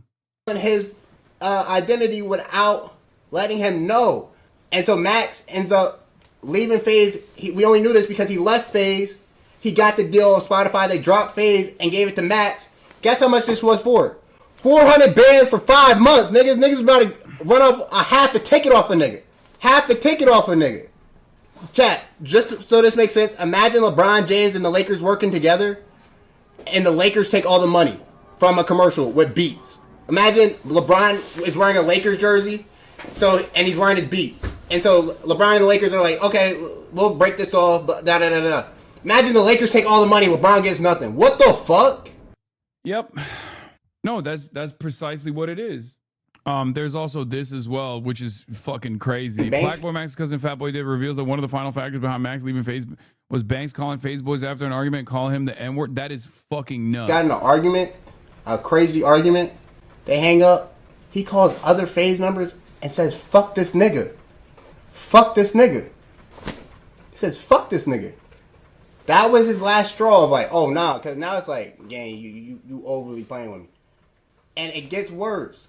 This nigga is called, when Max left, he called him like, yo, bro, why you leaving? Why you leaving? He would give him all the reason. He's like, yo, bro, the last reason for real was, you called me a nigga. You know what this response was like? Who said that? Who said that? Who said that? What? And he's like, bro, it doesn't matter. It doesn't matter. I know you said that shit. I know you said that shit. He's like, bro, I was angry, but keep it a buck, bro. That's not the reason you left FaZe. Keep it a buck. Don't put that on me, bro. You know I'm going through a lot, bro. You know I love you. You're going through a lot. I'm going through a lot. Don't put that on me, bro. Max like, yo, bro, I'm not going to expose that shit. Like, it don't matter. Like, I'm going to take that on the chin. I don't care, bro. I'll be the evil nigga. But you said that shit. He's like, if I did, it wasn't on no racist shit, bro. Like, nigga, what? Who said the N-word? He, Banks did. like in a classic quirked up white boy who says the N-word colloquially all the time kind of way, but it's still fucking completely unacceptable. Obviously, it's just like, you know, it's no different than it's a similar situation. Allegedly, a similar situation took place in a non-alleged manner when Kai Cenat had gone through a similar thing, if you fucking remember, with the McDonald's chicken Big Mac saga with another white boy that loves liberally dropping the N-word. Yeah, it was Tav, I think, right? Aiden's former manager, and he's like homies with all those guys, and I think he literally also works for the company as well, potentially. Tav is Israeli? No, I think so. Wait, someone called Kai Cenat the N-word? No way. Yes, dude. Do you not remember this? This was a Kaya. There's no more treats over there. Get out of there. Another free-spirited dude. Yeah. Miami chat. Blackboy Max's cousin Fatboy did expose FaZe Banks to Parks by revealing he would be Two-Face and talk behind Siggy's back as he heard everything in the car with Max. This nigga Banks was calling Max in the car, saying like, "Yo, bro," they were just talking. And they're like, "Yo, this nigga Silky though. He's lazy as fuck." Da da da da da. Yo, you would have thought we was in a skit, talking crazy shit, not even knowing Max was on speaker. Silky is right next to Max, talking crazy shit about the nigga in Miami, saying this nigga's lazy. I don't know about this nigga. And when he comes back, yo, this is my brother. This is my brother. So I guess we all fake then, nigga. I guess we all fake as fuck. Silky hearing everything. Yo, gang, he was talking shit about him for like 10 minutes. We were like, yo, I'm literally like, yo, are we in a skit? Does he know Silky's right here? He has to. He has to. In Miami chat, this nigga Banks was calling Max in the car, saying like, "Yo, bro," they were just talking. And they're like, "Yo, this nigga Silky though. He's lazy as fuck." FaZe by these. Fatboy did reveals FaZe Banks was kicked out of FaZe Clan by Blackboy Max, Silky, and the boys, but FaZe was sold to a group called Hardscope that Banks is a part of, meaning he's still involved with FaZe. And Fatboy Dip calls FaZe Banks a liar. Okay, this actually ties everything together because like we were talking about the Hardscope part of this equation by the FaZe members, right? And they wanted Kalish to run it. I covered it earlier today talking about Hardscope, which is owned by the same guy that owns DraftKings. Okay, the guy that owns DraftKings, which is one of the primary investors into the new FaZe, then created a separate management company called Hardscope, which I assume FaZe Banks is still a part of. So even though Banks sold his percentage on, he sold his ownership percentage in FaZe, he, I guess, still had some level of control over FaZe activities because I think they wanted to put him under contract with Hardscope. Max leaves, so now there's this thing called Hardscope that now owns FaZe, which Banks has a part of. So you still part of FaZe. What are you talking about? Niggas is liars, bro. You still are part of FaZe because you own Hardscope, nigga. What the fuck? Bro. Does FaZe conflict Reese is interpersonal when it should be framed as cosplays? Nobody's bitching about their boss. No, they are. They're bitching about the ownership. That's entirely what it is. That's like ownership and corporate demands coming down that are ownership and corporate demands from the people that are working, the people that are fucking making the content. Bro, you gotta see what I'm saying, chat. Niggas be lying, bro. Niggas is liars. And then they say the same shit to them. We need 20%. They brought back the deal because niggas is not having. I guess niggas is broke. They needed money. So they used the same deal they said we're not doing, but now it's Hardscope and not FaZe doing it. Do you all see what I'm saying? So you are a part of FaZe because you own FaZe still because Hardscope owns FaZe. You own a percentage of Hardscope. I don't understand why this deserves so much attention. It doesn't. I think maybe they thought that they could keep quiet on an issue with so much interest, partially because of the non-disparagement clauses that they might have had with all the people, like all the content creators specifically, not thinking that there might be, you know, assistants and managers and other people that are also involved in the deal making process that did not get this same that did not get put under the same NDAs or non-disparagement clauses so they can just fucking sing about all the things that they experience or all the things that these other content creators experienced.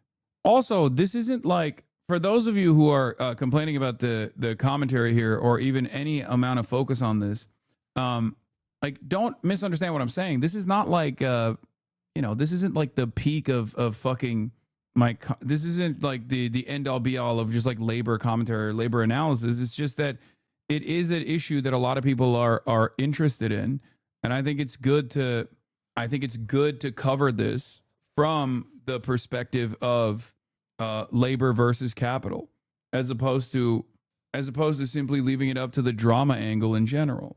That's it. I mean, you can just say it's like Twitch drama, but it's like some of the biggest streamers in this fucking sphere going through a labor-related issue. This is why we got to broaden our stream topics again in 2026. Chat is a toddler fit whenever you talk about shit that isn't direct literal news. And this is direct literal news as well. It's not about like fucking, why do you have to defend what you want to cover? Isn't this your stream? Because I have a bunch of fucking 38-year-old toddlers with incredible entitlement. And they love backseating the fucking stream.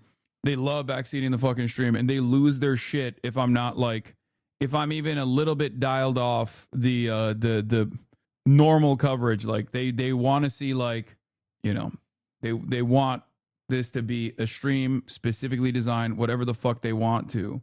Relating FaZe Twitch drama to labor politics is hilarious, wild even. It is true though. It is literally what this is. Anyway, I don't even want to fucking defend this point any further. If you don't want to watch, you don't have to watch, chatter. Jesus Christ. A lot of you just want to go, I don't care about that. No. You know? What? Oh. Banks said he was going to go live today or tomorrow, but honestly, he's better off just laying low. He's inserting himself just to get dragged. Yeah. I would have never guessed the level of involvement that Banks had until he tweeted what he tweeted, and then Max replied by just playing like the laughter sounds, like the laughter applause sounds. And when he did that, I was like, wait a minute, maybe he is more involved, and he's just he's just simply behaving like he's not, right? And then since then, he replied back. He said Max has a big ego, all this shit. And now Max's cousin, who worked as an assistant for Max, is revealing more details that Max himself personally can't reveal. Yeah, he played a laugh track over it. Yeah. They're calling Banks the greatest business mind of all time. 4 eras of FaZe failed. Millions of dollars leashed after not making any content of his own since 2014. A biblical collapse, the last chance the org had due to his insatiable greed. Nobody's doing it like Ricky Banks. Oh, here we go. My dad is, of course. My dad's lighting the kitchen on fire. He's whipping up a storm in there. It's crazy because there is, like, clearly he has talent in some ways. Clearly he has talent in, like, finding talent, for example, right? He does. The issue is it doesn't just stay at that. I feel like he just wants to do more management related things or insert himself into it in a way where it's like, or insert his own personal, goals of generating revenue into it, you know? Because I'm sure he played a role in, like, maybe I'm wrong, but I'm sure he played somewhat of a role in, like, building out the new FaZe talent, right? Or maybe it was Raging Kason and Banks played no role in it, but I suspect that if he hadn't done the financial shit on the back end and didn't also intervene in the ways that Fatboy Dip is saying he intervened, like, he would have been, no one would have fucking yelled at him, right? Here you go, King, the end of an era. Yes. If only they had this. It wouldn't have been an issue. Sağ ol babacığım. Evet ama yenisi gelecek birazdan. Yok kalmadı galiba. Başka sos verirsem ama alırım. I don't mind you talking about this. I'm not particularly interested in this because I don't follow these creators, but I'm always up for some tea and drama. Yeah, Lacey lost a shit ton of weight when you look at it. Eyvallah, Saul. It was Kason, Rain, Ron, and Adapt that picked a new team. Banks just wanted streamers so we could get FaZe on a wave of streaming. Bro, think about it, dude. Why don't you join FaZe? Yeah, now is my opportunity, chat. Did you watch Banks' video? Yeah, I did. Low-key, just buy it at this point? No. I will not be buying FaZe. First of all, I don't have money like that. Secondly, I don't have the skills to manage a company. That's an entirely different set of skills. Okay? Even if I did have that money, why the fuck would I ever do that? I don't know how to run a company, man. I don't know how to run a business. It's so funny because clearly neither does fucking banks, apparently. And we're watching what happens when someone who doesn't have the same business acumen, who has strengths in different areas but wants to do the business side, ends up, fucking things up. 51, and it slowly, somewhat steadily did decline over the course of the year. Again, was about that perceived focus, and certainly this is going to be a topic that then continues into 2026 with people looking for that focus on costs and inflation. What about issues like DOGE cuts and tariff policies? How did that shape people's views throughout the year? Well, yeah, early on, what we saw was a lot of partisanship. And this was a story you and I talked about throughout, right? Partisan breaks on a lot of things. With regard to DOGE's influence, you saw Republicans more likely to say they thought it should have a lot. Democrats, not so much. The other part of it was tariffs, as you mentioned. What we were looking at was, did people think they would raise prices in the short term? Did people think that they would then affect prices long term? Because that was one of the administration's arguments, right? That this was a long-term play for the economy. You certainly saw a lot of people saying that, and this is a snapshot from March, but this continued through the year too. You saw people saying that they thought it would increase prices, and in some respects also in the long term. Republicans thought it would bring back manufacturing jobs to the U.S., but we did. Low-key, this is yet another fucking glaringly obvious example of having an incompetent shithead mismanaging the entire country. And here are the fucking results, okay? This is why Trump should have stayed being a reality TV star. And he's over here being like, I'm going to run the country like a business. I'm a business owner. Yeah, with fucking 7 bankruptcies, dude. Also, look at the last headline underneath. Trump suggests pulling licenses if networks are almost 100% negative about him. See partisan splits on that as well. Overall, they weren't terribly popular. All right, let's talk about the summer. We saw some protests over immigration policies and roundups, the president's deportation program. Walk us through how that was seen. So again, let me come back to the partisanship on this, because this is one of those places where we saw really, really strong approval from Republicans. This is approval, disapproval of that deportation program.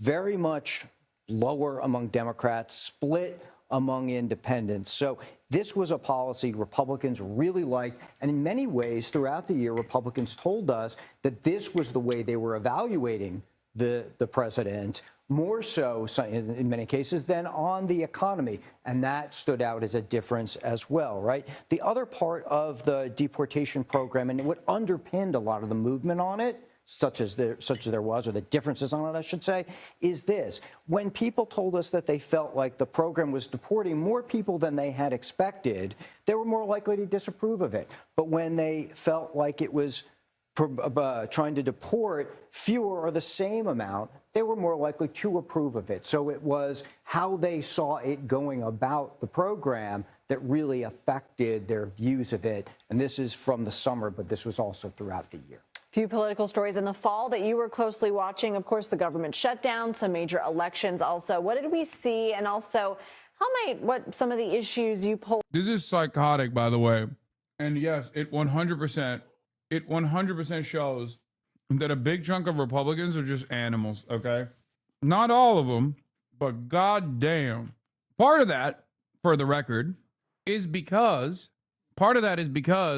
Trump hasn't actually hit the areas that Republicans live in, okay? That's literally it, because he's been almost entirely focused on blue neighborhoods, blue areas in general, so they don't see what it looks like when, the Gestapo is running down their neighborhoods. So they're sheltered from the impact, and they can just fantasize about this. They can continue feeling powerful in this revenge, in this revenge fantasy that they've built for themselves. That's it. I don't know, man. They out here in my red ass state, and a few of them still dig it. ICE is very active in North Houston, Texas right now, and the locals are not supportive at all. Yeah. It's the quickest way to flip areas, dude. It is the quickest way. It is the quickest way to flip an area. Just send a bunch of these untrained dickheads into a crowded neighborhood and have them start harassing the fucking citizens. and you will see. Yeah, some places they'll still entertain it depending on how fucking hog-like they are.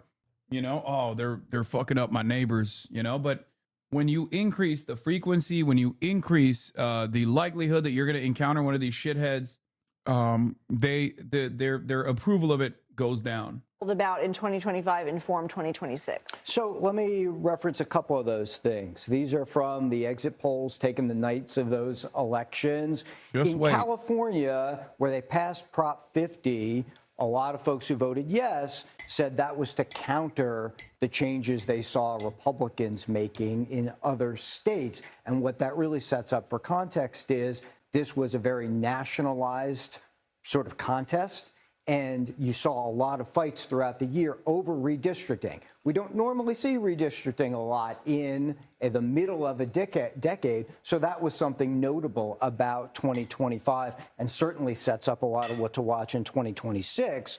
And then the other part, of course, the Trump administration, were they making people financially better off? We saw some of that. And we also saw a lot of financial concerns come out in the elections as well in November, but this is where we ended up in December, where relatively fewer people felt like they were financially better off.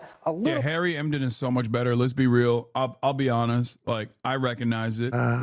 Anyway, the wildest political moments of 2025. But before we do that, and we got the Epstein stuff too, take a look at how the Fox is spinning the Trump approval dip. And I think, you know, to Paul's point, this is part of what we're seeing from the Democratic side of the aisle. It's a lot of cope over the fact that they don't really have a vision. They don't have a next generation leader who's going to step in and take the place. And so we hear a lot about how Trump's approval ratings are cratering and blah, blah, blah.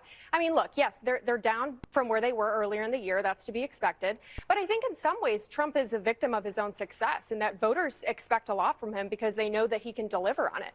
What did Ron tweeted? What did Stable Ronaldo tweet? What did he tweet? He said, live tomorrow, 2 p.m. PST. Oh, shit. Him, Jason, and Lacey. Okay, we'll see. I'll be there. I'll be fucking tuned in. That's your brother in arms with North Jersey? Yeah. All right. Let's take a look at the wildest political moments of 2025. And I'm going to continue Full on in a day. second. I got to go pee. As president, we're back. I'm glad Trump's here at the moment. It's like daddy arrived and he's taking his belt off. I'm glad he acknowledges that I'm a good boy. I am a good boy. They don't need to have $30. They can have 3. They don't need to have 250 pencils. You don't have the cards right now. With us, you start having not playing cards. cards. Right, for $5 million, this could be yours. I hereby give myself $1 billion. I could be a stupid person and say, oh, no, we don't want a free plane. A lot of people are saying maybe we like a dictator. I don't like a dictator. You better comply because otherwise you're not getting any federal funding. See you in court. We can do this the easy way or the hard way. Have you said thank you once? It's somewhat voluntary, but it's also if you don't answer, I guess you get fired. Do you think he violated the law? Well, technically, yeah, but he has the authority to do it. If you're competent, it's easy. If you're incompetent, it's impossible. But I'm very competent. Some of the things that I say will be incorrect. Nobody was texting war plans. Either he was lying to us on Sunday or he's incompetent. How's the number on your phone? Well, if you have somebody else's contact and then somehow it gets sucked in. I always say you have to learn from every experience. People are sort of looking around thinking, wow, well, maybe I could get a chicken in my backyard. The Steak and Shake has been great for RFK, the French fries. You can't get a glass of water. Brother, so much fucking winning. You'll be saying, Mr. President, please no more winning. Suffering from success. I cannot believe that this is, I mean, this doesn't even fucking, like, this doesn't even cover a fraction of the insanity of this year. 1 down, 3 more to go. If we make it that far, it's a fucking clown show. It's a goddamn clown show. And it sucks because it kind of feels like a lot of the clowns are still enjoying it. Like there are far more clowns than I thought that are still on board at this stage. Like there are still, I know woke 2.0, we talk about it. We talk about how like people are pivoting and it's only going to get worse from here on out because like the economy's not going to improve. And as conditions worsen, more and more discontent will be realized. More and more people will fucking keep yelling. But of course, like that discontent is rudderless at this point because the Democrats are not even remotely invested in putting up a fucking fight. and guiding people in a decent direction, taking advantage of even the momentum, and I don't know where we're at. Trump voter mass unfollows MAGA influencers. Trump voter, why is that newsworthy? I just went on a MAGA influencer unfollow spree, and let me tell you why. The mental gymnastics required to stand by your man under these conditions truly, in my opinion, is Olympic level. And I have followed some of these people for... Bro, this is like, oh my God. Are they like, you know how there was like a AstroTurf movement called like Lexit or Blexit, black people exiting the Democratic Party? Like, and Candace Owens kind of tried to do that. And obviously it didn't fucking work. Obviously it didn't work when Candace tried to do this like AstroTurfed ass movement, because, you know, it just was, the point was like bringing black people over to vote for the Republicans, right? Here's another testament to woke 2.0 coming back in a big way. You got Why I Left the Right. You got Why I Left the Right content coming out. In all of my 12-year career, I have rarely ever seen motherfuckers make Why I Left the Right content. Is always the opposite. It's always Why I Left the Left. Oh, they got too woke, so they pissed me off, and the money was better on the other side. The very fact that there is a Why I Left the Right movement happening, while the left isn't even doing anything meaningful to capture the attention of folks, or to punish, or to say that they're going to punish the fucking right for doing all this fuck shit. This is fucking crazy. Years admired their movement, and it's just one TikToker. I'm not saying it's a movement, but it's a good sign. Ability to speak. I've never seen this shit before. Speak out when the opinion was unpopular. But now I'm starting to think, okay, they were countering the system, but not countering the system, which is the reason why many of us voted for this administration in the first place. Here's some of my problems with this administration. The Epstein list, okay? Referring to the Epstein list as the Epstein hoax after running your entire campaign on that is a slap in the face to all of us. Do you think we are stupid? You cannot gaslight me enough into forgetting that this admin said they were going to release the Epstein list. Pam Bondi said it was on her desk, okay? We are still sending billions of dollars overseas to fund foreign wars, denying America's interest, right? We've got some problems here in the mainland. Approving PFA pesticides to be sprayed all over our fruit and vegetables. It's not limited to your fruit and vegetables. Bro, is she leaving the right to go further, right? Is that what's going on? This is going into our soil. It's going to leak into our water supply. We are going to be drinking it. Forever chemicals are linked to hormone disruption, thyroid dysfunction, cancer. It's an atrocity. When we're talking about making America healthy again, PFA pesticides is crazy. Debt normalization. I'll tell you what I think if she hits the Israel line. 50-year mortgages, essentially saying your kids will never own anything ever. They will never own that little plot of land, the American dream. They're never going to own their own home. The fact that 90% of Black Friday purchases were made using a buy now, pay later like Klarna. That's also crazy. Surveillance expansion through Palantir. Think China during COVID. Yeah. Oh my God. I mean, she's cooking. That sounds extreme, doesn't it? That is how rapidly this administration is advancing AI. They're advancing it so quickly. They had to put out a statement to state governments saying, if you try to put regulations around AI, we're coming for you too. That is how much this federal government wants to advance AI and data centralization.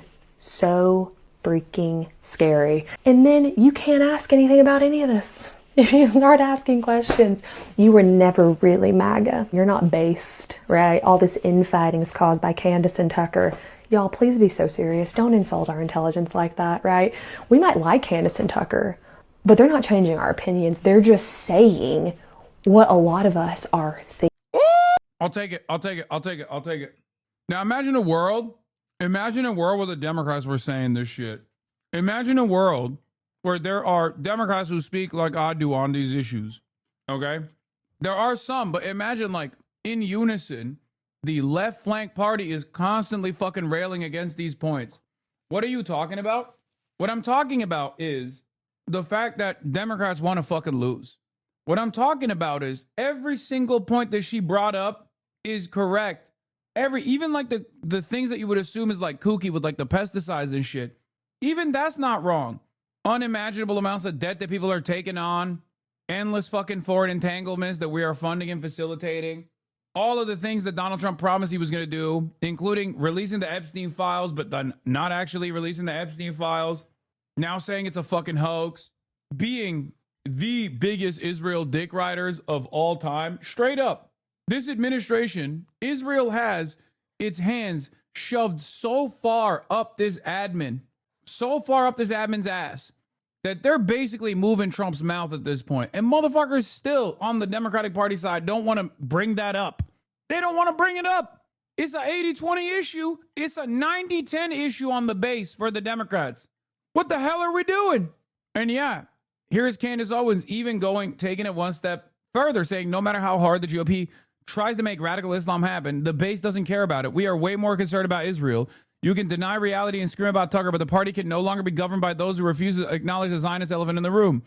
I'm just trying to spare you guys the inevitable billion-dollar ISIS is coming digital campaign wherein a bunch of online influencers suddenly pretend they are deeply concerned about the threat of radical Islam. Our concerns about the Middle East begin with the Israeli occupation of D.C. Hope this helps. Now, Candace Owens is running around with copies of the Talmudic Jew. She has the biggest fucking audience out of any political commentator in the country. She's getting like 160,000 live concurrent viewers tuning in every damn day when she's talking about politics, when she's talking about whatever conspiracy theories she wants to talk about. And sometimes she's bringing up good points as well. This right here is maybe not the best point because I don't think Americans care about, I think Americans do care about radical Islam because they've been propagandized. And the correct point here that she is making, which Tucker also makes a lot, is that the reason as to why America cares so much about quote unquote radical Islam is because it actually suits Israel's purpose. And we know that that is the case. We know that that is the case with the likes of Tommy Robinson, for example, who is a Mossad agent in the UK, the #1 Islamophobe, total fucking fascist. And also his position is to simply shift the attention and priorities back to Muslims over and over and over again. Same thing in the United States of America. We know for a fact from the Israeli government's own focus group message tests that they realize that the Western world no longer fucks with Israel. So what they actually have figured out is a much better way to communicate the issue is talking about radical Islam, the threat of jihadism, the threat of Islamic jihadism, fomenting Islamophobia. Okay, so there is truth to this commentary. There is truth to this statement from Candace Owens once again. But it should not be left to Candace Owens to be saying these things. Okay? You need... My brother's food is here. Hello, Mr. Hassan. Would you like to play chess on chess.com? No. So... Every year... Hold on. So what Candace is doing here... is correct. I mean, she's popping off. She is taking advantage of the void in the media, the void in discourse. The reality of the matter is I can't make this point because I am Muslim, okay? Because my name is Hassan. There are going to be a lot of right-wingers who won't listen to me, okay? That's just the case. But a lot of right-wingers love hearing Candace Owens say this shit. A lot of liberals love hearing Candace Owens say this shit. And Tucker Carlson and Candace Owens are the people who are actually presenting this position. And this position is correct. Now, at least Tucker Carlson doesn't actually lean fully into the most insane anti-Semitic conspiracies, even though if you were to ask me, I do believe he is anti-Semitic. I mean, he's hired every fucking anti-Semite in the book. He's just too smart to never actually say, he's too smart to never actually fully say it's the Jews. He'll just lead you down the water. Oh my God. My fucking phone keeps falling out of my pocket.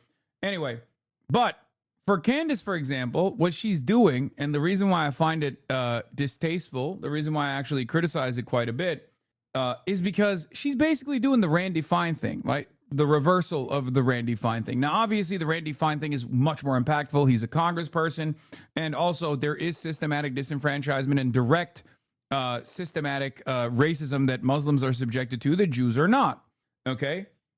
So in that regard, it's almost like a role reversal, but it's not as impactful as like Randy Fine when he does Islamophobia. Just like when someone is doing anti-black racism it's obviously going to be different than when someone is being anti-Semitic. There's no systematic disenfranchisement that you're presenting as a real threat, at least for now, against Jews living in the United States of America in contemporary society. So, but when she does the anti-Semitism, when she does the anti-Semitic takes as a way to combat the narratives, right, in her mind, she's basically doing the same shit that Randy Fine is doing. Same with Nick Fuentes, right? Like, when Nick Fuentes turns around and says, like, oh, I can't speak about the Jews in the way that Randy Fine, who is Jewish, speaks about Muslims, how dare you? That is consistent for some people, right? The problem here is that everybody is being insincere, okay? Everyone is being fucking insincere when they act as though we can't see what the fuck is going on. They act like you can just put the toothpaste back in the tube. They act like the Republicans, for example, can act like they can run on hating on every minority, but then also doing DEI just for Jews, okay? That's not going to happen. That's the establishment Republicans trying to do that. They're always going to lose to the Nick Fuentes of the world, okay? Because Nick Fuentes has a more honest, more maximalist position on hating on everybody, and it's more logically consistent. Only the white folks don't get any sort of serious hate. We defend the white people, and everyone that we cut out of the equation as non-whites gets the receiving end of fascism, right? And Jews are part of that marginalized identity. And as a matter of fact, for Nick Fuentes and many others, they also literally say Jews are responsible. Organized Jewry is responsible for this kind of fucking wokeness. You know, the Frankfurt School style narratives that Nazis also leaned into. That Jews created wokeness. They invented wokeness to destabilize and destroy the West. And try to combat white supremacy, which is supreme, which is the established fact. Like, that's their attitude, right? So, and they did mass migration, they did the Great Replacement, all this stuff. The problem is those are also incredibly damaging ideas. They're not just like silly conspiracy theories. These are conspiracy theories that have turned into very real positions and movement builders in the past that have become really fucking dangerous, really dominant, really deadly. So in an effort to fight back against this, you have to present a logical statement. You have to say, look, man, Jews are not responsible for all the fucking issues that you're experiencing, and that, there is no like organized Jewry that is dominating your life. But in that regard, when I say stuff like that, there's two problems. One, I'm Muslim, so people don't really give a shit about what I have to say about Islamophobia in general. They go, shut the fuck up. You're, a dirty... a sand guy, and you're just defending, you're an Islamist fundamentalist. I've heard every fucking insane statement in the books, right? I mean, they say that to Ilhan Omar too. Ilhan Omar is I didn't want to say the actual thing that they say with the sand or whatever. With Ilhan Omar is like pro-trans, right? But they'll say like she's a fucking fundamentalist, she's barbaric, she's backwards, right? Which is crazy. It's like she's woker than 99.9% of congresspersons, but because she wears a hijab and she's Somali and she's black and she's Muslim, they literally will get away with claiming that she's actually backwards and barbaric. It's fucking nuts. But in any case, that's the one issue that I run into, given my background. People don't listen to me on this issue. That's why so many people who agree with me on the policies now will still run around and call me a fucking terrorist over and over again. And their audiences don't think twice about this. But then the other problem is, and this is something that I tried to broach with Van Lathan as well, I'm sorry, okay? It brings me no pleasure to say this, but the reality of the matter is a lot of Jewish advocacy groups unironically wear that shit on their chest. So what do you expect people to fucking think?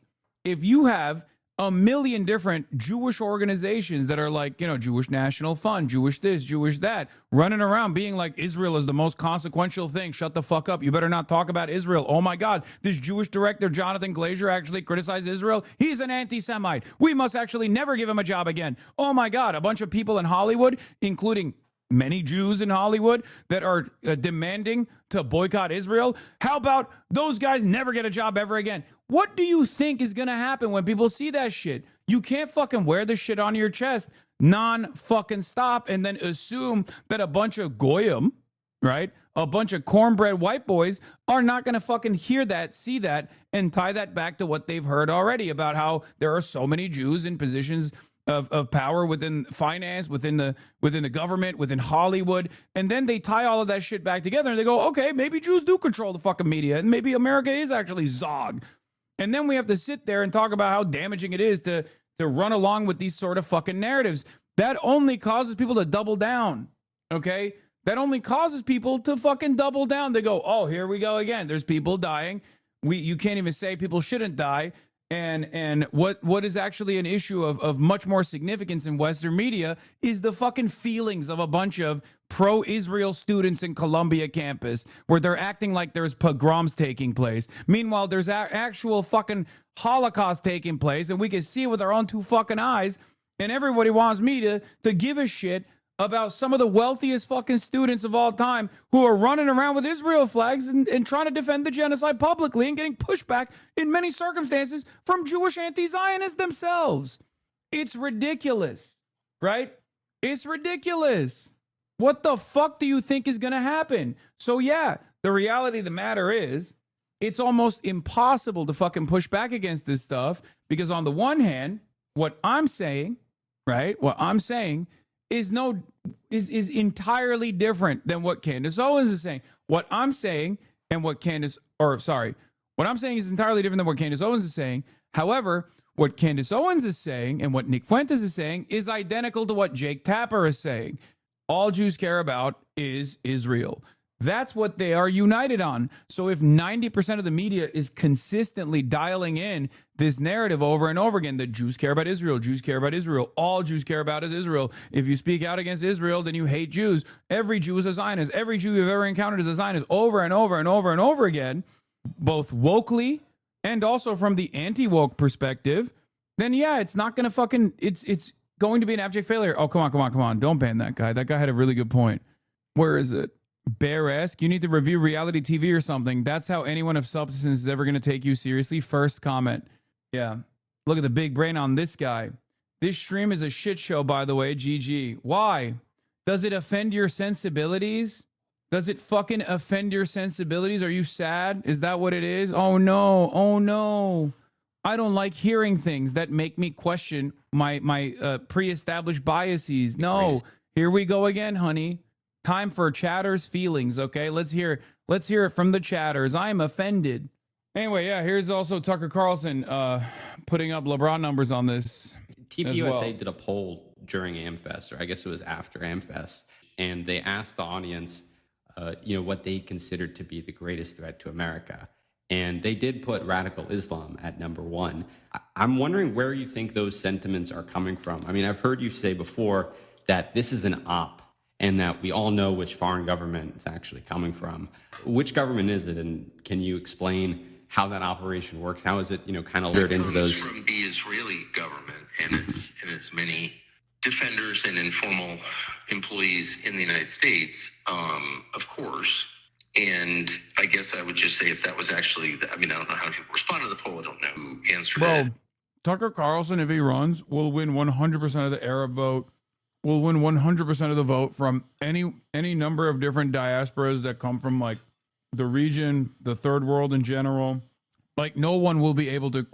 It's crazy. I believe in measuring reality a little more empirically, and I don't know anyone in the United States in the last 24 years who's been killed by radical Islam. I know a lot of people who have killed a lot, drug ODs, more than a few. I know people can't get jobs. None of the boys in my daughters can get jobs. None of those white boys can get jobs. They're being destroyed, by on video games and porn. Like I see millions of Americans being destroyed, and none of it is at the hands of radical Islam. Is radical Islam a danger than OnlyFans? It's not even close. You want to know something crazy? To the uninitiated, you read this as a guy who's being socially conservative. To the real ball knowers, this is exactly how Tucker Carlson bakes in the same exact commentary that Nick Fuentes would without ever naming the Jew. Okay? Now, there is no issue with saying like, oh, people's brains are being poisoned by drugs. Or it's a very basic conservative position that pornography is bad and it's actually warping the consciousness of the average American child. And I think, unfortunately, it's a very popular position, especially even amongst the youth now.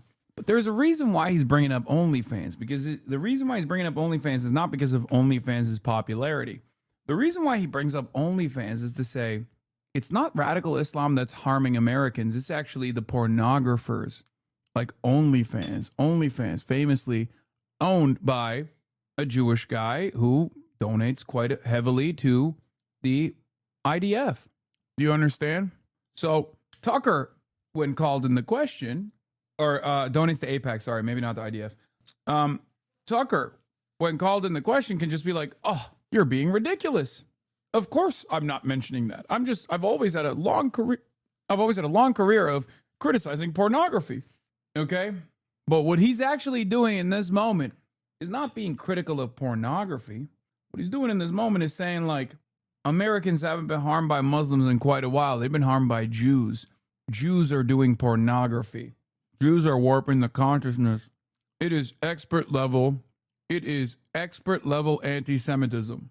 You hate when people put words in your mouth, yet you do it so much. What? Would you ever convert to Judaism? The fuck? Chatter, who asked me if I would ever convert to Judaism, also thinks that Tucker Carlson is not implying Jews when he talks about OnlyFans. I kind of feel like you're just virtue signaling a little bit about this whole Tucker Carlson situation, no? No, he's not even falling for the Tucker bit. He knows exactly what Tucker Carlson is signaling. He's also not so subtly implying that I'm compromised by the Jews and would convert to Judaism, okay? He knows exactly how the Nazi rats operate because he is one. Yep, you're a Jew lover. That's what he's saying. Genuine question, are you sure Tucker is doing that? I think a vast majority of people didn't know OnlyFans was owned by a Jewish person. Brother, abso-fucking-lutely. Yeah, let me convert to Judaism, dude. Like, that's gonna that's gonna get the ADL off my ass. Surely. Huge percentage of American women into prostitutes. That's not radical Islam doing that, actually. So yeah, who's doing that? Not radical Islam doing that. Is it the hands of radical Islam? Is radical Islam greater danger than OnlyFans? It's not even close. A huge percentage of American women into prostitutes. That's not radical Islam doing that, actually. So anyone who believes that lie, I feel sorry for, but it doesn't reflect the lived reality of anyone in the United States. And I observe this for a living. It doesn't mean I'm right, but it means I'm not a casual observer. I'm a close observer because that's my job. And I just think that that's insane. And it would be yet another triumph of propaganda and theory over reality. So you tell people, I mean, this is the whole game. This is how, the United States has somehow tied itself to the anchor of Gaza. Like, why are we responsible? Dude, for the record, the reality of the matter is, I don't care for his assessment regardless. Okay? I'm just simply I'm putting you on game. He's not just taking an anti-porn route here, which is classic social conservatism. He's also kind of tying it back to Jews without ever saying it. He's saying radical Islam didn't convert you to become a pornographer in the way that OnlyFans did. But it's basically like a higher level dog whistle that if you're tuned into Tucker, you know. And as someone who has watched a fuck ton of Tucker Carlson, I know exactly what he's doing here. Okay? He will just never say Jews. He will never imply Jews. He will never come near the implication of saying Jews. It's just for the real ball knowers out there. Okay? But I don't even agree with the assessment outside of, even if he wasn't being anti-Semitic, I still wouldn't agree with the assessment because, like, he just fucking, he's relegating it back to social conservatism. You can just keep it at what kind of fucking danger does radical Islam present in the United States of America? You have to be a real dumbass to believe that. And the only reason why many people do believe that is because Israel keeps farming it over and over again. For Bibi's mass murder, what we are now, partly because so many Americans have been told over and over, destiny is intertwined with Israel. There is no sense in which Israel is an important ally. It's not even an ally. It's a liability. But people have been told that again and again and again, or I'm an anti-Semite. By the way, I got the award of apparently anti-Semite of the year 2 days after I gave a speech saying anti-Semitism was immoral. So what does that tell you? It tells you that the people creating the propaganda and disseminating it have zero interest in the reality of any question. Of course, propagandists never care what the truth is. They're merely convinced, probably with some evidence, that if you repeat a lie often enough, people will believe it. I don't know what to do about that. That's always been true. I don't lose a lot of sleep over it. But if you've convinced a bunch of kids who literally can't get jobs and buy houses or find wives or husbands, you know, whose parents are divorced, who are, you know, thinking on. Law, I mean, as a student of empire, he's not wrong about Israel being a liability. God, I hate when snakes use correct information to push white supremacy. That's why he's dangerous and no ally ever. I don't even agree with that. I think Israel is a fucking ally still from the position of empire. Like, a lot of people think like, oh, they take this attitude where it's like, well, the Iraq war was really bad for America. It's like, no, the fuck it wasn't. There's never been a moment where we've ever done something in terms of foreign policy that was good for Americans. That's not a part of the conversation. It's what Americans, which Americans, okay?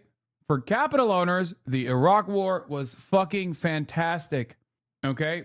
When people say Israel is a liability, they're bringing us into all these fucking wars. It's like, yeah, regular ass Americans, that shit sucks. That shit sucks for regular Americans.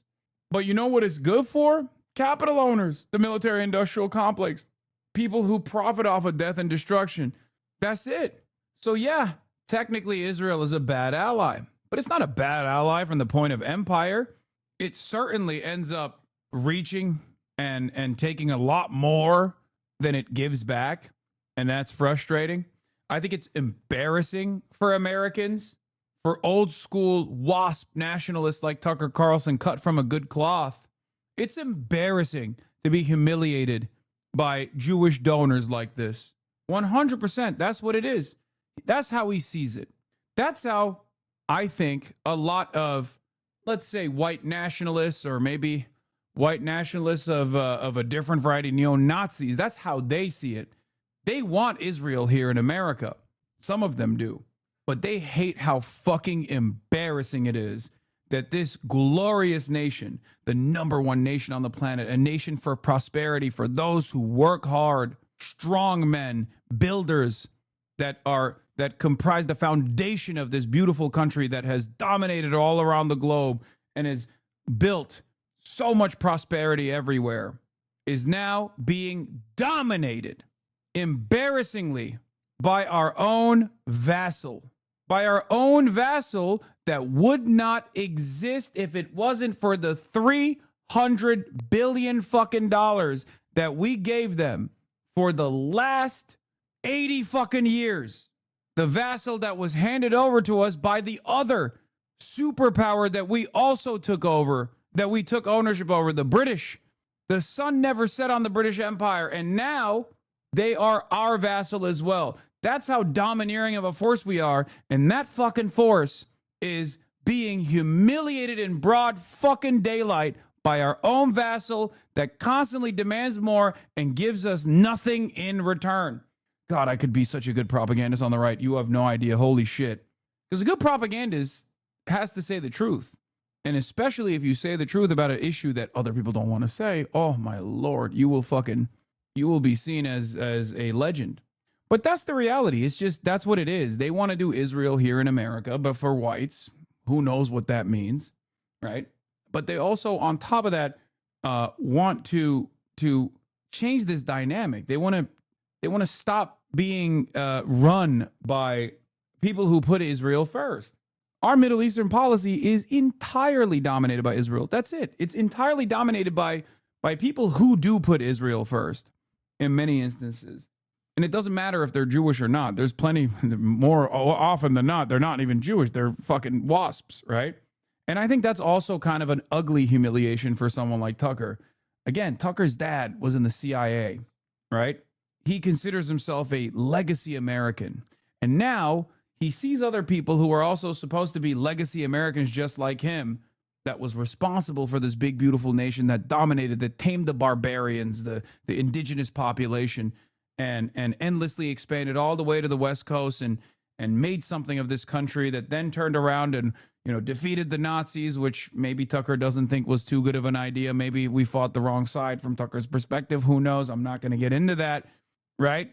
But it's been this like massive cultural force dominating the globe. And then this country, the wealthiest nation on the planet, is basically captive to the interests of a tiny group of people that just get to dictate whatever the fuck we do in the Middle East. He's going to be pissed off. It's humiliating. My perspective is different than Tucker's, obviously. I think we let the Zionist advocacy groups do whatever the fuck they want because the very same individuals that are doing this domination at the behest of capital love when Israel destabilizes shit. Okay? Why you like that? Put 100K on which side Tucker's on 100% on in World War II and then ask him so you lose money? No, he'll fucking say he was on the side of America. Are you stupid? I was saying, like, I wonder what his real perspective might be. And maybe it is actually on the side of American domination. But my point is, I think we let Israel do it because we like that Israel's doing it. Do you get it? Because we enjoy that Israel is this destabilizing factor. I don't know. It feels like at this point, Israel gets in the way of further integrating capital markets between the U.S. and Middle Eastern countries. No, they do not. And the reason why is because the Arab countries, the Gulf countries are led by, I'm sorry to say this, servile dogs in the same way that Turkey is. Okay? And unlike Turkey, they actually have more power if they chose to push back. Oh, dude. Turkey doesn't have the same level of fucking power to push back. The Gulf countries do. At least they have fucking oil. They got OPEC, they got oil, but they don't want it. So for that reason, it's not ruining the relationship at all. It's not really serving its purpose of keeping countries in line when they're perfectly willing to do so on their own now. That transition took a long time, but at least since the 2000s, it's not serving its purpose. The job was to keep Middle Eastern states in line, but since that partnership ramped up in the 70s, that mission is complete. The consequential Arab partners are pliant and the elites are in line with U.S. capital interests. I can't imagine the Gulf states, for instance, would change their tune if Israel didn't exist. They probably would integrate even further with the U.S. No, I think Israel still plays a big role here. And the role it plays is, you have to remember, why is Europe never going to fucking trust the Chinese government? The Ashkenazi Jew-led Israeli government is white. Arabs are not. They're Muslim. Regardless of how much these guys fucking chirp about Jews not being white, they literally do think, Jews are white. That's it. They think Jews are European. I mean, they are. It's Euro supremacy in some ways. Otherwise, Turkey's right there. You can use Turkey as a much more valuable source. Also, yeah, Egypt is always one revolt away from not being aligned to the U.S. anymore. That too. I think no matter how much you trust the Gulf partnerships, there's a limit to how much you can trust the Gulf partnerships. You need some European blood in there. Wait, what? I know you don't feel this way, but you're framing Israel as some independent colonizing force that's stringing along the West when it's just not. Wait, what? No, I'm saying that's the main difference that I have with someone like Tucker Carlson. You misunderstood me. I was saying this is Tucker's position, and I went into it. And I'm saying I'm actually in disagreement with Tucker's position because I think that Israel serves a major purpose as a vassal state. But because Israel serves this major purpose as a vassal state, it gets to fucking dominate American politics. It gets to do whatever the fuck it wants. It gets to set up all the advocacy groups. It gets to make a big fuss about people criticizing Israel, say it's fucking anti-Semitic. It gets to operate carte blanche inside of U.S. boundaries. Yeah, that's what I'm talking about. Last part. Wait, what? I'm sorry. Are you really going to fucking tell me that Barry Weiss actually won her position? It's not Israel dominating American politics, but America is just Israel, but 150 years earlier. Wait, no, you're misunderstanding my point. Dude, I'm sorry, but if you think that there isn't if you think that the only advocacy that Americans seem to genuinely tune into and get scared about when we are a very reactionary country, especially now, is anti-Semitism, which has been incredibly cynically deployed against people who are not anti-Semitic, but simply anti-Israel for the last 2 years, you haven't really been paying close attention. I talk about this all the time. The only reason why anti-Semitism is weaponized or even has any sort of significance in American political discourse is because Israel and pro-Israeli groups have been able to so successfully stop any kind of fucking conversation around Israel by simply saying anti-Semitism, anti-Semitism, anti-Semitism. Why is there no such care or consideration for anti-blackness in this country? Why is there no such care or consideration for Islamophobia in this country? As a matter of fact, it's the exact opposite for Muslims, right? Why is it that there is no care or consideration for, stopping Asian hate or whatever? Because there is no fucking vassal state that is identifying as, the Asian state that, is the only Asian state in the world or whatever, right? Like if Taiwan was the only fucking Asian country in this region surrounded by non-Asian people, then yeah, you would have a similar Stop Asian Hate campaign that actually had the same level of institutional stigma that anti-Semitism has. My point is none of these motherfuckers give a shit about anti-Semitism, okay? And it's very obvious that the only reason why it is presented as such is because anti-Semitism is most commonly deployed as a weapon to stop people from speaking out against Israel. And yes, of course, there's plenty of people in the imperial core that fucking support it. I mean, look at the Christian evangelical movement. What are we talking about? But I don't even think the Christian evangelical movement is doing, the Christian evangelical movement is doing this whole song and dance about mass suppression of voices. You know what I mean? But my point is, if Israel wasn't so profoundly beneficial for American empire, they wouldn't get to do this. I think ultimately they saw apartheid South Africa fall apart, and they really, really pushed. They saw the failures of apartheid South Africa, which they were closely aligned with, and they were like, we got to get our shit in order. We got to make sure that this never happens to us. Yeah, fall of Rhodesia, apartheid South Africa, all gone. I wonder which project those countries resembled the most out of, you know, all of our allies. What is the reasoning behind Israel recognizing Somaliland? I don't fucking know. I mean, it's just for America, I suspect. Probably a fuck you to... Actually, it's probably not even for America. It's probably a fuck you to the other regional allies of America that have their own interests, like Turkey with Somalia, so that they can tactically undermine whatever geopolitical goals that like other regional countries have in the continent, and also to dominate from the other side, control over the Red Sea directly. Yeah, to counter the Houthi threat. You know, that kind of thing. OnlyFans are playing video games all day. If you've convinced them that radical Islam is their number one problem, you are the most effective propagandist in history. I mean, that's an unbelievable feat. I haven't seen the poll. I'm taking your word for it. And again, I don't know how many people responded to it. Yeah. But that is deranged. And by the way, if you think radical Islam is the threat that you claim it is, I'm hardly endorsing it. I'm opposed to it. I'm against radical anything. I'm the most temperamentally moderate person. I'm a fucking 56-year-old wasp, dude. I am moderate, okay? Yeah. But I just don't like lying. But if you sincerely believe radical Islam is the greatest threat, then why aren't they asking the government? Why isn't Ben Shapiro asking the government to fully declassify the 9/11 files? Right. I wonder why that is. Any sense of why that might be? Seriously, if you really think radical Islam is that great a threat, tell me why you're hiding basic facts about 9/11. And the answer is, of course, it's not what they told us it was. That's crazy. God, he's so good. He's Protestant. I would have thought he's Catholic. No, dude. That's why I said he's like the OG stock American, dude. What are you talking about? Yeah, bro, he hit OnlyFans at 9/11. He's saying, who's more dangerous to America? Radical Islam, which didn't do 9/11, but radical Jews who did 9/11, just like, you know, radical Jews who are doing OnlyFans.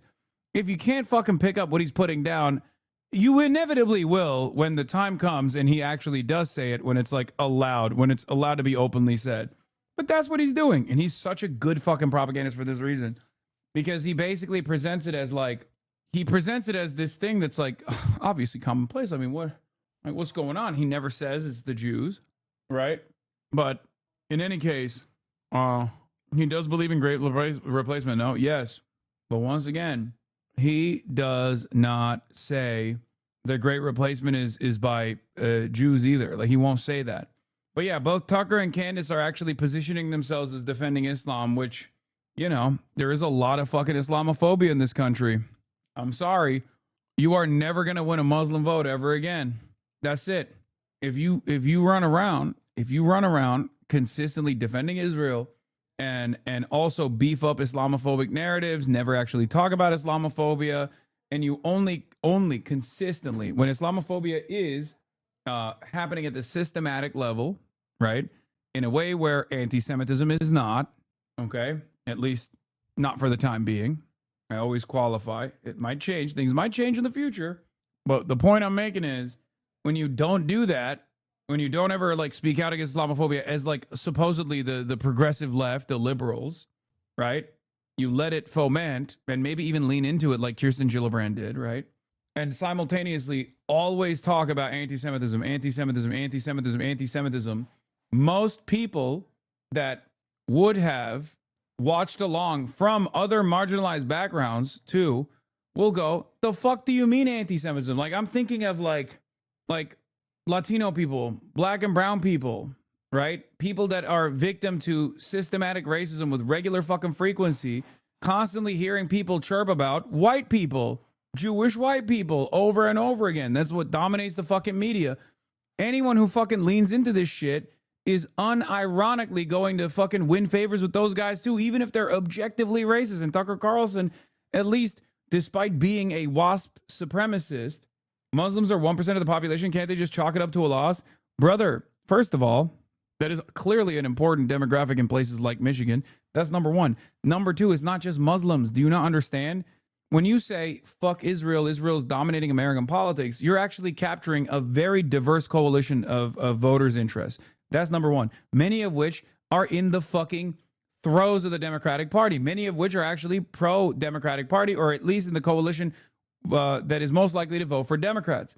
But then also on top of that, when you turn around and say stuff like, why would, the media is constantly talking about the harm that is falling against Jewish people. The media is constantly matching up anti-Semitism, constantly talking about anti-Semitism when, black and brown people are getting fucking dominated, when they're having a hard time making ends meet, and they are victim to systematic racism, which Tucker's never going to say that, obviously. But the reality is, I'm saying that. I don't know why I'm doing Tucker voice. But when the media is constantly fucking talking about anti-Semitism as a primary driver of the conversation, instead of talking about like what Israel's doing, for example, and how Israel is intervening in domestic affairs, for example, right? And then on top of that, you're from a black or brown background and you hear that over and over and over and over again, okay? Yeah, you're going to lose every non-Jewish minority and then think you can still win. That's it. Do you have any idea what you're on about? Do you just parrot others? Small Goner 129? Yeah. I like that. At a time when, like, Tucker Carlson for his entire political career defended Israel over and over again, okay? I was anti-Israel for the last fucking 12 years openly as a part of my commentary in my professional media career. And motherfuckers still have the audacity to come in here and be like, you're parroting someone. Before Nick Fuentes even knew what the fuck Israel was, I was anti-Zionist, okay? Before he developed consciousness, I was fucking anti-Zionist on camera. That's why I get so fucking annoyed when motherfuckers who learned about Israel last year come here and try to tell me that I don't know how to be anti-Israel or some shit. Get the fuck out of here. I was on his parroting chat. Yeah. Anyway, we're here. This is why we need a socialist party, not the Democratic Party. They cannot save us. Yeah, sure. Some cool numbers from The Economist. Trump's net approval is minus 17% compared to Biden's minus 10% at the same time into his term. Trump's net approval on inflation and prices is minus 30% compared to plus 5% when he took over. And inflation/prices is the number one issue among both Dems and Republicans. And now my spin. Dems better have a concrete solution to the inflation/price problem at the midterms. And with apologies to my neoliberal friends, repealing Trump's tariffs can't be the kernel of the idea. Neither can deregulation, aka abundance, which doesn't also appeal to liberals. If I could write the script, it would be attacking concentrations of economic power, aka fighting the oligarchs. Good luck. They won't, though. That's not going to happen. A White House official told me, is JD, Marco, Jared, Steve, Susie, Netanyahu's lost them. The only one left is the president, who still likes him, but even Trump wants to see the Gaza deal moving faster than it is now. Oh, wow. Sure. Yeah. The biggest Israel dick-riding president. And the Israel dick-riding doesn't end there, okay? The Israel dick-riding doesn't end with just Israel. There's also an element of Israel dick-riding with the Epstein stuff, too, okay? The new wave of right-wing anti-Zionism because they discovered Israel on October 7th is like the Islamophobia from people who discovered Islam on September 11th. A little bit. Luckily, there's some people like myself that have been doing this and many others that have been doing this for many, many years who have tried to be like a decent landing pad. Bro is consistent. Yeah. I mean, this doesn't even show the full scope of things, There's way, way older videos from 2021, even on my own page. What? Peace deal. They've been killing them nonstop, but no one hears anymore because that orange dipshit said peace in the Middle East. Yeah. Bug Snacks DLC King? No. We're going to do Socialismus in a second. But before it ends, it happens. And it's what happens in that happening that I'm here to uncover. Hop on board, folks. TikTok got banned. The FDA said Zyn is good for getting off cigarettes or getting on Zyn, if you're cool. Hindenburg went down again. Joe Biden gave a farewell speech mumbling some shit about a U.S. oligarchy or something. New prez, who launched a meme coin. McDonald's ended its DEI programs. Amazon ended its DEI programs. Meta ended its DEI program. Yeah, big fucking DEI. The death of DEI, dude. Laura Loomer tweeted about you but deleted. Wait, for real? I just ate dog food. Is human grade? Oh, you're fucking with me because I had the little donut. Yeah, Laura Loomer did eat actual dog food. I took a little bite out of a fucking donut. Target ended its DEI programs. Zuck on Rogue. TikTok came back. Justin Trudeau's got better things going on. Trump pardoned the Silk Road guy. Wildfires in LA. Plane crash in DC. DeepSeek did AI and everyone freaked the fuck out. Trump started doing a little terrafin. The Mavericks committed white genocide. Birds got the flu and... started doing a little terrafin. The Mavericks committed white genocide. Also Israel. Also Miriam Adelson. I'm just saying it. Fucking Miriam Adelson. Birds got the flu and eggs got the expensive. The Eagles beat the Chiefs on Tubi. Trump said the U.S. is going to take over Gaza and that he's finally going to be the one to end the carried interest loophole this time. The electric car company named after Nikola Tesla filed for bankruptcy. Amazon surpassed Walmart in revenue for the first time, and they bought James Bond from the Broccoli family. Plane flip. Nike and Kim Kardashian are totally hooking up, while Ye used a Super Bowl ad to sell swastika t-shirts. Elon asked government employees what they're doing for... Bro, I forgot about that. That was so crazy. Dude, what was bro on, dude? I mean, the way things are going in American culture, he kind of was a fucking visionary in that front too. Like, not just on some, like, I mean, he barely was anti-Israel. He was just mostly fucking anti-Semitic and pro-Hitler, but nitrous oxide, true. He was on nitrous. He really was breaking the boundaries ahead of time. He was just too early to the game. He was on nothing. That's the problem.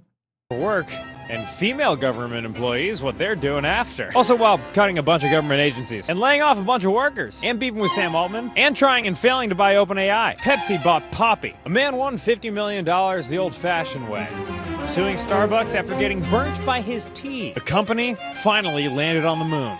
Canada elected a new head Canadian. Consumers were sad about the economy, but cheer up, guys. A company landed on the moon. BlackRock bought parts of the Panama Canal. The military runs on a group chat. A Saudi Arabian company bought Pokemon Go. OpenAI chips were melted by rampant studio giblification. You can buy your DoorDash now and pay for it later. Hooters filed for bankruptcy. 3,000 billionaires. Cory Booker spoke for 25 hours straight, beating a record set by my wife. Eric Adams officially did nothing wrong. Liberation Day. Time to freak out. Kevin Bacon said it sucked to lose money to Bernie Madoff. Weight Watchers went bankrupt. A judge said Google is an advertising monopoly. Trump started beefing with all the schools that rejected you. Katy Perry went to space. Stephen A. Smith started talking about running for president. And so the Pope died. Chipotle wants to expand to Mexico. Sam Altman. The Pope didn't die. The Pope was killed by J.D. Vance, allegedly.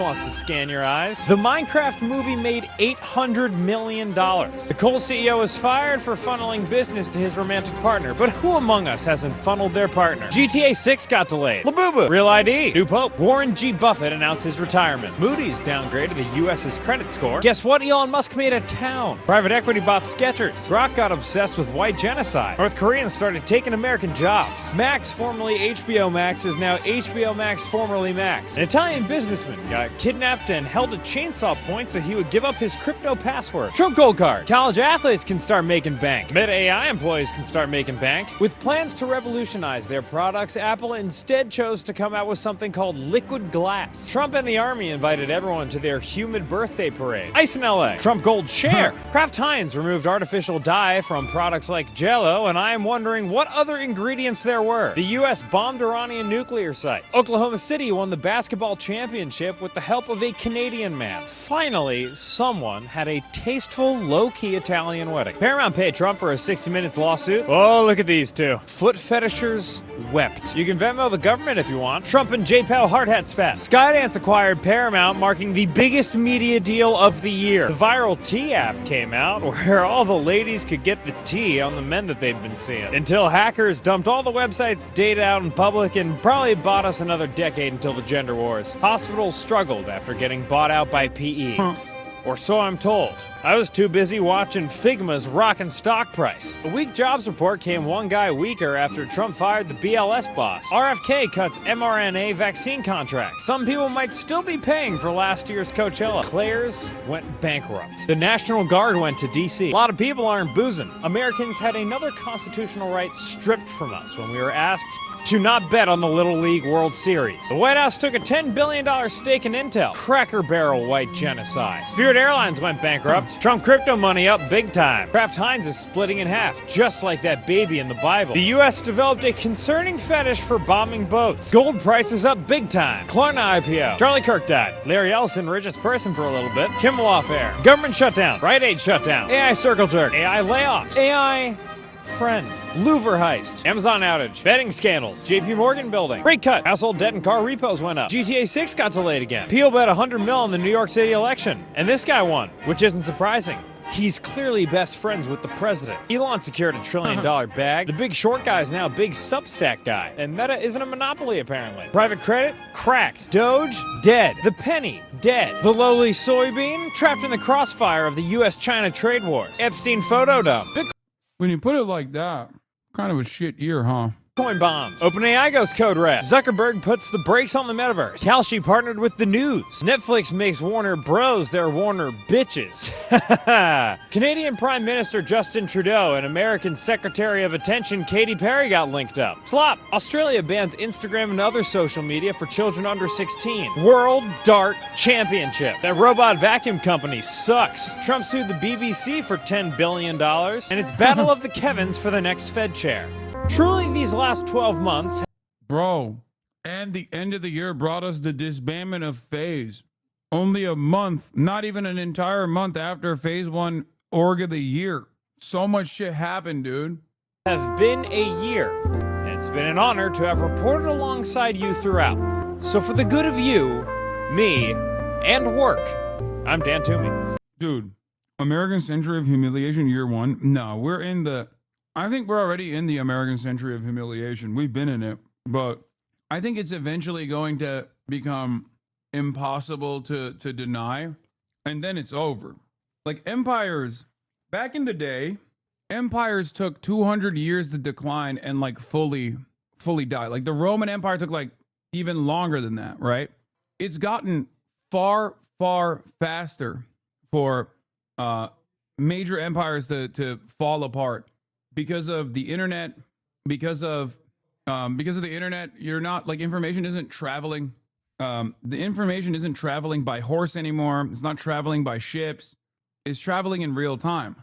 So when certain parts of the empire is unstable, when when all of these empires inevitably over leverage and or overextend and find themselves in an impossible situation where they're holding out to every aspect and edges start chipping away, the speed of the collapse is greatly improved. I don't think that the American Empire, when it's falling, Slasher made a brief timeline for new viewers. Sources tell me Ethan Klein is being considered for the next FaZe Clan owner.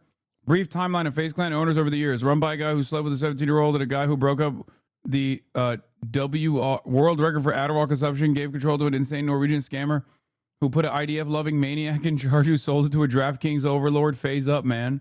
I don't even know who half of these people are, but that's crazy. I do know the Israel lover guy. What is it, Lee Kern or something, right? Case on. Left FaZe Clan. This one really hurts. I've bled FaZe to the core, and I'm proud of what I did and what we accomplished. I'm really sad it come to this, but I have nothing but gratitude. I will continue to run and grow FaZe Esports program as it is a different entity. Sasha, what do you think about the FaZe up, FaZe down situation? I feel like you'd be all over this. Yeah, Rage left too. We used to FaZe up all the time. Throughout all the highs and lows, you know?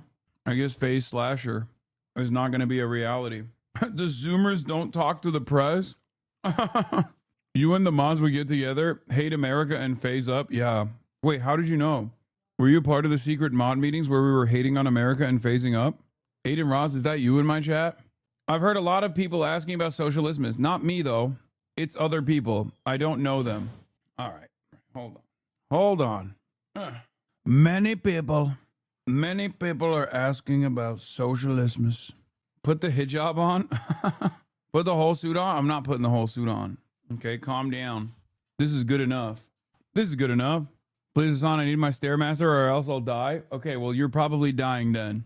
I'm claiming there was no sign up in Socialismus. This is a psyop. Okay, ladies and gentlemen, Socialismus is back. Okay, it's back. I got my Mao pin on once again. And Socialismus is back, folks. Socialismus is back. Please, bro, I'm poor. Well, sorry. I did it yesterday, and we will continue doing it today. I'm gonna get to some of the must-haves, and we're gonna go through people's social credit to see if they are good boys and girls, or good boys, good MBs or bad MBs, even though there's no such thing. And I'm gonna make a decision on whether or not you are worthy of getting your Amazon wish list. Now, of course, the way we do it, we have a big old Google form, a Google document. New submission form, please. That's crazy. I didn't get my submission in time. Sag, new submission form, please. That's insane, because there are 2,556, and we had the submissions open for almost an entire month. Okay. You had, or not an entire month, but, for 2 weeks. And that is crazy that you are demanding a new one. Okay. Automatically bad chatter. To be fair, you never say shit about it. Okay. And yet, clearly, thousands of people submitted. So perhaps it's not my fault. Anyway, Merry Socialismus. All right. Let's get it twisted. All right. Hold on. Let me turn on my music. Lo-fi, Christmas lo-fi music. Oh, fuck. Lo-fi Girl is not doing Christmas lo-fi music anymore? Oh, no, they're still doing it. I like that they're still doing it, because I feel like Christmas stuff can continue into, like, the new year, right? Like, January 1st is when you got to take it off. I was visiting my mommy in another state. Okay, well, sucks to suck. All right, let's continue. Let's keep it going. You look stinky, by the way. Okay, Vorlo. I think we know your bitch ass ain't getting any fucking gifts this year, so why bother, Why bother? Coal for you. Coal for you, Vorlo. I bet that cap is musty. It's not, because I shower daily. Okay, I gave you a tutorial on how to search the column number in mod chat. Oh, really? Okay, well, I'm not going to do that anyway. Random number generator. What is it? 2,500 and what? How much was it? 2,561. Generating a number. First number is 2115. 2115. 2,115. 2,115. Canasty. If you nasty. Okay, let's take a look at Canasty. User Canasty. Let's see if you've been a good or a bad boy. What the fuck? There's no way this is correct. Ain't no... What? I'm sorry, what? Never followed, never subbed, never chatted. I don't think this person is... He doesn't even follow me. I don't think this is the right person. What's Kaya eating? Her toy, her chew toy. Didn't you used to say they had to be in chat? I mean, I don't think this person is like, I don't think this... He has 0 Discord chat too? What the fuck is going on here? Bro isn't even a viewer, let alone a chatter. 0 Discord messages to Lamau. He joined Hoscord on the 21st too. Wait, this motherfucker... What? This motherfucker is not even a part of the community. Skip this motherfucker. What? What did they ask for? Going to big TCG events and want to be prepared. I have a 13-year-old keyboard, so a new one would be nice. Check his list for fun. I mean, I don't even understand what the fuck's going on here. Yeah, he's just got like Magic the Gathering shit. I'm going to attend Las Vegas Regional for Riftbound. Want to be better prepared. Thought the backpack would help. Also have a 13-year-old keyboard, so a new one couldn't hurt. Thanks for all your hard work. He might be a YouTube viewer. I highly doubt it. A YouTube viewer who has a Twitch account since 2013 but has not followed me? Is it Con Nasty? Nope. Might as well be Con Nasty or Canasty, neither of which follow me and have never chatted. Twitch following for Canasty. This guy doesn't follow anybody. All right, we're moving on to the next person. We're doing community members. That's fucked up if I'm... Okay. That's our first Cole. He's someone who makes clips of people who hate you. Wait, what? Wait, I'm banned in Hoscore for being good faith on AOC. Am I cooked? Are banned Hoscorters not in this list? I don't think so. I think you're still in it. I'm banned in Hoscore for being good faith on AOC is funny. All right, let's keep it pushing. New random number generator. 599. Okay, 599, ladies and gentlemen. 599. Oops. I'm deleting random shit for no reason. Okay, I'm still scrolling. Okay, 599. A frosty rat. Let's take a look. User, a frosty rat. 19. Okay, Frosty Rat says jammies. Couple hours ago. Frosty Rat subscribed for 19 months, following since September 30th, 2020. Sus Boomer, big spammer, good chatter overall. Chatting, youtube.com. Come dance. Don't worry, little pup. Drama. Feel strong, man. He's right. Aboba Ia based. Aboba Ia baste. Aboba Ia baste. That's a good chatter. Chatter only talks like it's emo only mode. Aware, only the first. Just another day for an anarchist that wants this. Is this Siri the reason why my Facebook mom always brings up the Chinese love eating dogs? Iya basta. Okay. What is this? Well, I didn't know about the list, and that's on me. I've been a sub for many years, and I personally will take responsibility. I'm just glad I get to see Santa Haas. My only ask is for you to read this chat, heart, and maybe shout out my sweetie Max. Maybe check my social credit. I'm curious.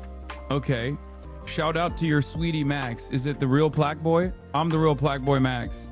93 mod actions. Holy fuck, Fossabot kept clapping you over and over again. That's crazy. That's craziness.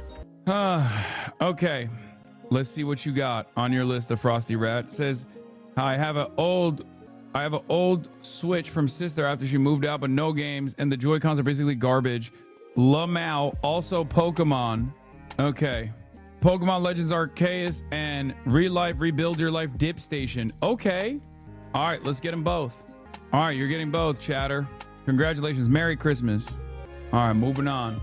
1,349. 1,349. 1,349.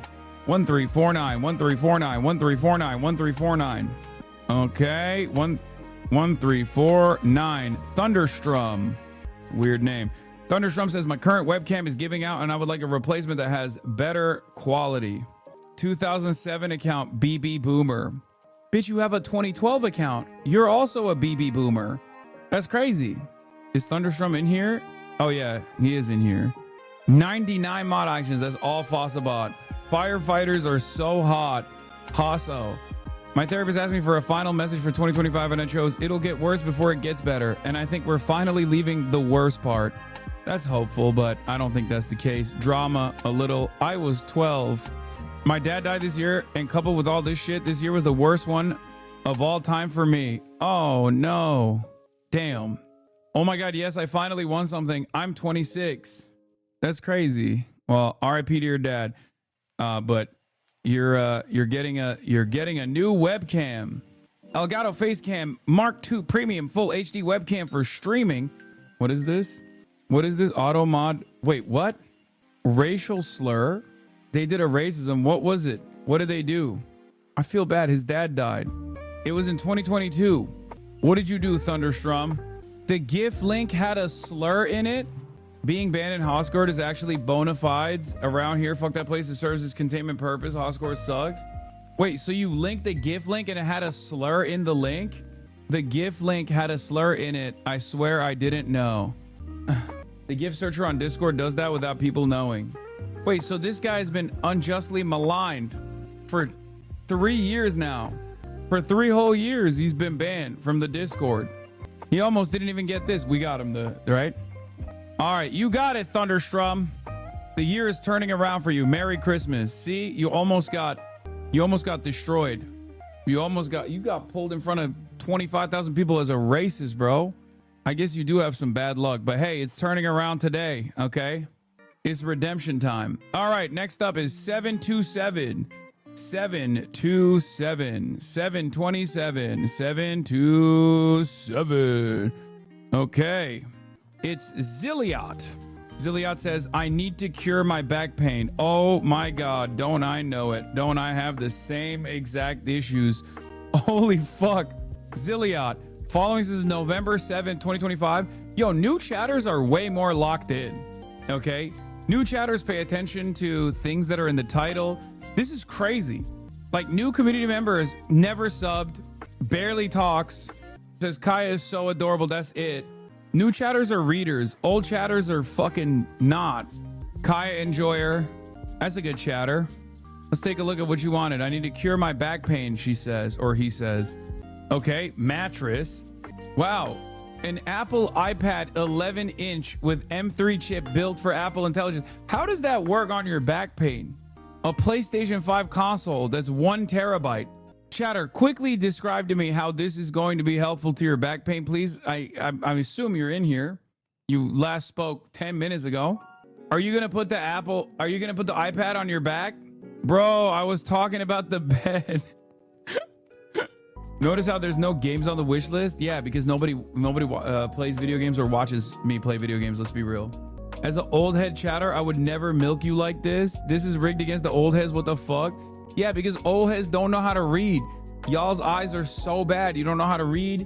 You're not paying attention to what's going on when I say socialism is just coming up. And I do it every year, so you have no fucking excuse. You've been subscribed for 65 months. You've been following, well, probably from way before 2025. I guess you unfollowed and then refollowed. Hoscord knows I am lying. Unk, if I get picked, just don't say my name. I'm a gay vampire, I swear. Van P. F. Slur. All right, let's get him the bed. Ego Home 6-inch twin mattress for kids. Memory foam mattress with cooling green tea. Gel, relief pressure with medium firm support. 2342. 2342 up next. 2342. Cat meat 3. What the fuck? Or no, that's 2240. Wait, fuck.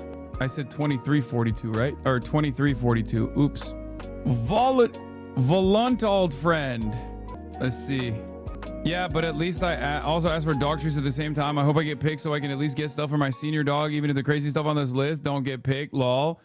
Look at these people. Everyone knows that they might get picked. So they farm sympathy ahead of time. You see this? Oh, for my old dog.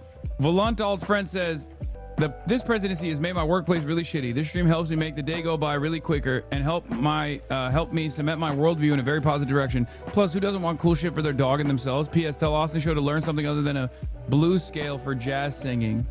Okay, Austin slander. I like that. That's automatic good chatter. What the fuck? Oh, wait, hold on. Let me close this. Pioneer DJ. Akara Smart Doorbell Camera.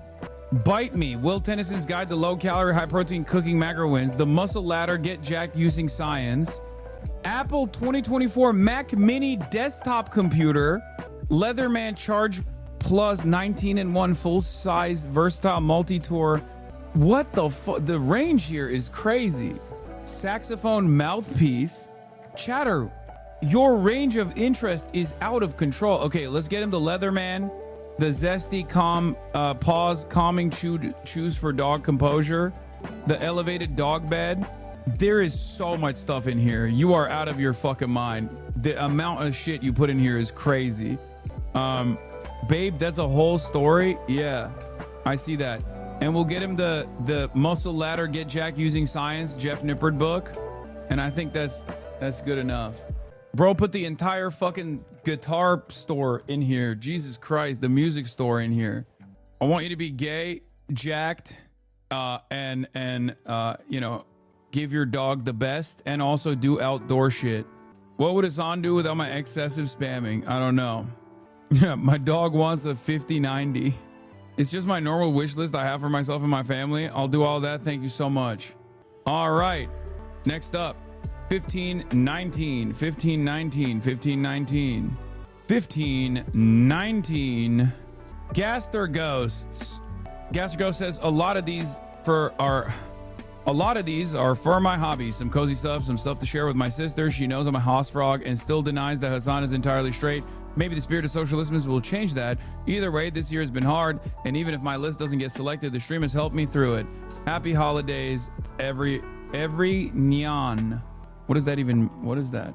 Every nyan? Okay. I'm so fucking scared right now. Shit. He looks so good today. Hi, chat. Damn. He didn't even know he'd get picked and he was still saying nice shit. Phase down, sad gay. Phase up, Peepo sad. PETA, Keckle, W. Frogan. If I never have to hear about Aiden Ross again, it will be too soon. I just don't like that everyone's moral and consistent. Huh? I'm so tired of this dumbass entitled crackers, crackers, crackers. Bro, if I said what I... Okay. You got stopped by the Gestapo there. By the speech police. Only to make sure that you don't, get banned. Okay, let's see what you want, Gaster Ghost. Wait, what the fuck? What is this? Doll hair retooling tool. Rooting needles, hair retooling, rerouting kit for dolls. What? Did I click on the wrong link? The fuck? A lot of these are for my hobbies. Some cozy stuff, some stuff to share with my sister. Okay, let's get you. Oh, this is whoa. All right. That's it. Nespresso capsules. Bro, what the fuck? Bisexual pride flag, foam roller, fluffy bubble blanket. This is what is happening here? Okay. The Army Painter satin varnish spray paint. Fuck it. Let's get all of it. All right. Let's get all of it. Why not? Bisexual pride. The most demure list ever. God forbid a bisexual has hobbies. Yeah, it's true. It's not allowed. Their hobbies is deception. The Discord ban thing is actually very funny. It's a Vanilla Ice gift that has the W version of the N-word and it gets you auto banned and then people will reply wondering what happened and then they get banned. It's awesome. Okay. All right, done. 1064. Up next is 1064. 1064. Switch it down. Switch it down says some of the items are family related, like the trash can and the luggage, but some are just wants for me personally and school. I am most likely buying a PC before prices jump like crazy again or get a Steam machine. So a lot of stuff on there is for that. There's notes attached to each item explaining a little bit, but it's mainly to save some money for me and my family while also getting my wants. Okay, well, let's see if you are getting your wants. Switch it down because we're going to take a look at your fucking profile. Jammies, holy shit, hi chat. Following since September 23rd, 2020, 56 messages total, previously subbed for 4 months. Okay. Poggers Ninja literally followed for 2 years. For 2 years. And then the first time Chatter wrote something was to say Poggers Ninja. And then waited another 2 years to say, no, 3 minutes off. Add to Chatterino, please us on. Let's go. Metaphor, let's go. Try it, please us on. It's so good. WWE Prage. Sam Lake, let's go. Cooked. Never want to hear this again. Kenny Omega. Oh. Fish. Easy 41,000. Pausers. Easy 68,278. Gamba. Oh. Gaming Watcher too. Oh, that's a lock. That's a lock. Let me tell you how big of a lock that is. Switch it down. One of the greatest. I don't know if it's more for school. I don't know if this is more for school or for me, but it would help me / my family a lot. Sort by priority, please. Oh, Jesus. I broke this years ago. It'd be sick if I can get this back for my family. Simple Human 30-liter wait, what? Under the counter kitchen cabinet pull out trash can heavy duty steel frame. How the fuck did you break it? It's a heavy duty steel frame.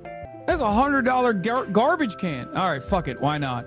That, the Uniball retractable pen, that we'll get that too. Want to travel to visit my family in Mexico, but I don't have luggage, so this would be sick. They didn't have the Lego one. Wait, what? There's a Lego one? All right, we'll get the Swiss Gear soft side expandable luggage too. Cart. What does that mean? Wet cat food. Priority high. Sure, we'll get that too. And a soldering. Oh, okay, let's get that as well. All right, let's do the repair kit as well. All right, that's good enough, I think. Don't buy that solder station. It will burn Chatter's house down. Wait, why? All right, be careful when you're using it. There you go. I did my due diligence, Chatter. All right, moving on to the next person. 2427. 2427. Merry Christmas. Switch it down. 2427. Okay. 2427. Right? Yeah. 2427. Oh, I skipped it. Oh, here it is. Oh shit, we got a Turk. We got a fucking Turk in the chat. Ruzvan Karacay. That's crazy. That's the most Turkish ass name of all time. Ruzvan ne abi? Ruzvan Karacay. For whatever reason, our Jersey Turks say it nonstop too. Oh, damn. He's not even in the chat right now. Noel amca oldun. Çoban salatası with a side of zin. He says shepherd salad with a side of zin.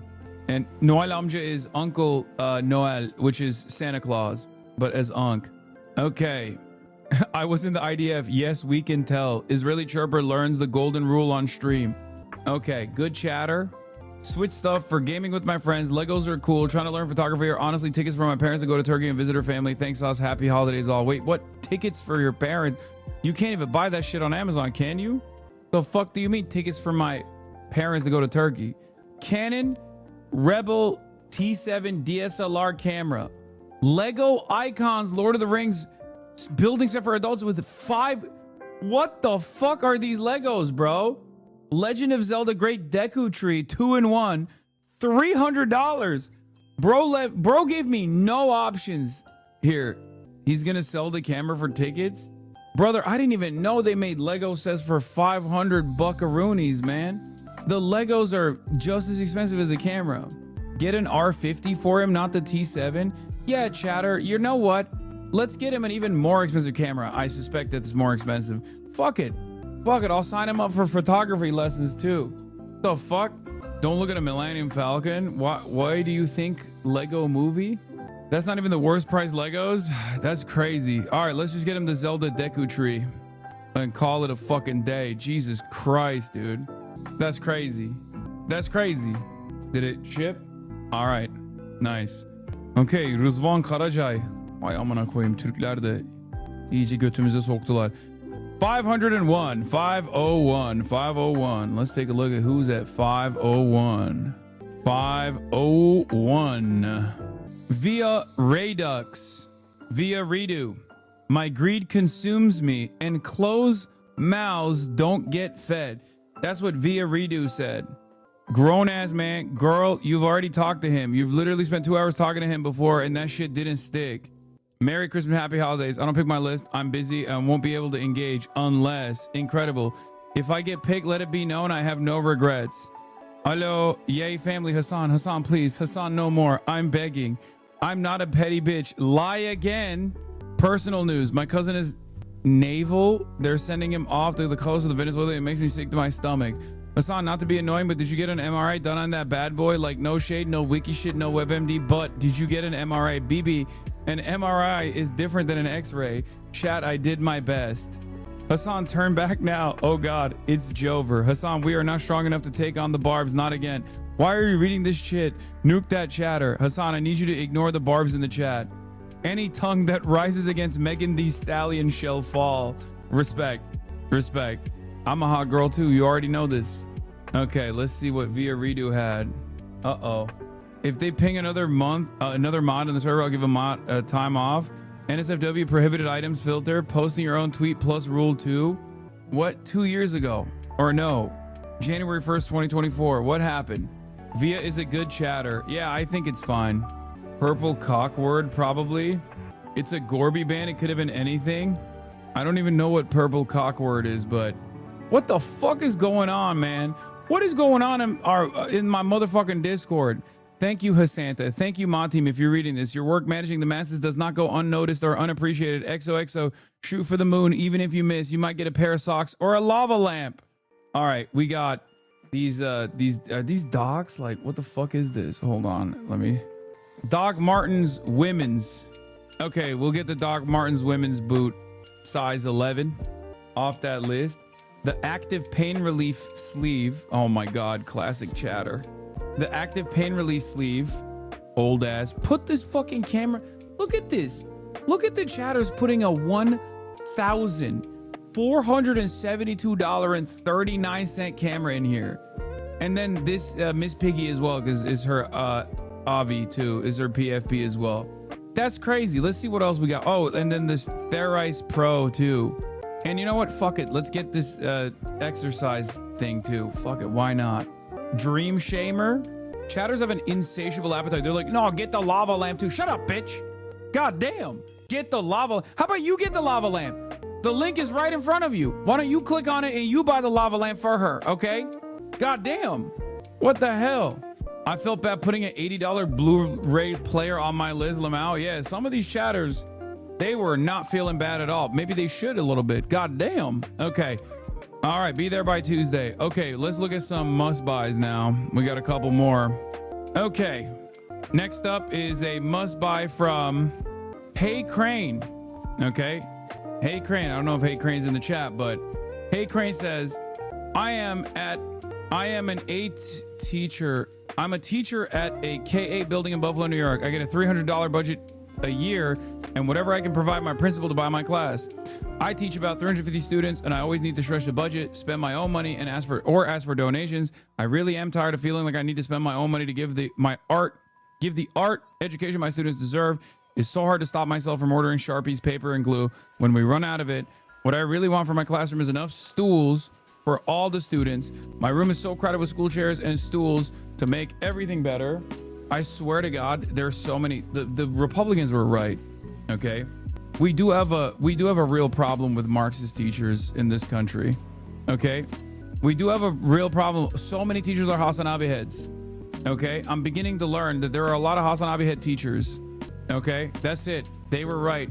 They're educating the children they're giving them a Marxist style education. This is really problematic. Okay, where is Kai even going? Kai's like running in and out. All right. Let's continue reading the classroom. My room is so crowded with school chairs and stools make everything better. High quality paper is also important because the paper we usually have rips or falls apart where the kids are painting.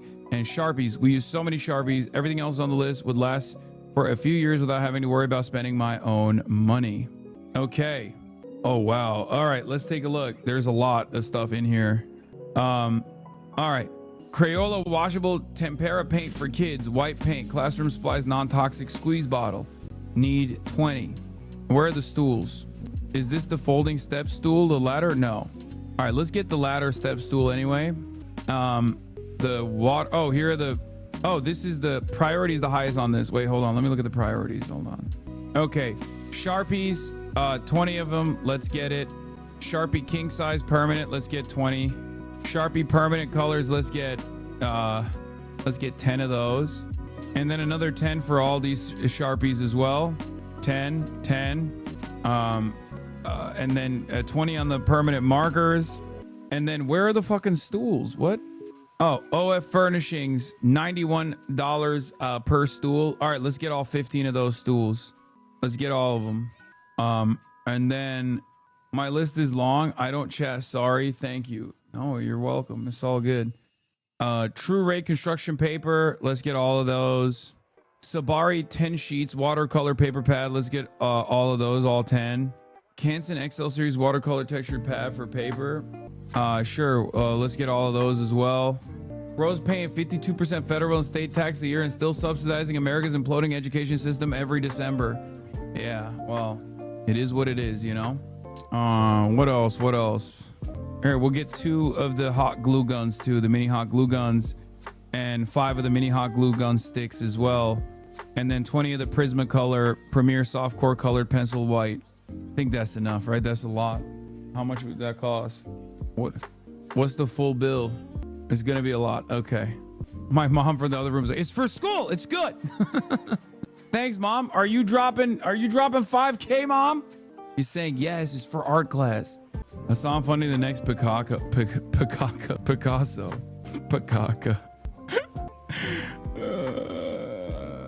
I'm not all right. Picasso. Hassan preventing the next Hitler. That's crazy, but also true. All right, 1696. We're moving on. Merry Christmas, chatter. Oh, wait, before I do 1696, let's do another must-buy one. Okay, let's see which one this is. This one is Ziala Moxdi. I am the what the frick? I am the grandma of a large family and a super Hassan fan. They tease me all the time because I do put you on the big screen. My millennials scrape together to buy a home. We all live here together, but they work very hard and always sacrifice for others. Our youngest is 12 and taken care of. I took a few things off their wish list to make this list. Damn, we got a grandma in the chat. Let's see what the grandma's saying.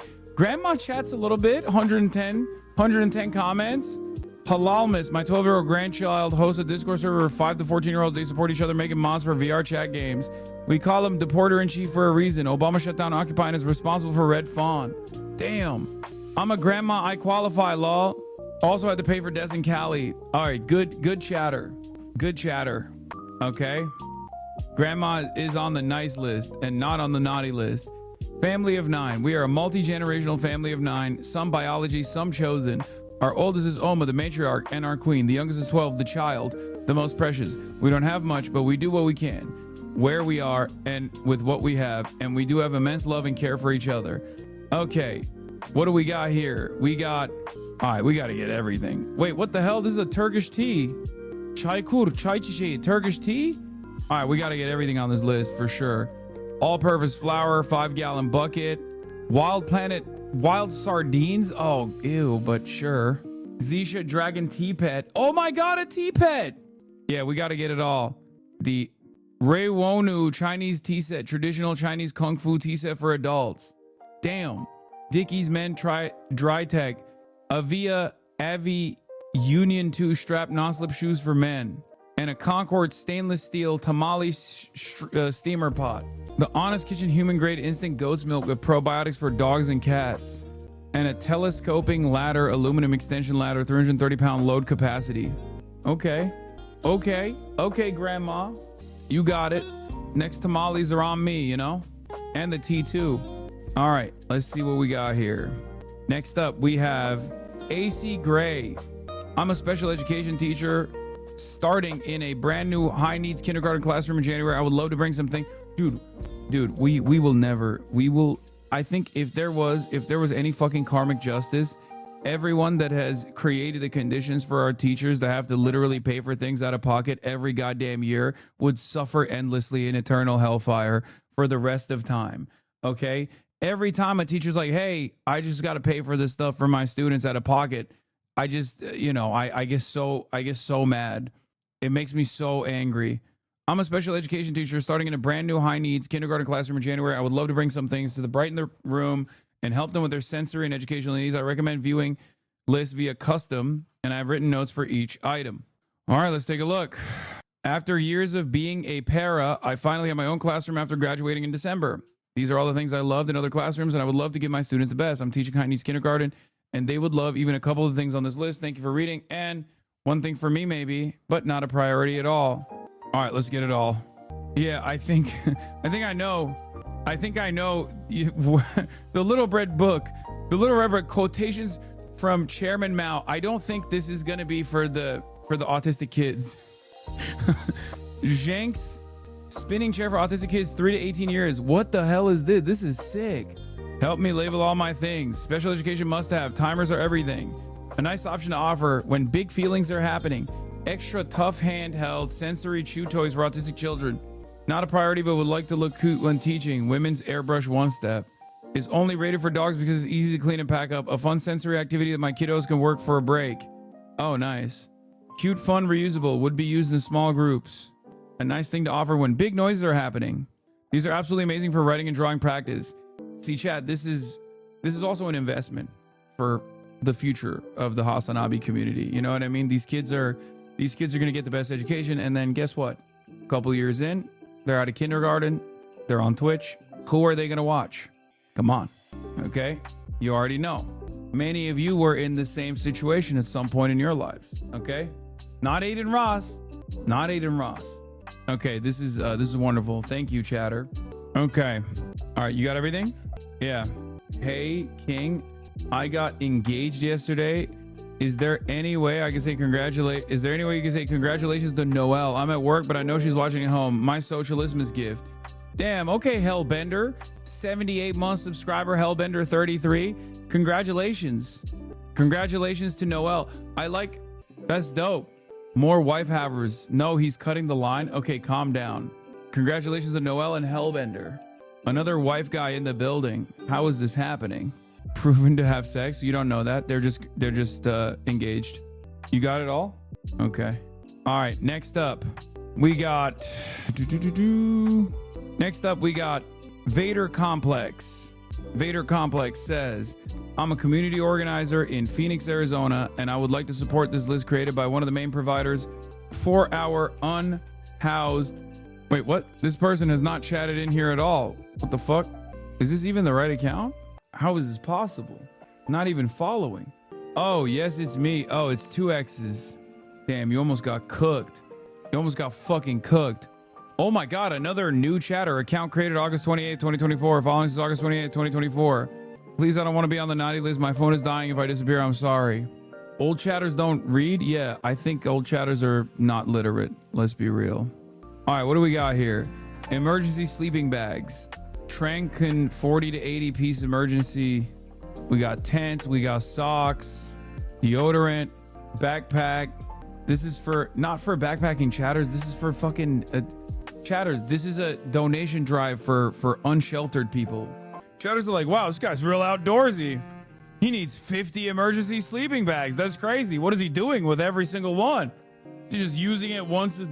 He's got a new one for every week of the year? Y'all are so dumb. Oh, a lot of hand warmers, man. What the fuck? Yeah. He said, they say, I'm a community organizer in Phoenix, Arizona, and would like to support this list created by one of the main providers for our unhoused folks in the city in the midst of violent city ordinances being made against our unhoused population. This will save lives. Thank you. All right, yeah, let's just do random, get a bunch of everything. All right, Merry Christmas to Vader Complex. Next up is M Salad Bar. M Salad Bar says, M Salad Bar 555. M Salad, another one that isn't in the chat. I don't think this name is correct. M Salad Bar says, I'm a teacher at a Title I school and would really appreciate the help keeping my classroom stocked.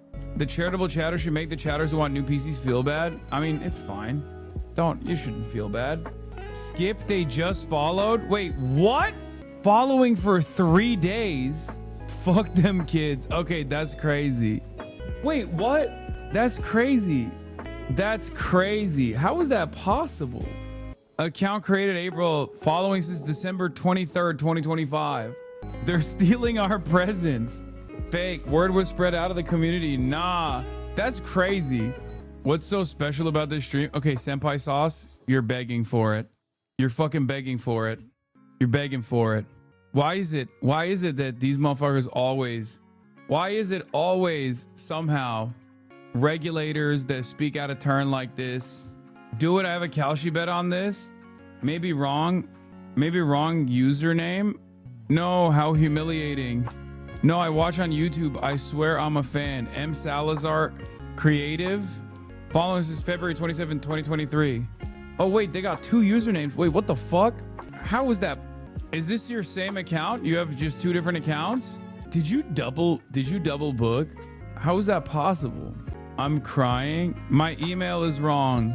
Double book disqualified. I'm not going to disqualify this person, okay? Even if they were, bro, the situation is so bad that we got fucking teachers double dipping into the totally random socialismus account here. What the fuck? It's not like they're asking for anything crazy. They're asking for like thermal laminating pouches and dry erase whiteboard cleaning spray. So like they didn't double book and double dip into the fucking list so they could get like, crazy shit. They want crayons. None of the kids mysteriously need RAM. I mean, to be cynical, you can always resell. No, dude, I don't think that that's the case. Undercover Marine. No, we'll just get them the crayons and also the Expo dry erase cleaning board and the classroom headphones bulk 25 pack. Oh shit, is a Marine? Yeah. And the KG thermal laminating pouches. Could just be a YouTube frog. Chat is salty. I know. Chat is being ridiculous. Okay. Sakuatsu 444. Oh shit. A wheelchair would make a big difference in my mobility and help me stay active and continue going to the gym. I was the disabled chatter in a recent chat advice, and Hassan helped me get courage to start going to the gym, and I've been working out ever since. Oh shit. Let's go. They were on chat advice too? Hell yeah. What do we got here? We got a Carmen 115 25-pound ultralight ergonomic wheelchair with removable footrest, silver color, and a Carmen 24-pound LT 980. Wait, why are they? What's the price disparity here? Why is one like I don't understand. Is it good? Is this a good wheelchair for the wheelchair knowers, for the ball knowers? Is it a good wheelchair or are there better ones? Removable footrest. Top one goes faster. No, I'm gonna get the better one, but I want to make sure this is the best one we can get. Is there an even better one that we can get? You know what I mean? One has NOS. What? What is this? You're kidding. I'm literally gonna start sobbing. So sorry, my ass is expensive. Either one works. Chatter, what the fuck are you talking about? There's literally chatters in here who are like, hey, I need a new iPad Air and a PlayStation 5 for my back. You're asking for a fucking wheelchair, man. What the hell's wrong with you? That's not a crazy ask at all. What the fuck? I'm saying, is there a better wheelchair than the ones that you asked for? Hassan, get the one from their list. They might need the specs. I need some RAM for my urethra. Yeah, I'm gonna send you Essence links. I need the new Balencis for my urethra. Sir, I needed 256 gigabytes of DDR7 RAM. The sizes are specific. You're kidding. No, I'm not kidding. If you want something even nicer than that, I'll get you something even nicer than that. But you just got to put it on the list. One has AI. I need a 1K back camera for my back posture checks. You can reach out to Frogan, and we'll get you an even nicer wheelchair if you want a nicer one. If this is fine, I'll get it. I'll get the $599 one. But if you want something even nicer, I'll get you a nicer one. Other wheelchair users in the chat, is this a good wheelchair? That's what I'm asking. That's what I'm trying to figure out. I need a 5090 for my headaches. Okay, we got it, chatters. Jerry Rig everything wheelchair. Why does everyone keep saying that? A TI Lite wheelchair user here. It all depends on what the chatter wants the chair for. Hand power chairs tend to be less expensive, but static frames, non-folding, generally wheel better. All right, chatter's not saying anything. You're talking to them? Okay. All right, we'll get back to that one. All right, last one on the must buy. Let's see. I have 3 boys who I can't afford for gifts for this year. I recently became the legal guardian of my nephews ages 8 and 16, and I have a 9-year-old son. I'm a single mom supporting us all on one income. They know not to expect much. It's impossible to shield them from the reality of our money problems. They prepared little gifts for each other, mostly drawings and cool rocks, and thankfully none of them believe in Santa. But of course, they've all mentioned stuff they wish they could get. And the 2 youngest boys brought home their wish list they made at school. They included toys for our 2 rescue dogs. It would be so amazing to surprise them. I couldn't decide how to narrow it down, so I included all the stuff. Brogan, the 600 is fine. Okay. All right. I'll get you the 600. The Carmen K 115 25-pound ultralight ergonomic wheelchair with removable footrest, silver color. All right. Let's see what we got here. It'd be amazing to surprise them. I couldn't decide how to narrow it down, so I included all the stuff that they most want and decided to leave it up to you. Even just a few of the things would mean the world to them. This is from Hot Dog Diet. Well, I mean, it's a little bit delayed, unfortunately, but you know, maybe like a 12 days of Christmas type situation. You know what I mean? Right? Or is that after Christmas or is that leading up to Christmas? I don't fucking know. But chatter hasn't even been in here in a minute. Naproxen works so much better for my back pain compared to Tylenol ibuprofen. Yes, I have a Theracane. It's great. Orthodox Christian Christmas is January 6th. That's my Christmas too. J6, baby. Greatest day in American history. You know what I'm saying? All right, what do we got? We got pants. We got Legos. Let's get some dog toys. Let's get the slippers. Hockey grip tape. Fuck it. Let's just get everything. All right, let's just get everything. We got pants in there. Show it. Oh yeah, sorry. Squeak, Nerf dog toy, Parcheesi, 1 billion shapes, cute socks. I have one of these Chuckets. I used to have one of these Chuckets. Hover soccer ball, pajamas, and a pajama for the dog. Oh my God. Let's go. Merry Socialismus, chatter. You're not in here right now, but one day these gifts are just gonna randomly show up in your in your front lawn. Doing all this just to confirm Santa Claus is Turkish is crazy. I mean, it's true because it is real and everyone needs to know it. Okay. Last one I'm going to do. I hit the random number generator beforehand at 1696 and I forgot to do that one. So I'm going to do that right now. 1696. Okay. 1696 because I'm tired, but this has been a wonderful Socialismus, and I'm very grateful for all of you for enjoying this wonderful Socialismus. Congratulations to everyone who won. 1696. Let's take a look. Memester says, because I'm a single mom who never buys herself anything, thank you for doing this. Good call. Don't do it, says Memester. Can you talk about the new Israeli public surveys that came out recently? This is what I'm talking about. They're getting so much worse. Take the W. This is such a good chatter because she literally responded to someone who was like constantly spamming in the chat being like, oh, why does my friend always get mad when I call him Kurdish? And this chatter finally was like, just Google Turkish-Kurdish relations. And even said, I'm enjoying it. Don't listen to the haters. Okay, Memester. Wait, moms actually love them? Yeah, it's not a joke. We got a lot of moms in here.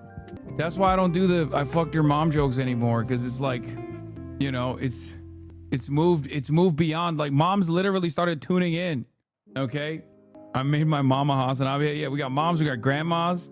You did the joke like in the last 72 hours. Okay, I don't do it as much. I used to do it way more frequently. Anymore, it's been like 2 weeks. Okay, what do we got? Single mom who never buys anything for herself. Thank you so much for doing this. Best streamer in the world. Memester. Palestine, a 4,000-year history. Okay, we got to get that. Another Palestine book by Joe Sacco, paperback. We'll get that too. Puma women's easy rider shoes. Full footrest. Top one goes faster. No, I'm going to get the better one, but I want to make sure this is the best one we can get. Is there an even better one that we can get? You know what I mean? One has NOS. What? What is this? You're kidding. I'm literally going to start sobbing. So sorry, my ass is expensive. Either one works. Chatter, what the fuck are you talking about? There's literally chatters in here who are like, hey, I need a new iPad Air and a PlayStation 5 for my back. You're asking for a fucking wheelchair, man. What the hell's wrong with you? That's not a crazy ask at all. What the fuck? I'm saying, is there a better wheelchair than the ones that you asked for? Hassan, get the one from their list. They might need the specs. I need some RAM for my urethra. Yeah, I'm gonna send you Essence links. I need the new Balenci's for my urethra. Sir, I need a 256 gigabytes of DDR7 RAM. The sizes are specific. You're kidding. No, I'm not kidding. If you want something even nicer than that, I'll get you something even nicer than that. But you just got to put it on the list. One has AI. I need a 1K back camera for my back posture checks. You can reach out to Frogan, and we'll get you an even nicer wheelchair if you want a nicer one. If this is fine, I'll get it. I'll get the $599 one. But if you want something even nicer, I'll get you a nicer one. Other wheelchair users in the chat, is this a good wheelchair? That's what I'm asking. That's what I'm trying to figure out. I need a 5090 for my headaches. Okay, we got it, chatters. Jerry Rig everything wheelchair. Why does everyone keep saying that? A TI Lite. Wheelchair user here. It all depends on what the chatter wants the chair for. Hand power chairs tend to be less expensive, but static frames, non-folding, generally wheel better. All right, chatter's not saying anything. You're talking to them? Okay. All right, we'll get back to that one. All right, last one on the must buy. Let's see. I have 3 boys who I can't afford for gifts for this year. I recently became the legal guardian of my nephews ages 8 and 16, and I have a 9-year-old son. I'm a single mom supporting us all on one income. They know not to expect much. It's impossible to shield them from the reality of our money problems. They've prepared little gifts for each other, mostly drawings and cool rocks, and thankfully none of them believe in Santa. But of course, they've all mentioned stuff they wish they could get, and the 2 youngest boys brought home their wish list they made at school. They included toys for our 2 rescue dogs. It would be so amazing to surprise them. I couldn't decide how to narrow it down, so I included all the stuff. Frogan, the 600 is fine? Okay. All right. I'll get you the 600. The Carmen K 115 25-pound ultralight ergonomic wheelchair with removable footrest, silver color. All right. Let's see what we got here. It'd be amazing to surprise them. I couldn't decide how to narrow it down, so I included all the stuff that they most want and decided to leave it up to you. Even just a few of the things would mean the world to them. This is from Hot Dog Diet. Well, I mean, it's a little bit delayed, unfortunately, but you know, maybe like a 12 days of Christmas type situation. You know what I mean? Right? Or is that after Christmas or is that leading up to Christmas? I don't fucking know. But chatter hasn't even been in here in a minute. Naproxen works so much better for my back pain compared to Tylenol, ibuprofen. Yes, I have a Theracane. It's great. Orthodox Christian Christmas is January 6th. That's my Christmas too. J6, baby. Greatest day in American history. You know what I'm saying? All right, what do we got? We got pants. We got Legos. Let's get some dog toys. Let's get the slippers. Hockey grip tape. Fuck it. Let's just get everything. All right, let's just get everything. We got pants in there. Show it. Oh, yeah. Sorry. Squeak. Nerf dog toy. Parcheesi. 1 billion shapes. Cute socks. I have one of these Chuckets. I used to have one of these Chuckets. Hover soccer ball. Pajamas. And a pajama for the dog. Oh, my God. Let's go. Merry Socialismus, chatter. You're not in here right now, but one day these gifts are just going to randomly show up in your in your front lawn. Doing all this just to confirm Santa Claus is Turkish is crazy. I mean, it's true because it is real and everyone needs to know it. Okay. Last one I'm going to do. I hit the random number generator beforehand at 1696 and I forgot to do that one. So I'm going to do that right now. 1696. Okay. 1696. Because I'm tired. But this has been a wonderful Socialismus, and I'm very grateful for all of you for enjoying this wonderful Socialismus. Congratulations to everyone who won. 1696. Let's take a look. Memester. Memester says, because I'm a single mom who never buys herself anything, thank you for doing this. Good call. Don't do it, says Memester. Can you talk about the new Israeli public service that came out recently? This is what I'm talking about. They're getting so much worse.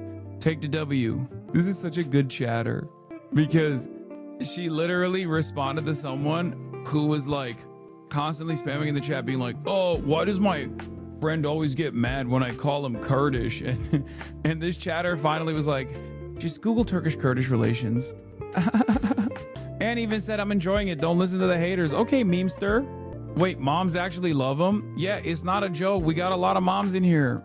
That's why I don't do the I fucked your mom jokes anymore, because it's like, you know, it's moved beyond. Like, moms literally started tuning in.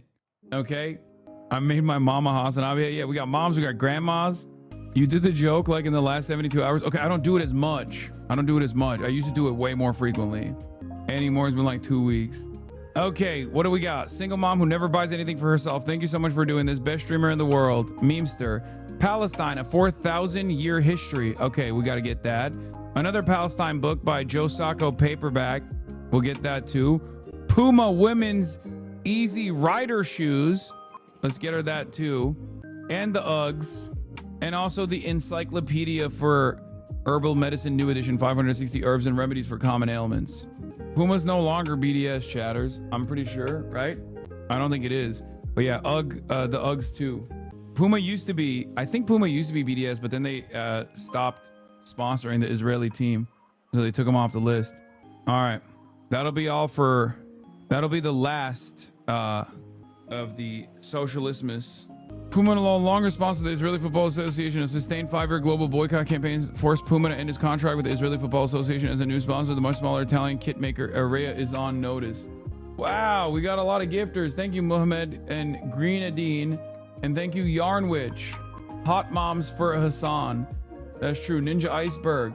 Jaeger08 Larson. And Loki with the 50 gifted subs. And Anti-Materia, thank you for the 10. Shout out to my wife, Kristen.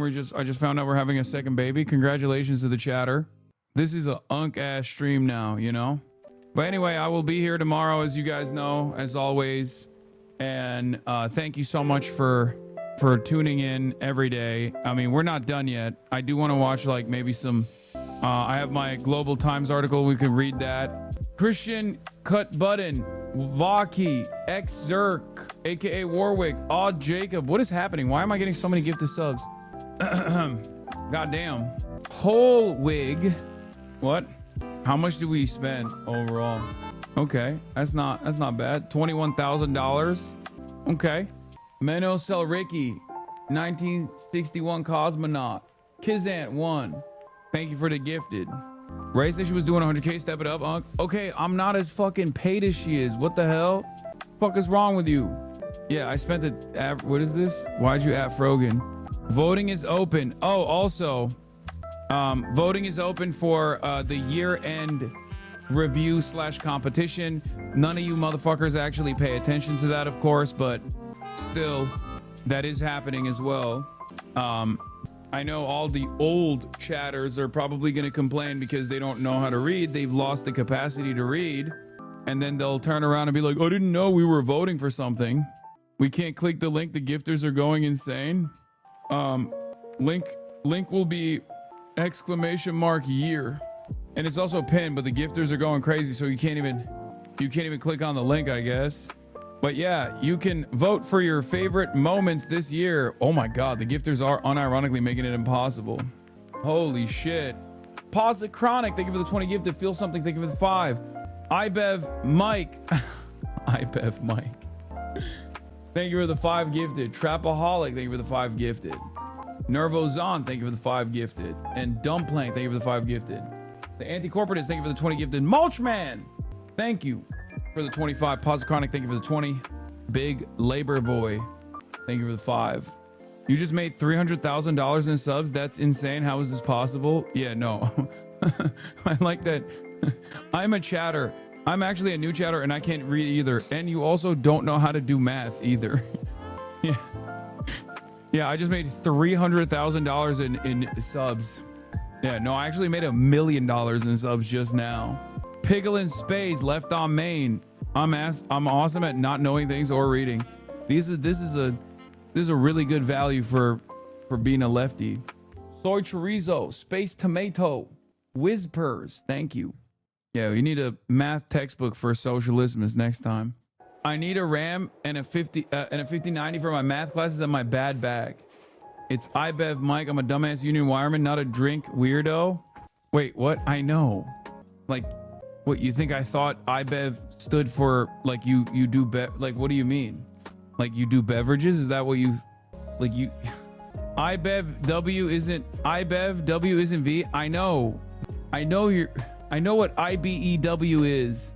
I'm a union wireman too, local 569.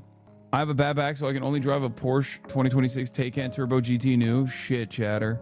Mind of Boom Boom. Cheese Whiz Democracy, thank you for the 5. Jetbet, thank you for the 5.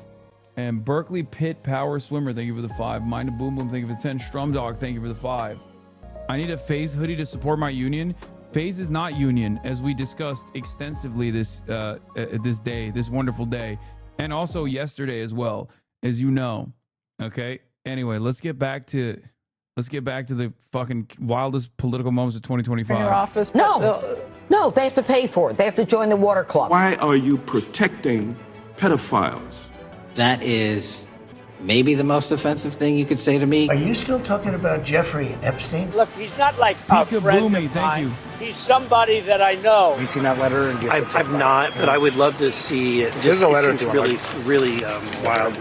Yeah, I don't want to see it. Is that a good signature? Seriously, is that a good signature? Columbus, they were back Italian. See this pen? My desk is the Middle East. Dear Mr. Japan, here's the story. The windmills are driving the whales crazy. Skedaddle. You know the word skedaddle? It means skedaddle. Stealth technology. It's virtually unseeable. You have draw, and then you have draw. Nothing bad can happen. It can only good happen. To a tag ovalia. I haven't learned this language yet. What did he say? I don't want to comment. Tag ovalia. I haven't learned. He said, I haven't learned this language yet, and turned to him and said, what are you saying? This language yet. What did he say? I don't want to comment on it. The answer is yes. I don't know them, but I love them. It's a record that won't be beaten by practically, I would say, by anybody. I have no idea what they analyze, but whatever they analyze it well. Grabbed like you grab a beautiful little baby. No.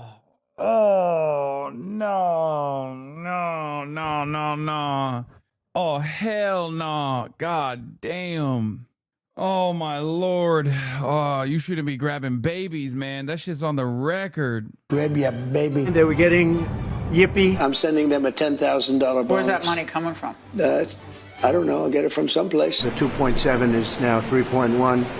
I'm not aware of that. Yeah, it just came out. This is not Home Depot. I've always said, why doesn't it have a flagpole from the grass? Darling, could you turn off the pile drivers? Sorry, darling, that's progress. They will never give me a Nobel Peace Prize. The two things I got from the United Nations, a bad escalator and a bad teleprompter. Be cool when you walk down. Don't pop down the stairs. Since politics I never mention looks. Woman with the wild hair. I guess we can say a trophy one. The fat shot. It's completely unacceptable to see fat generals and admirals. My body is a little bit larger than his. They think that they're hardcore. That one was so good when he was talking about like when he got like weirdly self-deprecating and he was talking about like, you know, I don't think anyone would want to see me.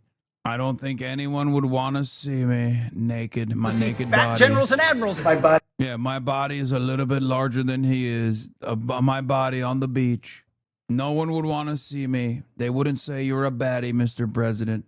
He is a little bit larger than his. They think that they're hardcore. We are so much more hardcore. He looks like he's like 4'10". People say that you are like American Psycho. Men and women are different in this way, is that men can compartmentalize things. The other one is your wife. How many wives? Anything that I say, no matter how crazy, Usha has to smile and laugh. I was going to use a B word. My wife would not be happy. Nothing but kissing my ass. People from all countries. Bull. These guys don't give a I don't give a We are done with that. Go yourself. No fucking way. And yourself. To my haters. F you. Stop yelling. Yes, a non-yeller. I'm standing for Jersey. Hey, Trump. We won't. Bro, it's a fucking clown show, man. What a clown show. What a goddamn clown show this is. Oh, my Lord, American politics, man. It is so busted, brother. Oh. Let you take our democracy down. Burn it down to the ground. We will win. Didn't that guy die? Am I crazy? The one with the bass? Sit down. Burn it down to Didn't this guy die? He's one of the Democrats who died, no? I think so. He got better? No, it was someone else, I believe. the ground. We will win. We won't rest. He's always been sort of a loser, but an intelligent one. You got to get CNN to talk about these issues. We're literally talking about it right now. People are aroused. I haven't seen people so aroused in a very, very long time. I will praise Nancy Pelosi. I hate my opponent, and I don't want the best for them. He's just a vile creature. Every parade has the right to exist. We all are going to die. I don't think there's anything going to get me in heaven. Turn the volume. That was crazy too when he was like, I'm going to hell. Another like wild moment of revelation where he's just like, I don't think anything's getting me to heaven. If you want to take it outside, Mr. Chairman, I am not a secret Nazi. Why don't you wear a suit? I have not lost control. Biden can't hit a ball 30 yards. I looked at his swing. You know, this president doesn't sleep. He's working all the time. Won't forget. I don't want to keep doing this. I'm going to call it. This is going to be great television. I will say that. Yeah, I mean, this is like not even the important stuff. It's just one of the crazier. It's a compilation of the crazier things that have taken place. But we'll do more of the year in review tomorrow. We'll do check logs important, says Hafte Hassan, and it's just him doing sexo. In the new year, I'm going to ban chatters that check logs. Check log chatters. If you make me check your log and there's nothing there worth checking, I'm banning you. Will there be a census thing? We do it in August every year. We did it already in August. In any case, ladies and gentlemen, love you all. I think this was a very fun little segment that we did. Shout out to everybody that contributed. And I will be back tomorrow. As you know, tomorrow is another day. We'll cover the face stuff as well when Ronaldo goes live. And we'll do banana peels tomorrow as well. Forgiveness. Shouts out Frogan as well. Anyway, love you guys. See you tomorrow. Bye-bye. Sunny Los Angeles, California, says Hassan. The starlight to the starlight to the topic just begun.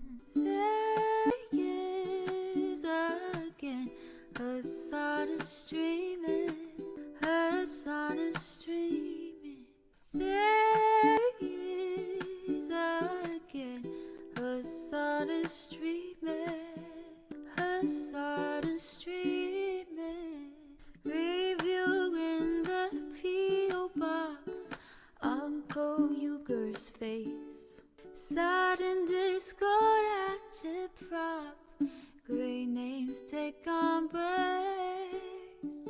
Tiny Bernie's LGBTQ Air Force. The whole left at your fingertips, Ane at your door. H3 crowded debate, the Young Turks online show. 3 full fucking years of this, plenty more to go. 90-day fiance, talks of champagne bourgeoisie. A Trump rally live reaction, a mass riot at DC. There he is again, a sudden street.